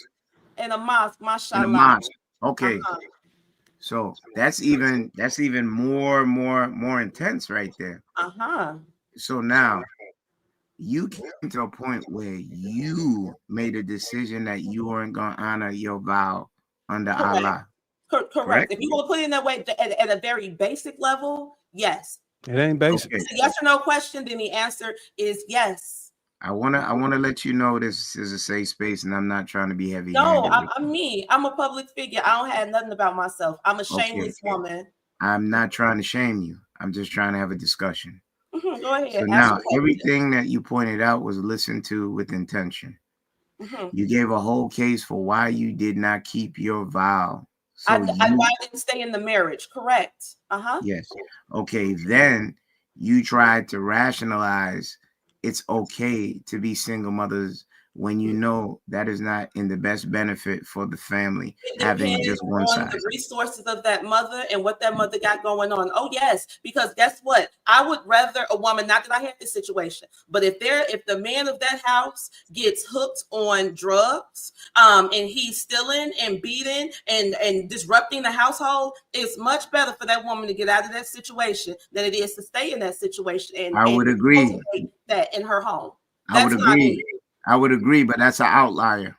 No. A lot of times when the women leave, it's because of for lack of a better word, violent situation. Violence in multiple ways. A woman is not going to choose to raise a child by herself. She doesn't have to. No. Every woman want to be with her or whoever she just births out of her body. She wants that family, but if the conditions don't allow me to respond to you, then why would she stay? For y'all to allow me to respond to you. Allow me to respond to you. P-Ray, the majority of women that seek divorce to leave relationships is not because of what you just said. We've gone over this a plethora of times. That's not the reason. You're not a woman. You don't know why we're choosing to be I was speaking on the ratio that you just tried to justify. But I'm saying when I say abuse, I don't have to be. I don't have to be a woman. Abuse can be verbal. It can be mental. You don't get to qualify with the abuse she's leaving. That woman is leaving the abuse when she leaves that man, or what she qualifies as abuse. You don't get to qualify that for women. I am not condoning a man beating. I'm not condoning a man being physically violent with you, being a drug user. As for me giving him a space that he could do that to you, so you have to leave. I'm going to the percentages. I don't have to be a woman to go over what we've went over a plethora of times. 70% or better of divorces are initiated by women. If you break that down per Pew and CDC stats, it's not for what you just claimed. So that's a small subset, but I'm not diminishing your journey or your testimony. But you just gave a full dissertation about why you couldn't honor vows And then you start rationalizing being single with children, which is not conducive percentage-wise for a healthy home life. I just gave you my testimony. I was raised by a mother that was mentally and physically abused. I know what it's like. So that means I could have been, I'm seeing through the eyes of your child if that was your case that you speak of. So I'm not oblivious to it, nor do I have to be a woman to understand the egregious act and how heinous it is. But you stood up here making excuses for making more broken homes. So you will be admonished for that. So let me, and you should be.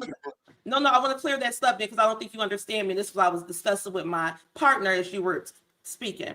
It's not necessarily the thought of breaking up the homes. So my grandmother, my father's mother, she had this mentality, and I was raised in a 2-parent household, okay? She had this mentality that once a person starts to get aggressive and loud and all that stuff with you, you got to get away from them. Okay, you got to move on because there's a level that you cannot accept. So my grandmother was married multiple times for this reason. You understand me? So this is what I know. Hold on, excuse me. You mean she was divorced most of the not have time? to raise your voice to make your point. Let me finish because I listened to you and Lower I your listened fingers. I will and got listen. some extra help to respond to this. What I'm saying is, once a woman feels attacked in her home or she feels unsafe in her home, she has the right to preserve herself. We got all these shows out here about people unaliving their people. So hold on. So women get out of situations that they feel uncomfortable with. And that's okay. P-Ray, at what You're point? not obligated to suffer and find comfort in chaos for y'all's approval. I heard you, but at what point in time did I say that you weren't in your right to get out of an unhealthy space? You never heard me say that, but you're standing on that. And what are we talking about, love? And then the person said, I'm a hyena and I'm a long line of hyenas, but we ain't broke ones or ugly ones. T-Ray, the conversation is up here. So, can I ask you a quick question? You said your partner. Are you with man, woman? I'm just being respectful. My friend Marcus. That's why I said my partner, like my friend, he came to this church so that we can be in this neutral space and do this show. Oh no, I was just needing clarification because you said me and my partner. That's 2 names right there. Like homie. My homie, my guy. Okay, well, it's not a problem to just get clarification for smoother transition within the conversation. Because we talked about this, but you just got here. No, Marcus brought me to this space. We in this church, we just had our meeting. But again, I say this to say that women, I want you to understand that women not just choosing this, it is the act of self-preservation. I'm telling you because I've seen it. Now, my mother's side, my grandparents were married 32 years. My mom and daddy met when they were 12, and my daddy died on my mama's 55th birthday. Okay, that's all I know is stable marriages. But I understand it on both sides because I've seen it on both sides. And what I'm saying is the women who choose to leave those situations are doing so for self-preservation and not in a selfish way. That's another word for selfish. Able to take care of themselves and their children. No woman is leaving a man that got a healthy, stable, happy home just to be a single mama out here. What about the child? For themselves. That's not a choice. What about the child? According the problem with that, which Kenny is already articulated, was that those are outliners that you're describing, right? Statistically, that's not what women are actually reporting. They're not reporting abuse. They're not reporting that their significant other just all of a sudden decided to be a hardcore drug user. They're leaving because of unreconcilable differences, right? Or economic reasons. That's way up there. Financial. That's way up there. These are reasons. Oh, I'm just not happy. And it's what we were talking about in the very beginning is just hyper individualism. You choose your happiness over the welfare of the child, and it's damn selfish. And that's what we're talking about. We're talking about the majority of cases. We don't want to really dig into the outlines. Over that marriage, and like that's okay. Women can do that. Again, if you choose to be a good mama over being a good wife, that's your business because your investment is in those children.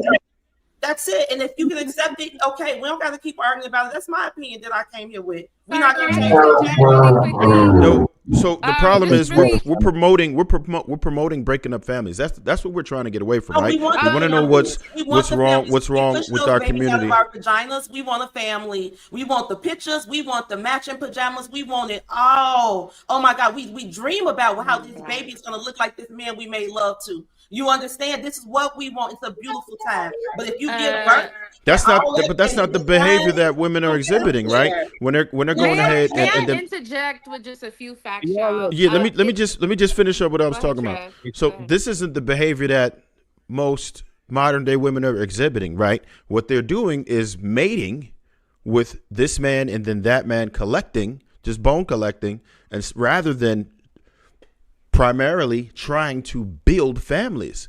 That's what's happening. That's what's the majority of the cases are. They're not vetting properly. They're not going according to men that they would be able to build a life with, build a family, build a legacy with.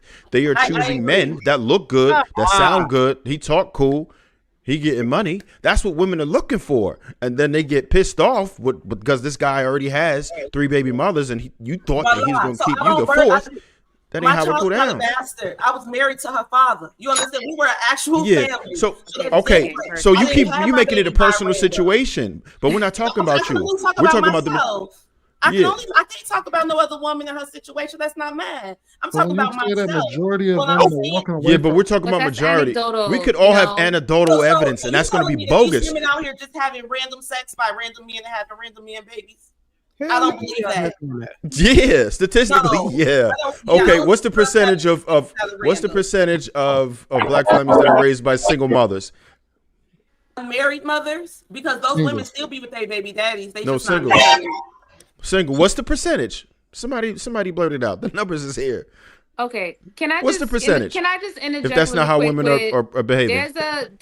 We are talking about why women are leaving marriages, right? So this is the information that I looked up. If we can just be open to some of this, it says that women are often leaving marriages due to a few factors such as unmet emotional needs, poor communication, lack of independence, the unequal division of domestic chores and childcare responsibilities. Okay, but you're laughing, but this is the reasons that women are initiating divorce. None of those are reasons to divorce. Those are reasons to break up a family. But That sounds like some stupid ass shit. You're saying that, but you're not on the receiving end of it, so it's easy for Yes, you we to say. are. I'm on the receiving end of it. I'm married. What are you talking about? Are you guys gonna listen or are you just gonna No, react? we understand what you're saying, but none of those are reasons to break up a family. But nevertheless, women are initiating divorce in droves because of this. So are you going to continue to say stupid reasons? Every last one of those are stupid. Hold on, y'all. Okay, hold on. One mic, sweetie, y'all. One mic. I get it, right? But what I'm saying to you is women are still initiating divorce in droves, right? Fair. Because of these reasons. They don't feel like they're getting help in the house with the childhood responsibilities. I'm reading it. You know, you can look this up. I did look it up. I understand why they're leaving. The problem is that those aren't good reasons to leave a relationship. So let me say this. You don't qualify that. Wait, one second. Instead of invalidating, if men were breaking hold on. reasons, I would be criticizing them. Hold on, y'all. Instead of invalidating what the reasons that are being presented is, are you going to ever take the time to explore? Because women are going to continue to leave if that information is not being explored, if that conversation isn't being entertained, if we're going to continue to dismiss it and say that's stupid, she can't leave because of that, but she can. I'm going to explain how that's a stupid reason, because if any man got up here and started listing those as reasons why we would leave our wives and the kids, y'all will be looking at us like we were crazy. And we do. And y'all saying we don't understand. Men experience women not being communicative. Men experience lack of sex in the household. Men experience not being heard. Men experience being told that we have to be the breadwinner and have to be and experiencing the monumental load of taking care of the family financially. We experience all those things, but guess what? We still stay because there's a bigger calling.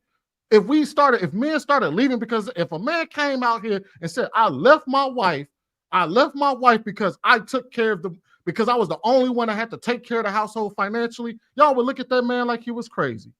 No, y'all would talk that woman into the ground. Y'all would talk about how lazy and trifling she is, and how she wasn't living within her means, and every other little talking point. No, we wouldn't. The fact of the matter is this: like I said before, everybody, all 7 of us, got a opinion on this. Okay, and we've all expressed our opinions. Nobody up here about to change anybody's mind.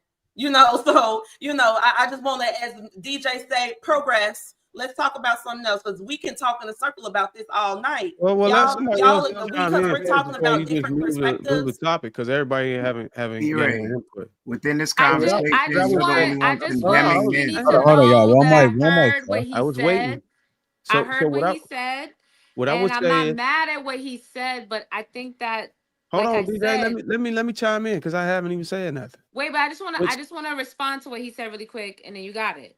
I'm just saying that I hear what Sweeney is saying, and I receive it. However, again, it goes back to my original point. It doesn't make you more honorable because you are staying, but you're not addressing the issues. So the reason why I'm bringing these issues to the forefront is so that we can start communicating and start resolving the issue, because it doesn't help for you to sit in toxicity, right? It doesn't help if you are physically there but you are mentally checked out, or you're physically checked out, or you're emotionally checked out, or you're spiritually checked out. You don't get cookies for sitting there, because children, they pick up on misery, they pick up we're on not told to just brokenness. sit there. We're not told to just sit there. We're told to work it out, seek therapy, go to somebody, A lot of men talk to your deny wife. therapy. A lot of men deny therapy. I have so many DJ, girlfriends. relax. You're not I am hearing relaxed. me. Hear me. You Hear need me to clearly. relax. What do you mean? I'm trying to explain. But you're cutting interrupting me off.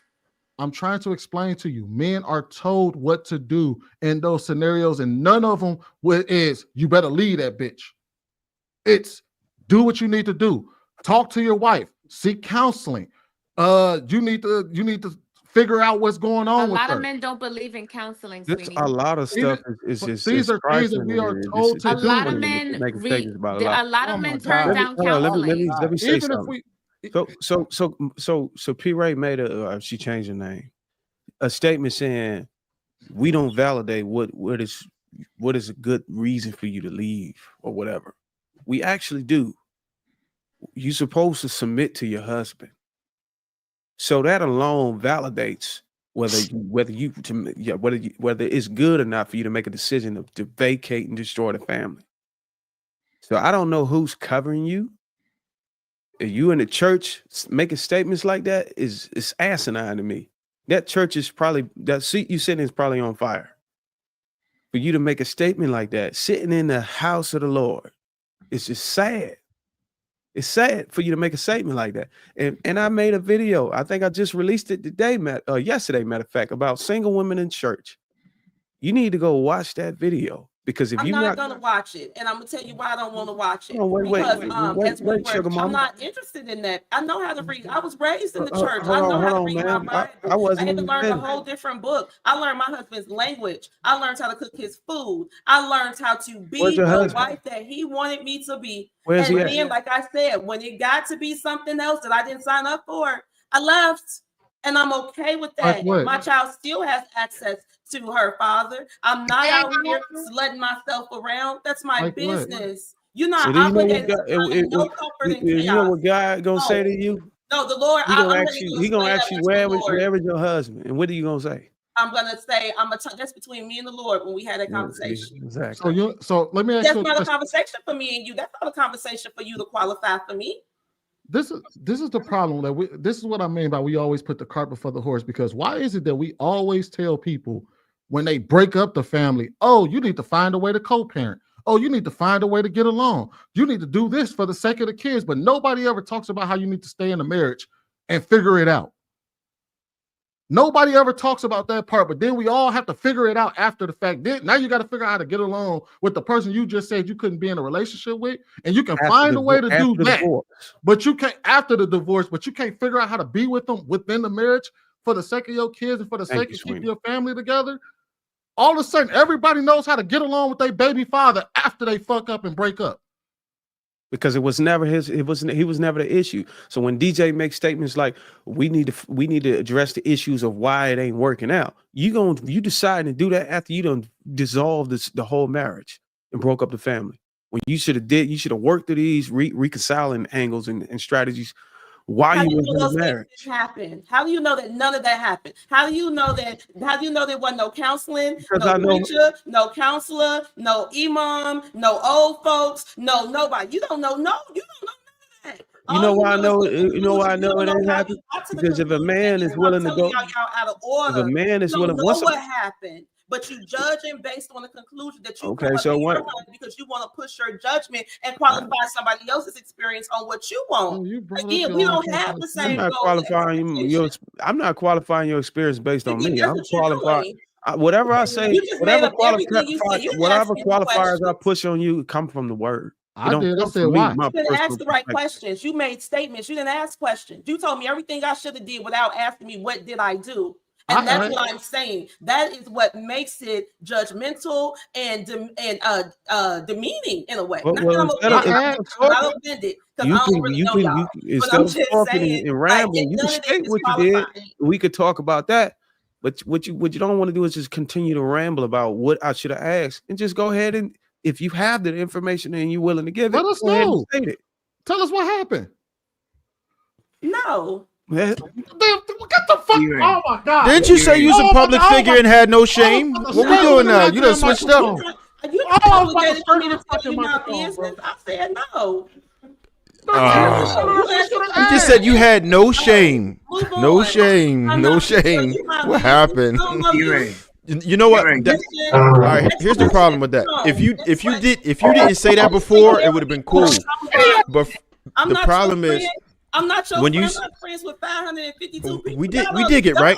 Here's the problem. Look, time out. Hold on just a second. Here's the problem. Because y'all gave out pieces of information and had no shame. Y'all both did that. You and DJ did that. Y'all gave out some information, the information that favored you. But then as soon as it came to you back in the corner and like what's get down to the nitty gritty and why this really failed, then now it's like, wait, whoa. We getting super personal now. Whoa. What's going on? What's going on? Wait. Now you trying to switch it up on me, Trav? That's how you gonna No. I'm just saying, look. Thank you, Trav. Thank you. That's how you gonna do me, Look. Listen, I don't have an opinion. I don't have a side. I mean, I have an opinion, but I don't have a side. My side is the truth, right? So all I'm saying is that what optics here. We got a lot of people watching, right? Optics here. So when you give out pieces of information that are personal, free flowing. All right, go ahead. You about to tell it? Let's get it. Let's get it then. What happened is when I was 22 years old, I moved to the sunny Republic of Senegal. Okay. I went over there to build a school that's thriving right now. We got 1,000 students from 35 nationalities and we rock it. Shout out to West Africa. I'm sorry, en Afrique. Oui, j'habite là-bas par 2 ans. Oui, okay. Mais, as I was saying, so I went over there. I ain't know no French. I'm not Muslim, none of that. I went over there, did my thing. Happened to run into a model, a supermodel over there. And me and him doing our thing, we rocking. He say, please stay here with me. Stay here with me. I say, no, baby, we've had such a good time in your country. You got to come with me, okay? So, but the thing is, when we were over there, because I didn't know anything, I was totally dependent on him. I would go to school, go work my job, and then we outside, runway shows, TV, all that good stuff. So he had to speak for me because I didn't know what was going on. So when he came over here, the roles switched. So he went from being this very central masculine figure to somebody who had to depend more on his woman, and that caused clashes. For lack of a better word, that's what happened. That's the core of what happened. Yeah. So what happened? That's it. I'm telling you. So the roles changed, and when you go into a situation where your man feels emasculated, that presents its own problems. And I get it. I promise you, I got it. Because we went from me being totally dependent on him to him being not totally dependent, but much more dependent on me than I was. When we were there, I was totally dependent on him. I didn't know nothing. So then he came over here and he didn't know nothing. So now I'm giving this info, I'm leading him And like y'all say, men don't like to be led by women, so that makes them feel emasculated. I get it. I promise you, I ain't mad at him or nothing. What did he say? What you mean? What he say? We was together for 7 years. What did he say on what day? During that time, when he was totally dependent on you. Did you require marriage? Hold on, Bruce. Hold on, Bruce. Yes, he's my. Yes, I said my husband, not my baby daddy or my boyfriend. Yeah. So when you was buying all them, when you was paying for everything and teaching them the language and all of that. No, let's go back. So let's go to paying. Let's go to paying. That's a good point. So when he first got here, a month after he got here, he said, "Babe, I'm gonna go get me a job." I said, "Okay, do your thing." So he comes back. He said, "I got a job." I said, "What you doing, babe?" He said, "I was walking through the park and I saw these people filming. And I asked this girl, 'What you doing?' Or 'What is this?' She said, 'We filming a movie.'" He said, "Okay, what you doing?" She said, "I'm working security." He said, "Oh, you think I could do this?" She said, "Actually, yes, it's my daddy company. You can get hired." So he went and got full-time working on the movie sets, but he's a model. So I said, "Babe, you want to stand in front of the camera?" He said, "Yeah." I said, "Okay, let me do your measurements." I do his measurements. We started submitting them to the casting agencies, and then he started working. So the biggest role that he had was in Candyman. He was the body double for Candyman. So he was really actively working in the Chicago film scene. So it wasn't like, what I'm saying, we was over here and I'm doing all this stuff. No, he had his thing. I had my thing. We got our baby that's thriving and beautiful because our goal was to stick together and put as much as we can into our love child. Well, all right, so wait a minute. So I'm just Stop trying to telling run them through your this. Hold on, business, 'cause wait. they No, just trying to follow- they trying to DJ. fit into I know. I'm This just is trying to setup. understand. I'm just trying to No, understand. I spoke it clear. Don't listen on my That's why intentions. I said My it for intentions you. are I told you. Because y'all gonna benevolent. find a way to blame her. Hold on. Pray. I swear to God, my intentions are P-Ray. benevolent in this. P-Ray. Yes. My intent. Don't not listen to DJ. My intentions are good in this situation. I'm asking for a reason. I told you ask more questions. Next So question. so let me get this straight. So he came over here. Mm-hmm. He found a job as a security guard. Working on the movie sets and then Working on the movie set. And then you got him a better job. Correct. So what happened? As an actor. As an actor. So he moved up in the world. Correct. As an actor, thanks to you. So Correct. what did he say? Thank you. What do you mean? What did he say? So he was like, "Damn, babe, you got me a better job." And then it was and just then he was like, "Thank you, gotta go." No, that was me that said, "Thank you, baby, I'm out. Do you?" You know what I'm saying? Wait. You got him a better job and then you left him? Correct. That's a damn shame. Yeah. Can't make this shit up. What? I told you. It didn't go right. It didn't go right. P-Ray, don't take this personal. I'm not nothing. I don't know you well enough to say anything you say personally. So may I speak? You can be AI right now. So may I speak to you? Your behavior and how dominant you are. I'm an alpha woman. I was raised by my daddy to be an alpha. I am an alpha. I know that. That's over. That's why I told you from the beginning. Over. I know who I am. Okay. I'm leading a whole movement right now. Yo. You gotta be dominant. I know me. You giving them all the ammo. You saying all the No way. Because they like to use these things to diminish women, and I'm telling you, I love me. I love how I live. I love what I do. So how do we diminish I love you? my life, and I'm telling you, I I don't center my value on men. I don't. I love them. I'm the most hetero. I love men. When I can't thrive without men. I love them. I love them. I love them. I love men. I love them. However, I don't center my life around them. What do you mean? But you can't. You love men, but you can't fall under the covering of men because correct. You're so I don't mind. I said that from the beginning. I don't mind. Wait. So that's Chicago slang for you saying that you cannot submit to the covering of a man. Are you a Negro man? You know what it means to mind somebody. No. I don't. That's why I asked for clarification. You can't tell me if I'm walking out the door and I'm like, are you a Negro man? Or what? Outside, I'm gonna be like, what you mean? Because I'm an adult. I don't like that. That's what I'm saying. I'm okay with it. I'm okay. When I say I'm okay, I'm okay. I live in a family building where all my people, my grass is cut. People, I Negro man or not? I get it now. World, and I love them, and I don't have you to made your point. P-Ray, you made your point. I don't have to give sex for to have masculine energy. We never said anything about intimacy. So I'm just saying because I'm sure that's hold on. Let me respond to you.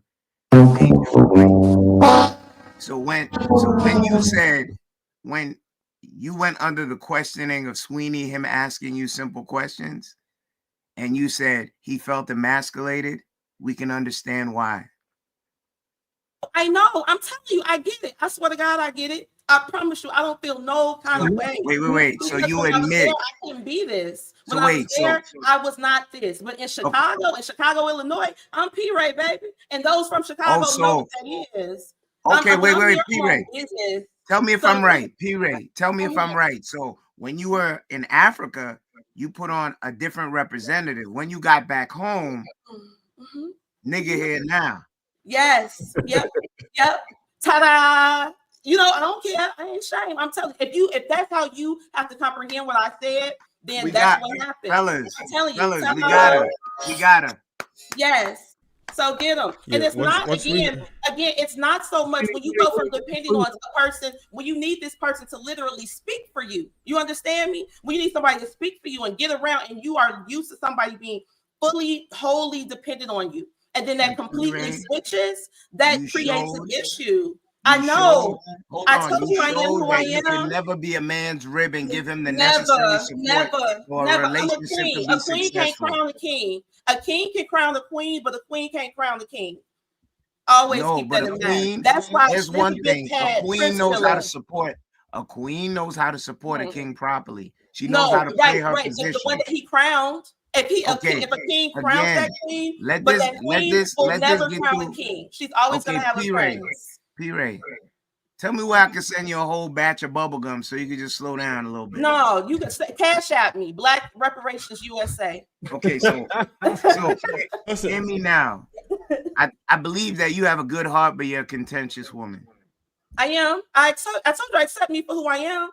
And I would admonish you for spreading your cancer to other women and telling them it's okay to be like you. Sweetheart, I don't tell women to be like nothing. I You got a just whole did. different Wait. mission. Oh, I'm just here. Winnie, am I wrong at the beginning? You know what? You I was never giving a said whole women, monologue this is saying what it's you should okay do. to I be a didn't say single women, mother. this It's is what you okay should do. to be I fractured. said if that's what you want to do, that's your Trev, business. am I wrong? Did she not Yes, say you that at the are. beginning? You're not wrong, and I never said it was I see exactly why DJ tried to slow you down and save you just now. No, y'all not Once- doing nothing once- to me. once you, Y'all not doing nothing to me. I don't know none of y'all. Your We're not opinion talking. on my We're life. talking about your position. We're talking about your When Marcus position. closed Your this position. computer, I don't care. I don't know you. All right, we telling get you. it, but you're making it as if you're not emotionally invested, but you're raising your voice and everything, so you probably are. Which is what I'm saying.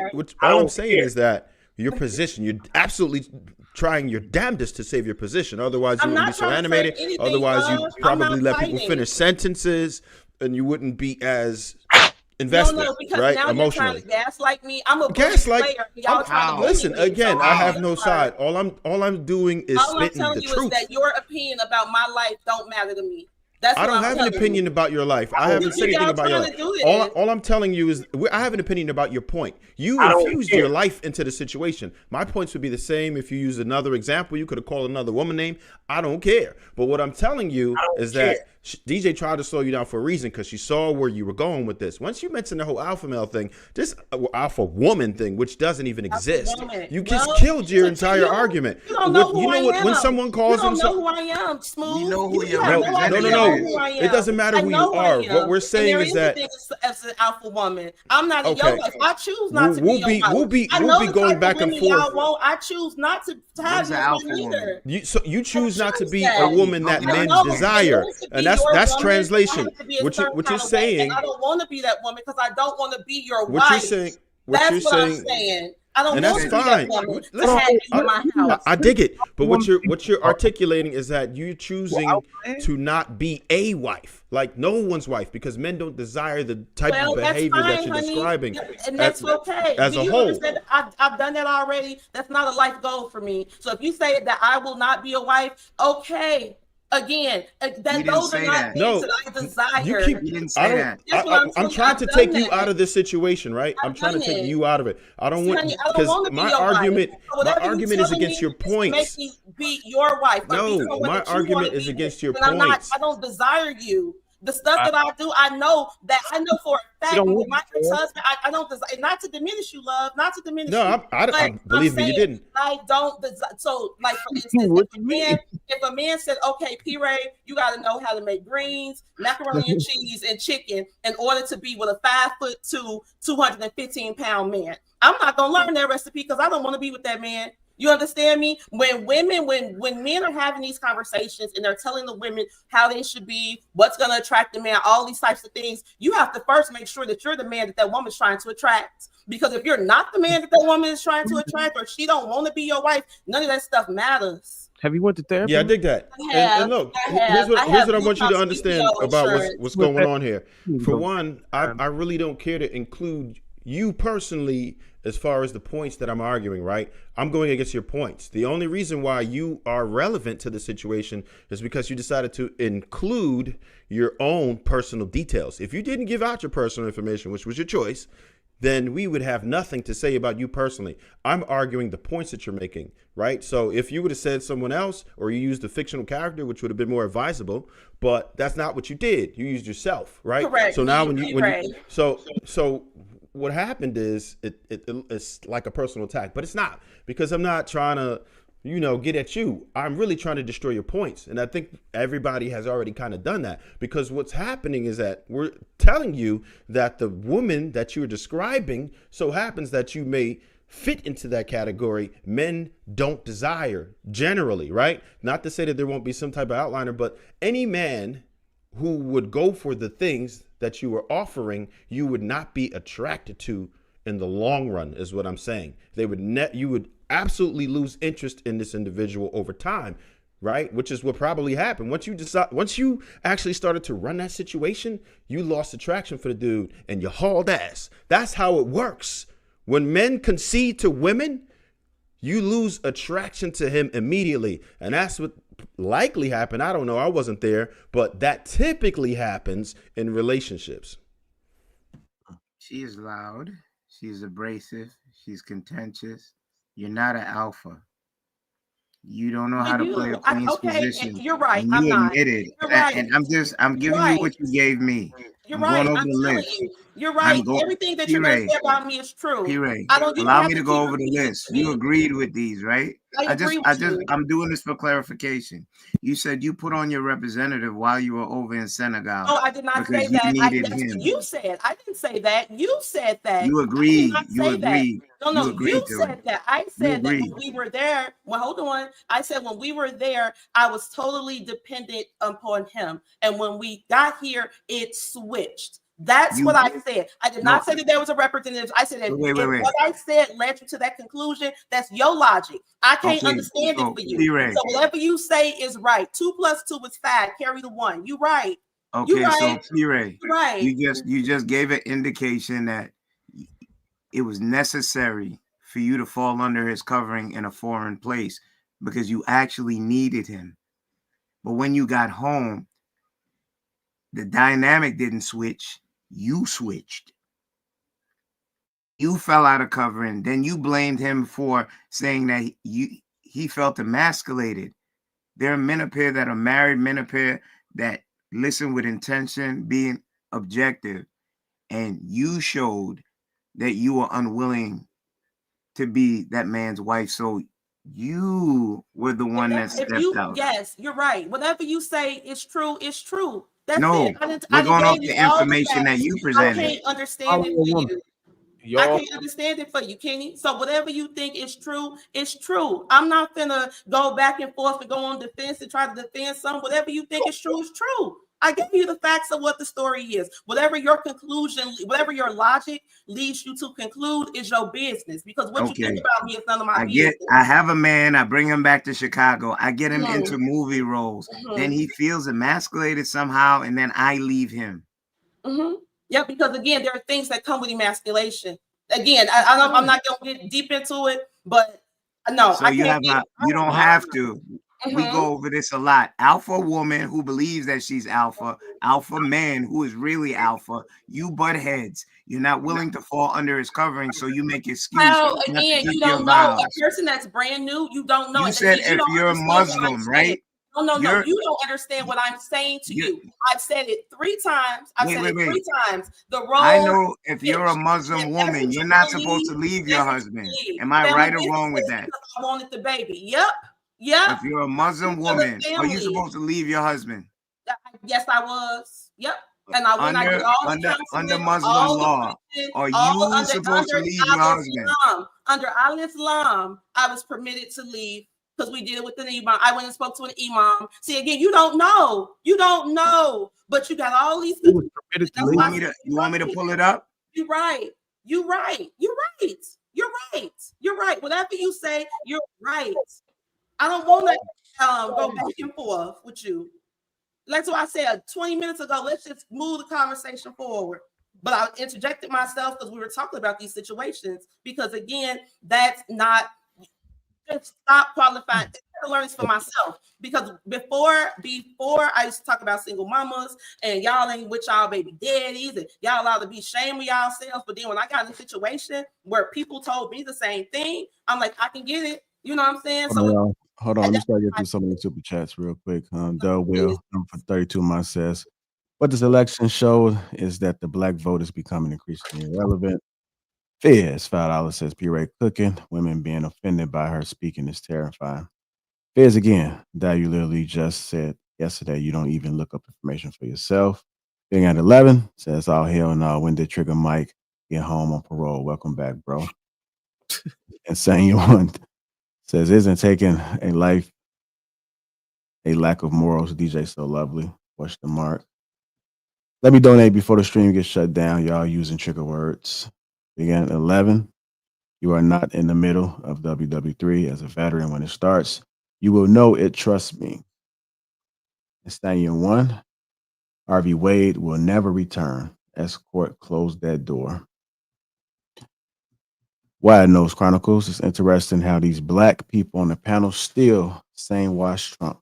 In fact, Clarence Thomas wants to, along with Project 25 ban contraceptions, the very thing that prevents unwanted pregnancy. It's a joke. Panda D2K499 question, ladies, if you believe we all have a soul, then when do you believe the soul manifests?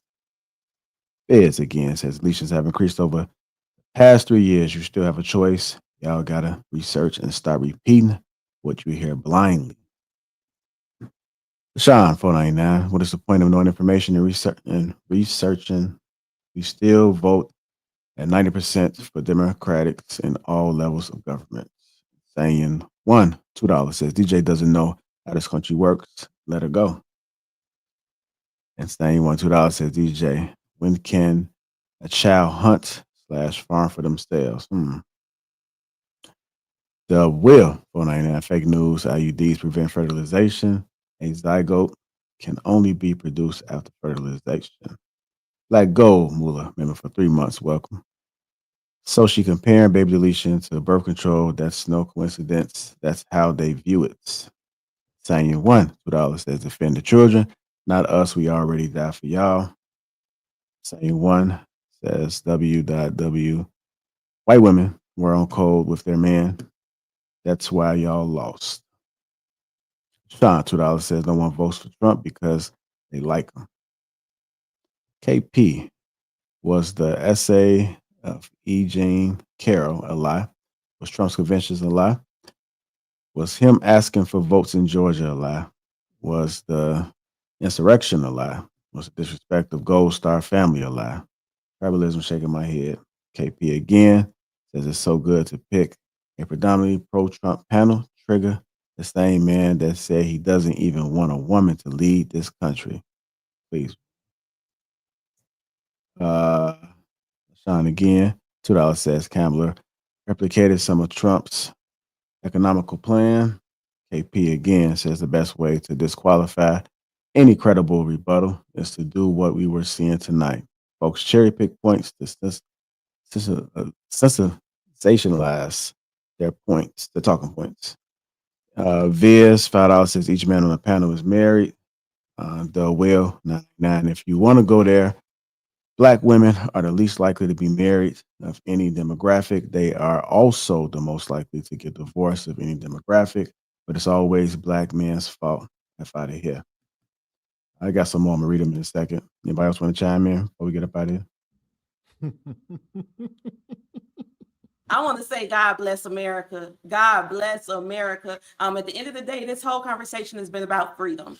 In the beginning, to DJ's point and the other woman who was here, they were talking about freedom of womb, and that's their business. I don't agree with it, but that's their business. Then we started talking about freedom of, oh, you welcome, love. I ain't no hater. The one thing everybody can say, P. Ray is not no hater. I just stand on my point.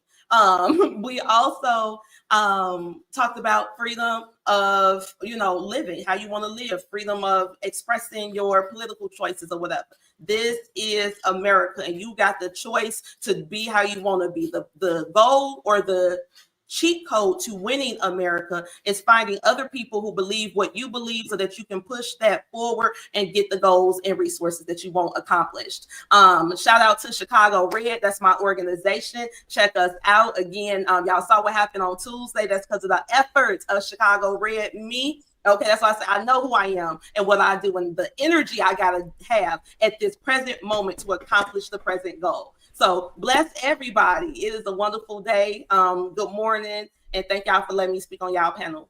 Okay. Delwell 499 says, I'm gonna come to you, Swing. Delwell 499 says, how about don't have sex with a man that doesn't want to marry you? If marriage is your goal, problem solved. LaShawn $5 says, that is the Democrats. We voted over 30 years. You're literally talking about them. And saying you won $2 says, leaders, y'all not even wanting them to be born. And saying you won $2 says, two sides. If your legs don't open, there's no entry. Viz again says, there are more women that are in Congress than men. So that statement is flat out lie. And saying you won $2 is P. Ray's the kryptonite of lovely sneak disses. Viz again says, Kenny P has black boy joy. All I can say is, thank God. Y'all are hell, man. Leave that man alone. Gabby 499 says, DJ and women like her are the reason why I voted Trump. And saying you won. Says DJ, if you are not a monologue, then you know why she lost. Ali, on our brother 1999 says, DJ, so not lovely wants men to take care of kids they don't want, but she wants to support delete kids when she don't want a kid and it doesn't benefit her. Ask her if women can delete kids they don't want. Why can't men leave? Wide Nose again, 499 says, what's wrong? What's wrong, P. Ray? You okay? I should talk to Marcus. Senegal homeboy came for her. He probably in that church now. No, he not. He not. Don't man my business. Pray for that man. How dare you come on this panel and tell them that There's a video DJ, this is insane or something worse. Like it's all about, how you say that word? Proximity? Proximity. Proximity, okay. Look like it's spelled. Is it spelled right? Yeah. Yeah. Okay. All right. Well, thank you guys. I'm slow today. That's why he mentioned. I mean, it is 2:30 in the morning. White worship and pray. There's a lot of reading, man. Yeah. He did glasses on. Oh yeah, Wide Nose. I lost my place. Where is it at? There it is. Insane I one. love the way y'all spending money to talk about me. DJ, Amen. thou shalt not kill is the Bible too. Did Mary have a choice to carry Jesus? What if she didn't allow Jesus to be born? Ask God if that is her life. What's she gonna say? That ain't God's child in my belly. What's going on, brother? $7.70. Not too much, Sweeney. Yeah, it's a bright, intelligent sister. I'm not a victim, but a victim. Poverty, Pippin, keeps you a slave, not Republican. Kosha again, $5 says, modern black women want black men to vote for their cosplay Indian with a stangery, but won't submit to a black man. Most girls are single and childless. Kosha again, modern black women want black men to vote for a cosplay Indian. Did I read this already? Yeah. Okay. Yeah. Ali 1999 says, women run broken households. Why would she be able to lead the country? Only way a woman can lead is if a man allows her to pretend or she lies to herself. If a man can't lead, he leaves you. He didn't abandon anyone. Big Ant, $10 said, DJ have the ovarian fortitude to answer one question and it not be from the perspective I'm of the high earner in this bitch. What's up? again 11. Ali again says most women who can't control their mouth can't control their womb. They usually bust down. God damn. Damn. Lovely. You Ain't wish, nobody nigga. Your mama. And your daddy. Why y'all being hit dogs right now? Because she didn't want a man. She wanted her way. The Walker, $5 says, bless you, Trigger Mike. Began 11. $10 says, Kenny, this is Thursday night, and you have to have a neck to be on a panel. Ali 499 says, Kenny and the YouTube talking to spirit well when Trigger sacrificed his turn.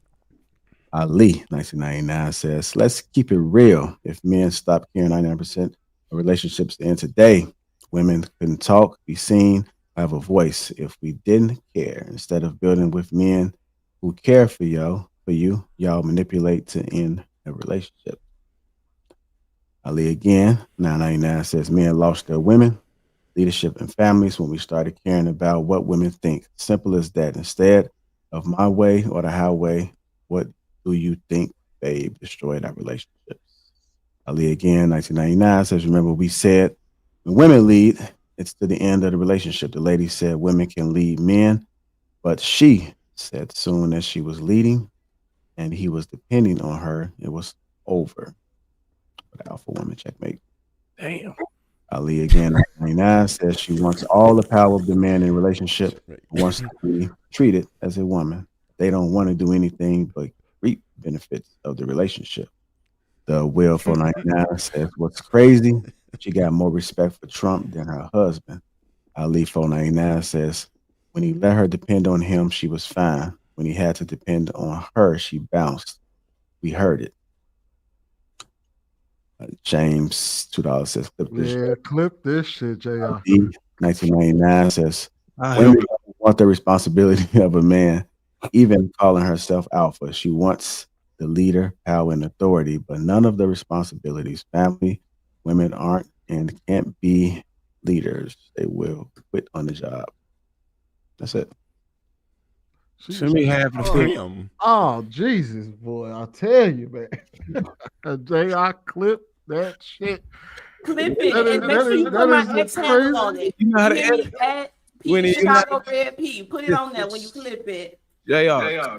Shout out to me for being the biggest earner of the super chats. Thank you. Thank you. I swear to God,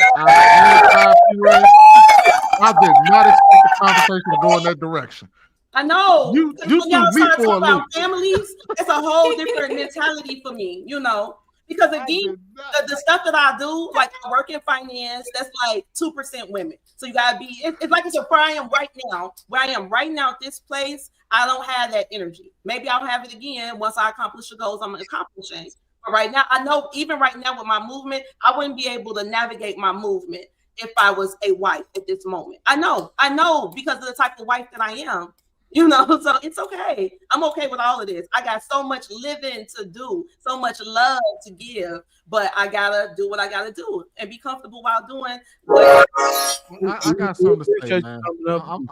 I just gotta be honest, man. With my first wife, man, you know, she wanted to be a stay-at-home mom. You know what I mean? I was a stay-at-home dad at first, you know what I mean? And as long as I was over there, she was paying all the bills. We was all good. But man, I became a workaholic. And, you know, I was taking care of the household. She became a stay-at-home mom, the thing that she said she wanted to be. And the thing I wanted her to be. And then, you know what? I said, man, I can't deal with that shit. I can't deal with her being no damn stay-at-home mom. And I was like, man, that chick got to go.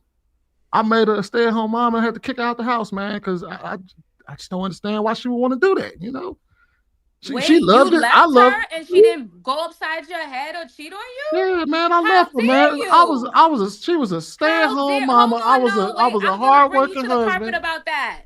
That's exactly what I wanted her to do. Woman, that innocent, good black woman, and she didn't go upside your head and cheat on you, sweetie? What? How dare you? I object.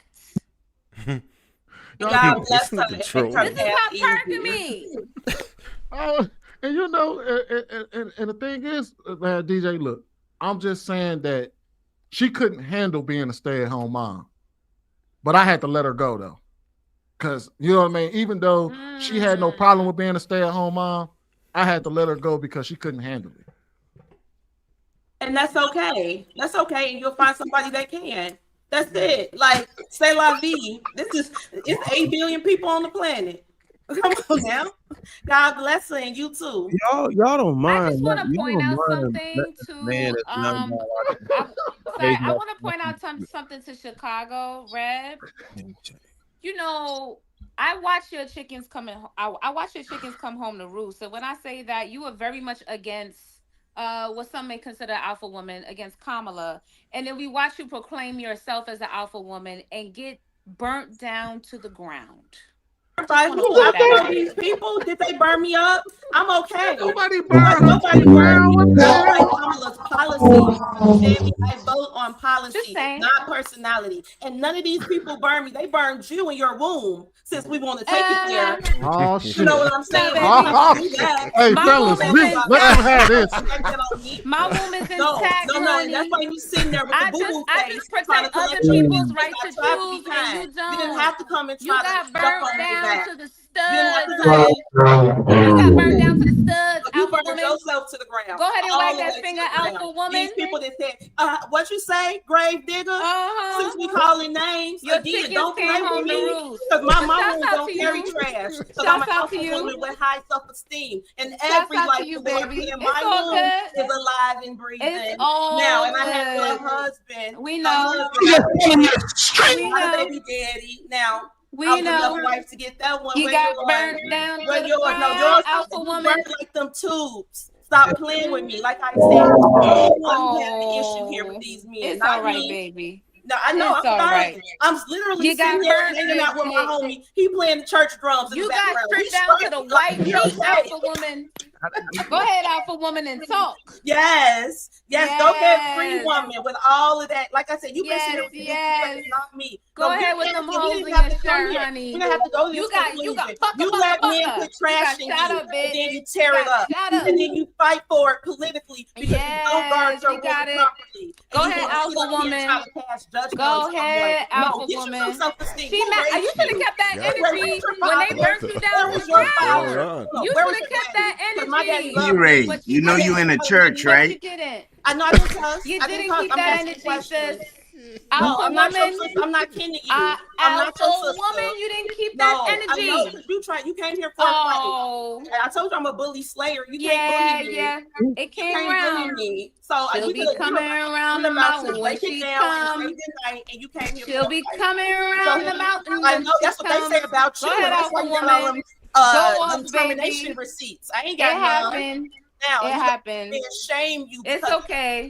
Shaming your heart right down now. To the white meat, baby. I'm gonna bless you. You got read down to the white meat. Let you be safe. God help you. She got read down to the white meat, y'all. That was her. Hey, Marcus, that was her chickens coming. Marcus, this is your fault. For Kamala, and the world came for her. Then move on. I'm happy. And all the men came for her the whole night. You see how that works, ladies? Nobody see how that works? Marcus, this your fault. How is this my fault? Y'all see how that works? She came for Kamala and the world came for her. Wait, Marcus, y'all not in the church? I don't know these and the world came for her. I stand on what I came for. But you know what I don't, what I didn't come for me. Them tools. Now, like I said, what didn't come for me, man on top of his body. Baby is beautiful. Come on, so trash. Tubes is intact, and the baby is beautiful, and I'm not impeding on anybody else's right. I'm not sitting there with all them holes that these alpha males are shot up in you, honey. And you're not. Thank you. Good night. Booker. Girl, I'm telling you. Nobody's gonna kill me. I'm an alpha woman. Go ahead. I'm sorry. Yeah, it's over. It's over. Go ahead. Let the alpha woman talk now. Well, for what? Say what I need to say. So she can fight. You're mad that you're not one. So she can fight about another woman's rights. Confidence is offensive to insecure people. Let her talk. is She's offensive upset. to insecure upset. people. I'm not upset. You're upset. She's upset. You. Here with your I face would be swelled up upset if all I was you too. because you let You these look men crazy. shame you because of your You look termination. crazy. You try You to was up here combat calling it black like people to push that on you. mulattoes and all kinds of other weird My racist, grandmother's a mulatto. This is America. folks. That's Yo, your Elcon, you absolutely Yes. right. mulatto is not Yes, you racist. should have had that energy for the niggas that was on you. No, 10 minutes, 10 minutes ago for an hour. Yes, alpha woman, go ahead. You're just as foreign to us as any Go white off, woman. go Thank off, you. Just alpha because we have the woman. same skin Go color off. hours. You're like Kamala. He didn't want you. We Next. said tonight. You mad? He didn't want you. Mad? You mad? Next. Next, alpha woman. Next, I am. That's what I'm doing. What I want to do. Let me know how that works Now, out for you. You got all type of. Is that why you didn't? Is that why you didn't vote for a woman? Because you want to be the alpha woman? Nope. I voted Is that for the why you white didn't man. vote I voted for for a the woman? alpha man. You look like I a love hater. alpha men. You look I love dusty. them. I You love do men. look like I a am hater. damsel. I love heroes. You do look like a hater. Sorry, You look like you hate other No, women, to be I love honest. men. That's what I it love looks them. like. I love Mhm. them. Okay, Now, alpha woman. I voted for the alpha man. Yeah, you did. You voted for a convicted rapist. Congratulations. You mad? Congratulations. And not. Won. And we Not won at all. baby. Go ahead. Yes, keep moving. Yes, go ahead. Align with your oppressor. I know. Align with your oppressor. She might have Stockholm syndrome, y'all. She might have Stockholm syndrome. Immigration hurts Negro wealth. That oppresses more than a white man ever. Nah. Immigration hurts my people directly. The MAGA talking points are tired and true, child. Frederick Douglass. So you done voted against your own interests. Wasn't here in 1834. So you don't voted know. against your own interests. You are a new person. You need to be quiet and listen when we talk. No, you need to be quiet, alpha woman. You talk too goddamn much. You've been talking the whole show. Shut the fuck up. I've been talking all night. You've been talking way too much. I'm intriguing. You're not reading the room, baby. You're not even a panelist. I hear what I'm doing right now. You're not a panelist. We're here to hear what Mr. White has to say, and you've invaded his screen. That's me. You've invaded his screen. We need you to exit stage left. You've overstayed your welcome. You've overstayed your welcome. Thank you. Motor Mouth Mabel, you have overstayed your welcome. Put me out then. God bless America. As I said before, we are happy. Supposed to be offended by and this is here we are. This is our country. Be free in the United States. That's all I said. Okay, that's weirdo. Do you. Look at this weirdo, y'all. Look at this weird lady. Thank you, Marcus, for the flag. Look at this weird lady. You mad? And that's why you tried to attack me. And now she's videoing the screen so she can show people and try to clown. Can I just make something really clear real quick? Tag my Twitter, okay? Now, hey, I just want to make something clear real quick. And I want the chat to hear me say this. And all the questions I asked P. Ray, none of them were to attack her, denigrate her for the decisions that she made, or none of that. Thank you, and I received that, brother. But I didn't feel attacked. Notice how quickly it was used against her by the sisterhood.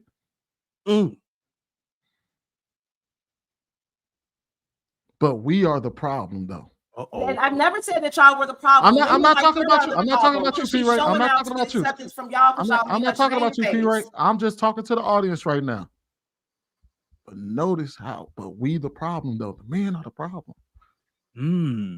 Sweeney, I'm going to talk about her because her ex-husband is not here to defend himself, but she spoke glowingly of how he was not the man. She showed how easily she chose to emasculate him. She showed that there was a conditional need when she was in Africa, but when it came here, and everything I believe her because her results show it and her behavior. I'm not speaking in general. I'm speaking specific.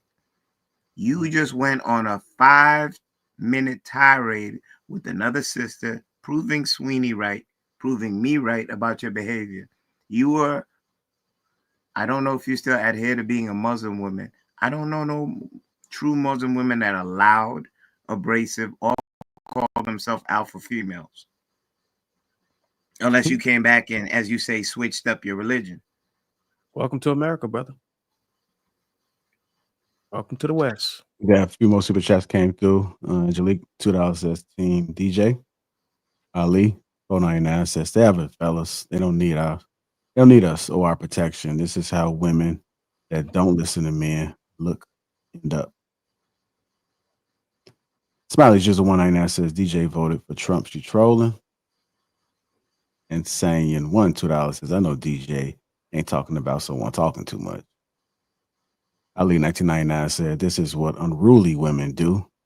And when they end up, after trying to destroy us, they destroy each other. They rather fight for their way than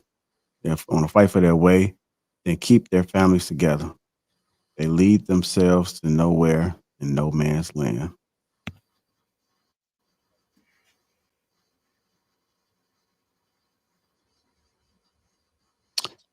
All right, y'all. All righty. Yeah, make sure y'all hit that like button. Also, make sure you Yeah. channel. Catch us next Thursday. Can I do a shameless plug really quick? I never do a plug for my show. But it's coming back. 2025 Ladies Night is coming back. They unbanned where we empower all types of women, and men are also welcomed. You know what I'm saying? Shouts out to my partner, Wavy K. On what platform? It's on Twitch. So y'all type in 2 Things for Certain pod. Y'all can find us there. We have a YouTube. We stream to it, but the majority of the audience is on Twitch. We're gonna have some really good guests this season. So please tap in with me on my IG at DJ So Lovely, and then y'all be able to see the announcements there for the show. Can I be a guest? You gonna invite P Ray on? Yeah, I would love to have some of y'all on the show if y'all want to come. I said P Ray. Yes. You gonna invite P Ray on, DJ So Lovely? Y'all got any outfits? No comment. I'm not trying to be. It's okay. We gotta work up here. I got my own platform, so it's all good. I said what I Wait said. for her to say no before she said it's okay. What man Ali 199 says, "Women can't empower women. Only men can." Lord. If it's gonna be a was man funny. session, I don't want to come because I love men. Y'all invite me on my platform. We can do one-on-ones, interviews. Oh yeah, hit me up and we can talk all about this. Yeah. I don't know if you okay. Yeah, hit me up for real. I see you. Hit me All right, up. y'all. We out of here. Good night, y'all. Good Thank you talk. for having me.